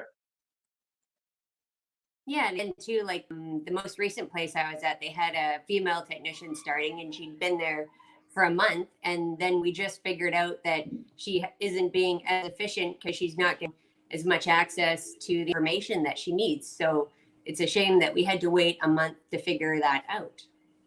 Yep. And like, you know, something she have that we access said. to the laptop and procedures for doing things. Yeah, and a big phrase for us is, you know, and this usually applies to the sales side, but I see so many, you know, just correlations between variable side and fixed side. We say, did you hire them dead or did you kill them after you got them? And a lot of times that first day is it. You know, they might hang around for the 30 days, but if that first day, first week, and the whole onboarding process has left a sour taste in their mouth, you may have already lost them. Okay, great. All right. Well, thank you. I agree wholeheartedly with what you're saying, and starting them hit the ground running that first day there. Tully, I want to come to you. Tully, I feel like the last few panels we've done, not on purpose, I saved it to the end, and it looks like your head's about to explode by the time I get to you. So I want to get it out there now and let you run wild. What's walk us through your guys' process? Maybe, you know, you've been doing this for a while. I think it starts where if we get a lead, when Joe sends us a lead, how soon do we call? It's in minutes when we call. Feel that person out of the phone, get them in the door is crucial. There's no negotiating. There's no, I'll get back to you. You make decisions today, right? Get them in the shop, get the foreman over there. Get the GM to introduce himself to that person. Make him feel the culture at your store. Make sure they're in that now. That is the key issue. When they feel good in the hiring process, they'll feel good working at your store. So is your techs ready for success? Show them what people are doing, how many hours they're producing, how much money they're making. Show them the pathway to their success. If they start as an hourly or a basic technician, tell them how much money and hours and time it takes to get to the top. Top is $57 here at the Needle Company. How can they get up there? How can they make more money for them and their family? This is a huge deal. Now, the day they come and get hired, that person needs to have the same atmosphere. Welcome, hello. Here's your buddy. Here's all of the passwords. Here's the parts counter guy. Here's how you use the software we're using today. They have to feel good day one on the interview. They need to feel even better day one when they're working. Absolutely. Yeah, that feeling's got to carry forward. They don't want to feel like they were sold on something, and the Tully that they saw during the interview isn't the Tully that they're seeing here on day one. You know, my dad used to always say, throw them a party, throw them a party. And, you know, it was hyperbole. But the point stands, make them feel like it's a big deal that they're there that first day, that first week, and carry that energy from the interview and the recruiting process forward into their, you know, starting and adjustment period. Because, you know, when they start off, you know, if you have a newbie, that's a different story. But if you have a technician that's coming over, you know, his whole problem is that he has a family to feed. He has, you know, he's a little worried. He doesn't know what he's going to get. I mean, especially if they're changing brands, even if you go from Benz to, you know, of course, the ultimate driving machine of BMW, it is a different thing. It is different. Yeah. Make it exciting. Make it exciting for the technician, because he needs to feel good. Because if he starts off wrong, the relationship is scarred for a long time if you can't turn around. Sure. We have to make them successful. That first couple paychecks need to be whoppers, or we need to guarantee some hours for them. We'll guarantee your work hours for those first couple of months, or whatever what we feel is necessary. We have no problem doing that. We have to make them successful. Success is the key. Well, and like you said, come loaded with, you know, if not an offer, it depends on the level of technician. You got somebody coming in that you know is a big time tech, you do have to have that offer ready and know what you're doing. We open up the sheet. Here's the sheet. Here's the path. Sure. What certification? Okay. Oh, that's $48, and you can go up to $57 if you want to do this. There's no negotiating. Right. It's all there in writing. And here it is. And there's no like, oh, well, could I squeeze another buck out of this guy? We don't need to know that. I want to show everybody, our current techs and new techs, where they are in the pathway. Let's be honest. Oh my God, what a concept. Show them the path to 57. Yep. I'm with you, sir. All right. Thank you, Tully. Appreciate it. Marco, I want to come down to you there. Obviously, you've been at Naples for a while now. How many years? 13. Okay. Can you go all the way back and think to your first day and your interview and your first week and walk us through that and why it worked as opposed to possibly some other places that you had spoken to? Well, I've mentioned this before. Like when I went on interviews, I have said no to various places simply because they would not let me talk to the other technicians. That's the first big no-no. Show me the transparency. I want to see don't tell me what you can promise me. I'm still blind from all these golden mountains as I've been promised. I never saw them. But show me the numbers for that day, that week, the last month. Show me the numbers. We're tangible. That's what we do every day. We work with stuff right in front of us. We're logical. Don't give me promises. Make it a good first date. Here's one thing that sets a dealership apart, besides all the points that were mentioned by Coralie and by Tully, which are excellent. What about the other part of our life? Like Tully mentioned, like family to feed. Well, if they're moving from out of state or out of town, does HR or the service director or manager have contacts with realtors, with apartment complexes? What do we know about school zones? How can we help these people transplant their entire family in a lot of cases and help them outside of work as well? Because it's all fine and dandy if the dealership is great, we're making great money, but if the family isn't happy, we don't know where to live, we don't know where to go to school, doesn't matter. So it goes a lot further than that. And that's another one, speaking to speed, and we'll have that come up a lot with us, especially when it comes to OEM level technicians. More and more often than not, going to be pulling them from out of town. And it's great to get a verbal commitment or even an on-paper commitment from somebody. But when you have that 30, 60 days and you know it's going to be a while before they can get there, they can find a house, they can get the family there, a lot can happen in those 30 to 60 days. If you already know ahead of time, this person's coming from out of town, and like you said, let's talk to some local realtors, some landlords who's got maybe a second property where they can stay, try to get them in there immediately and put them up somewhere until they can find something more permanent. That's a great point. Get an extended stay suite at a corporate rate. Sure. How hard is it to do? Just make sure that you want to invest in these people. These people come with a family. These people come with a life outside of work. Help them with that. That will set you apart. That will really speak volumes to me. Right. Absolutely. Do you remember your first day? Oh, absolutely. What walk us through the first day. And butterflies, did you feel good first immediately as soon as you walked in the first hour? How'd you feel? First hour, I was nervous because I did move my family from Atlanta down to Florida. Right. So yes, I've been here, I've flown over and I checked it out and I talked to the people. So, but still the first day you're like, oh my gosh, did I make the right choice? Am I going to be able to? But no, immediately everybody was friendly. I got the help from management. I got a guarantee for the first X amount of weeks. Then once I changed from the Star to JLR, of course I was local, so I knew everything. But from day one, all my passwords worked. I had access to email, the OEM website. Within a week, I had uniforms. Let's not forget about those uniforms. Yeah. Some places it takes 60, 90 days to get uniforms. At that point, I'm like, who's reimbursing me for what I have to buy myself now?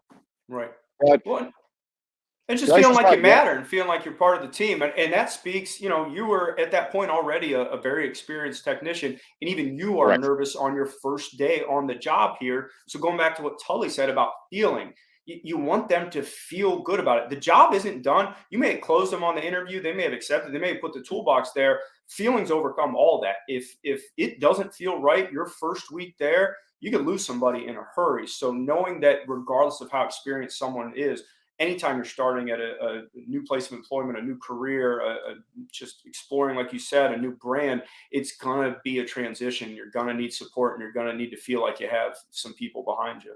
Absolutely. And that's what I had on both occasions. But as I said too, it's like I've said no to places that could potentially make me a lot of money. I just didn't feel right about it. Right. All right, sir. Thank you for sharing. I appreciate it. Absolutely. All right, Shawn, I'm coming over to you. Obviously, you're in a new role now, and we talked about a little bit here recently that you do have the opportunity. You've been given the reins to come in, look things over, make some changes where you feel it would benefit the group as a whole. I know from our relationship, you've also have some experience in larger groups, and in some of these larger groups is where we tend to see some of the things that I mentioned, the lack of communication, HR kind of putting things into black and white terms when it comes to onboarding, when we all know when it comes to text, there's a lot of grays there, and there's a lot of adjustments that need to be made if you want to get somebody on and get them started. What, going through your whole career loop here and talking about some of those old experiences and some of your new experiences, what are some things you've picked up over the years? It's funny, and I think it came from Marco, probably in episode 4 or 5, whatever we were in recording. And it's sunk in. There's a lot of things Marco has said that has sunk in. The technician makes their decision in the first 3 or 4 days how they're going to do with the place. And when I say that, Joe, in my previous life, and I won't mention the name, an import brand, we knew we had a cancer in the shop. And I know that's a horrible analogy, but it's a term that we all use. We knew we had it. We knew it was there. And we hired through Joe, did a great job, found us great candidates. And guess what? Surprise, surprise, the cancer still ran them off. So that being said, Joe, what do you learn? You learn you can't have the cancers. You can't have them. If you know they're there, going through all the recruiting and paying all the money and relocation, everything you do, it isn't going to change. The cancer is still going to be there. That negative attitude is going to be there. So the first things first, you got to fix your own house. Call it what it is. If the laundry's dirty, you got to throw it out. All right. Yeah. And that's a lesson learned. We tried it, Joe. We failed. My fault. I own that. Okay.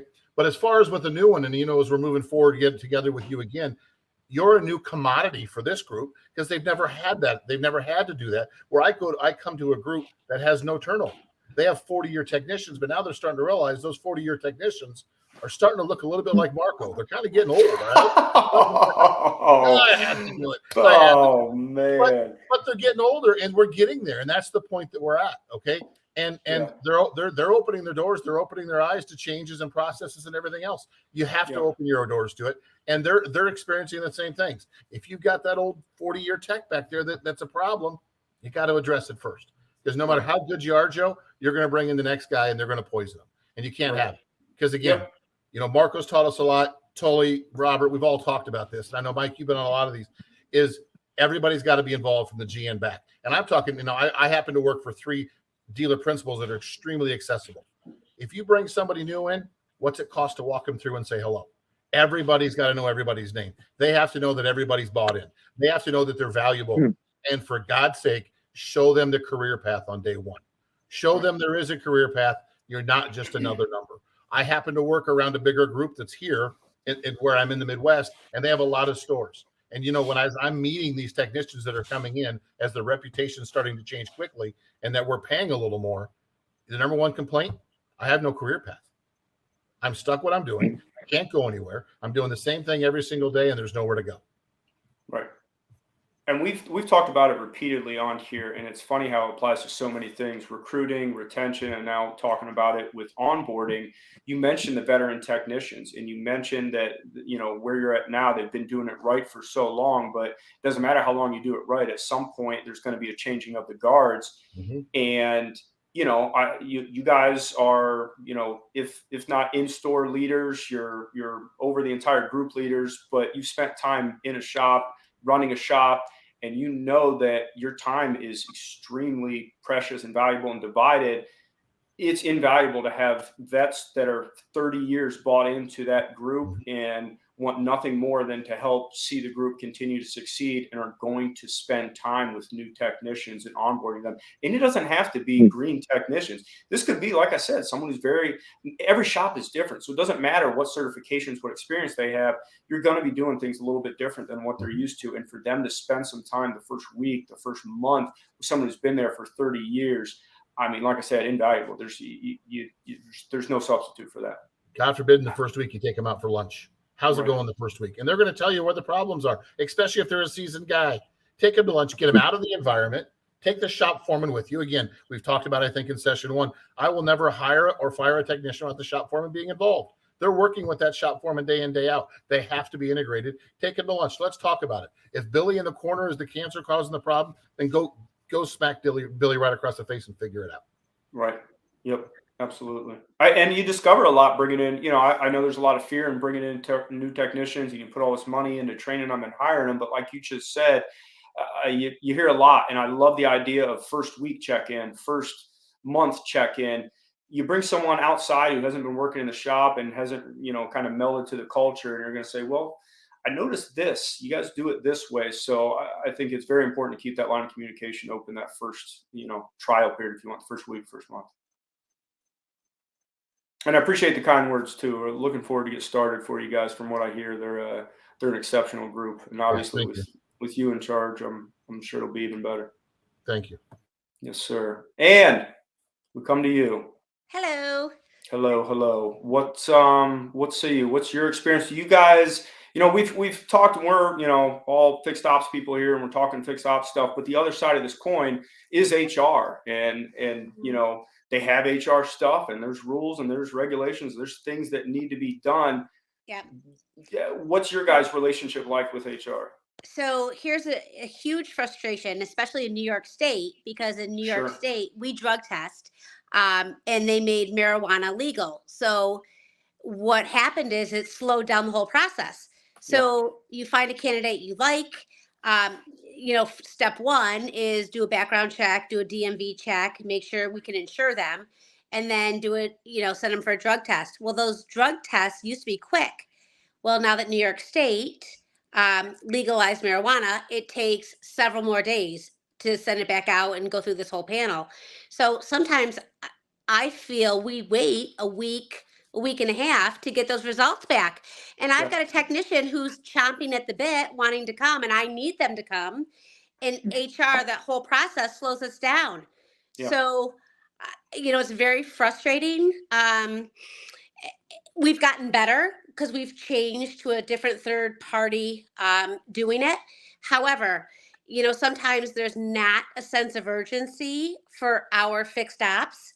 I feel like, it's a technician. So if I don't get it in for the, MVR to come back for a couple days, that's okay. Well, no, I'm calling like every day, every few hours. Did you send it in? Do I have a result? What's going on? Yeah. So it's frustrating because I do feel HR sometimes, there's not a sense of urgency with fixed ops. And I think that should be the biggest sense of urgency. Sure. And it's, another communication thing, and it's another moving piece. And this happens to us a lot too, where we've worked with the service manager, and that's our point of contact. And that's who we're trying to get on the same page with as far as what they're looking for in a candidate, and helping them get the candidate in. Hey, this is what this candidate's skill set is and how much they need to make. And then you get to the goal line, and here comes an HR person, and they have a whole other, okay, well, slow down. It's like we can't slow down. There's no slowing down with technicians. It doesn't work like that. No, and I try to pre-screen them when I say, "How's your driving record?" We have to be able to insure you. So I try to set the expectation from the very beginning. How is your driving record? How is your background check? And I'm not as worried about some things, but there are other things that, listen, just be honest with me, because it's going to take me a lot longer to get you through, and maybe I need to wait 30 days, and that's okay. Just be honest and tell me so we can be transparent and get you through as quick as possible. Right. And keep communicating with them. Like I said, this has become a huge part of my recruiter's jobs, is babysitting that probationary period, and getting the candidates to go too. I mean, that's a big problem. especially if they think there might be something that comes up. And again, like you said, you gotta be honest with me. Just tell me what you have going on, right? Do you need 30 days? Do you need 2 weeks? What do you need? Because I'll work with you. Just be honest. Yeah, right. And that is, and it was part of the reason I wanted to put that one on you, because we've worked in New York before. New York's tough. It's a little bit different. And the HR, I don't blame the HR managers in New York, because things are different. So you got to be very, very careful in what you say and what you do with candidates. But it is a piece of the puzzle. And like you said, just getting them to understand, I understand where you're coming from. Here's the problem, and here's the need, and here's why this is maybe a little more important than some of the other positions that you're trying to get on board. In HR, sometimes like I feel, fixed ops, sometimes we're like the redheaded stepchildren. You bet. And there's, there's got to be a sense of urgency, and there's got to be that let's treat them, the way we deserve to be treated, and get it through quickly and give us the attention we need and deserve. Yep, you bet. Okay, awesome. Thank you. I appreciate it. Mike Weldon, I'm coming to you, friend. You're in another legal marijuana state. What's how's that work for you guys out there? Do you guys test for it? Laws that New York has to follow. So right. That's something that comes up for us in California. And I mean, where are we at now? It's about 50% of all states now. Is it something that you guys even test for? We really don't. We test for other things, but it's still part of the process. But we kind of don't look at it anymore. Right. And I got to tell you, I really enjoy coming on this forum, because all the experts that are on here, I've learned so much over a period of time collaborating with everybody. But and we all kind of are in a league where we're trying to move to be on the forefront and retain people. And the first thing that comes to mind for me, we're doing this one word thing, and so I'll come with one word for this panel is relationship. I've lost very few technicians that I've built, or I've tried to mentor my managers to build relationships with people and get on the same level where there's that effective communication. Just like the commentary has been onboarding, take them to lunch, make them feel part of something. Because, we spend a lot of time here, and it's kind of fun, where you can walk into somebody's work area while they're working. They're willing to share what's going on, not only on the job, but they're willing to share of themselves. And that, to me, that's fun, because now I can connect with that individual, so that individual knows I'm sincere. And just as, Tully mentioned earlier, is that we lay it out. We tell you we've got a 4-tier process. We lay it out where we want you to go. And I'm sure most of us here do that. And Marco, by the way, it's just a beer. You can come to work for me anytime. No, I got the Jag Land Rover stories coming here.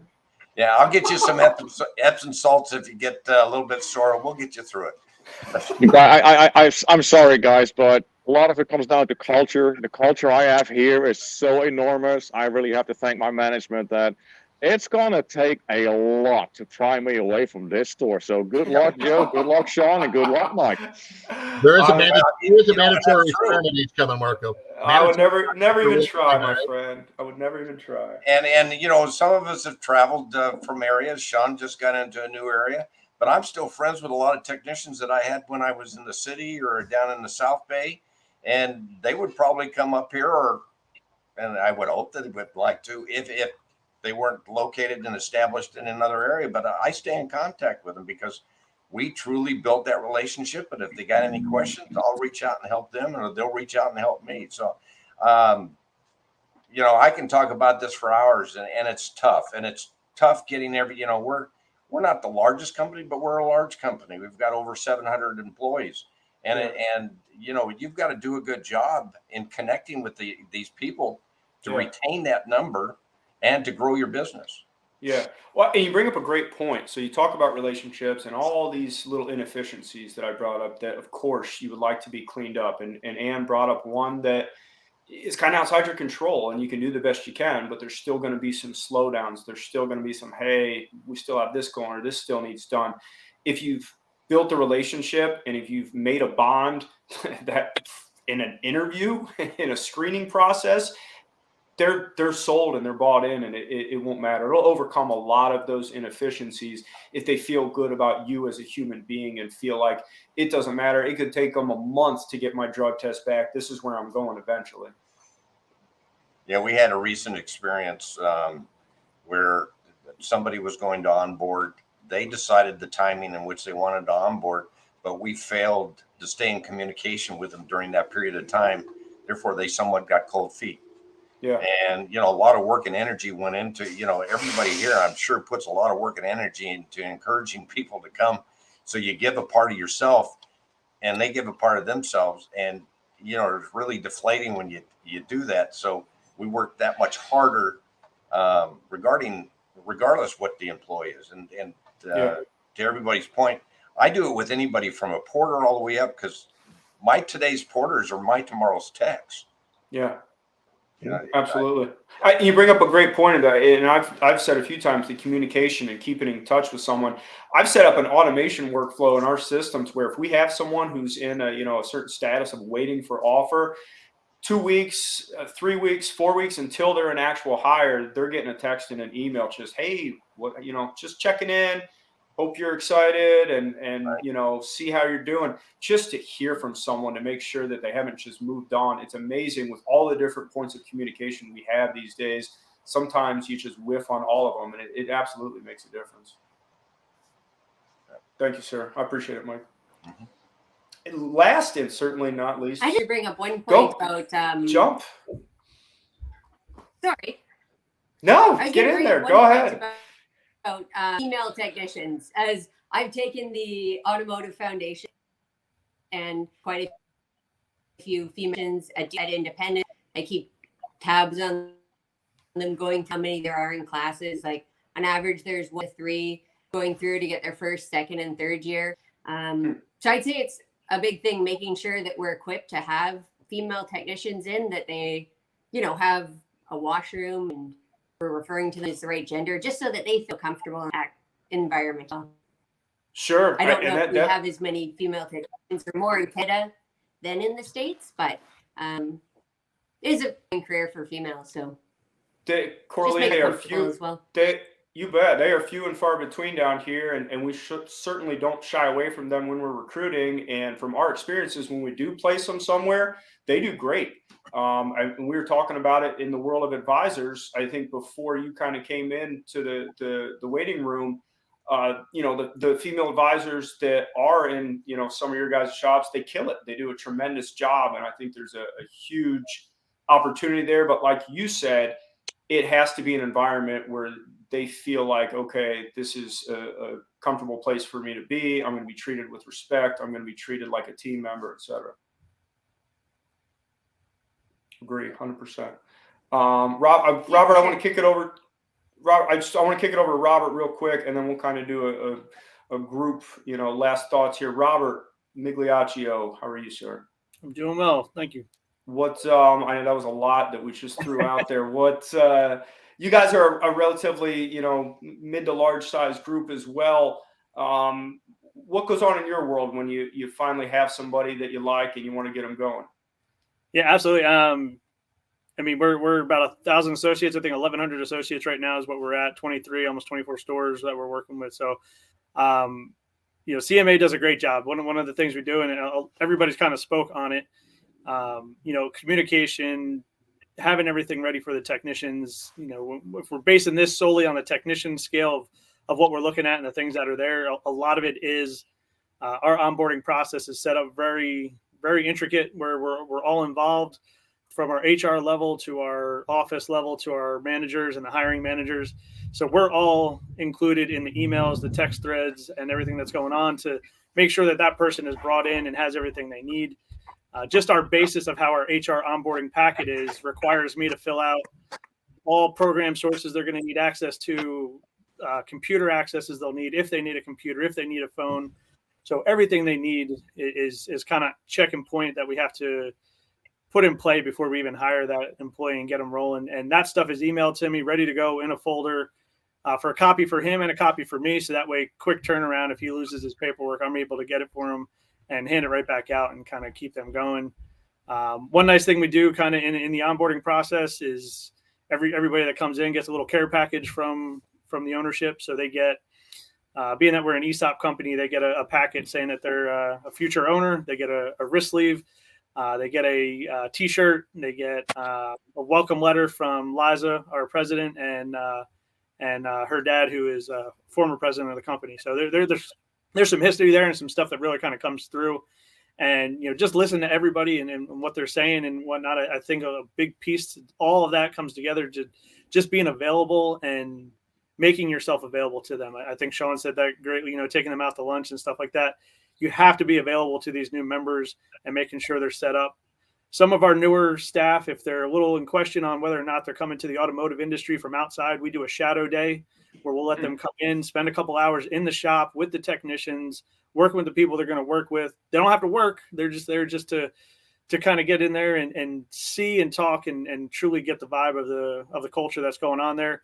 And then we sit down and rehash everything at the end and, really kind of put it in and say, is this where you want to be? Is this what you want to do? Because we don't want turnaround at the end of the day. We want everybody in for the long haul. We want to put their career path on point and get them going. So it's definitely something that we focus on very strongly.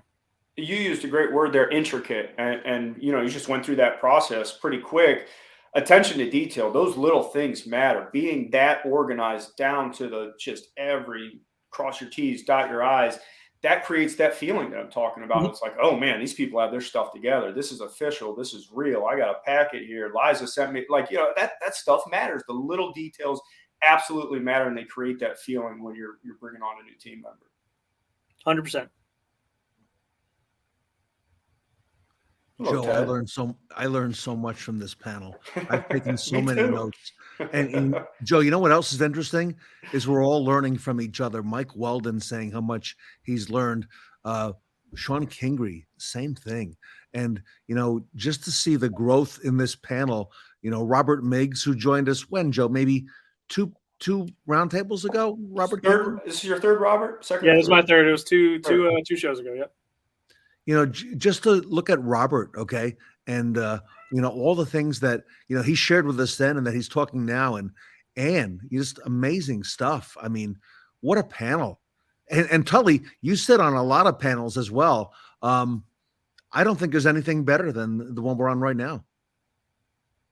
High praise. You got it right. I think that when people learn from each other, I think Mike said it spot on, Ted, is that we learn from each other, little tidbits, like Robert said, a little gift packet. I tell you, I'm taking that back. I think it'd be great that, Rick Nilo, a 100-year-old company, sends a person a note and a T-shirt. I mean, what a win that is.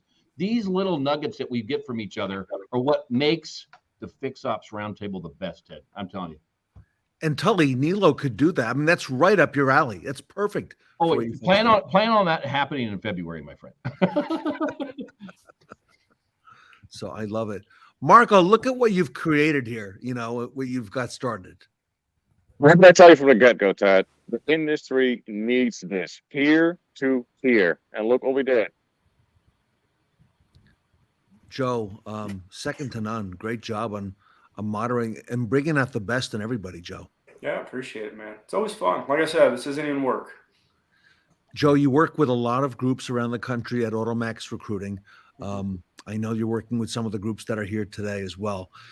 Joe, if our audience wants to reach out to you at AutoMax and find out what you can do to help them, what's the next step for them?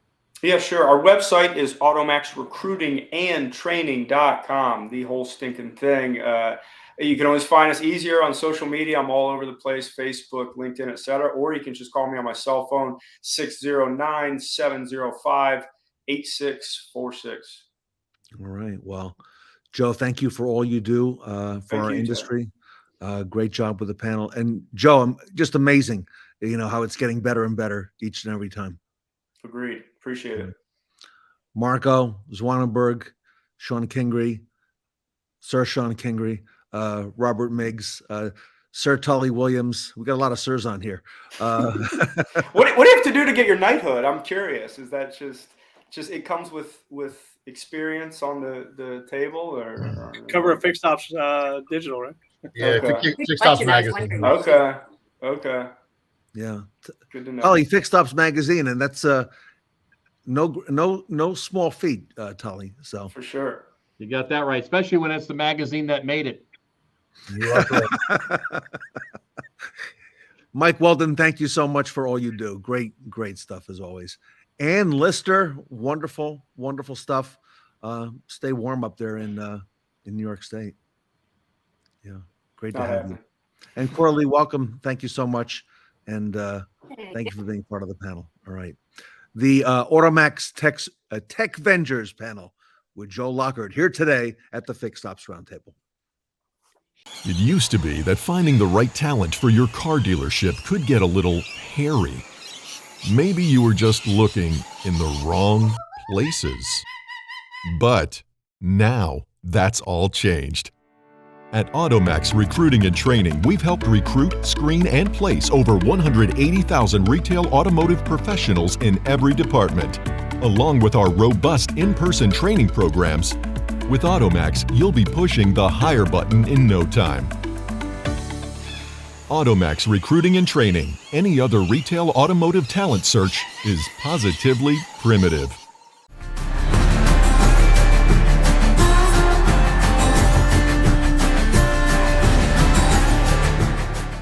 What a boot scooting first day we had at the Wild West. The Fixed Ops Roundtable has the best cowboys and cowgirls in all of the automotive industry. Don't forget to pull out your phones from your saddlebags and vote for the Best Practice Awards that will be announced when the dust settles on day 4. Thank you for riding with the Roundtable today, and stay tuned for day 2 of the Wild West. And don't forget your boots and cowboy hats.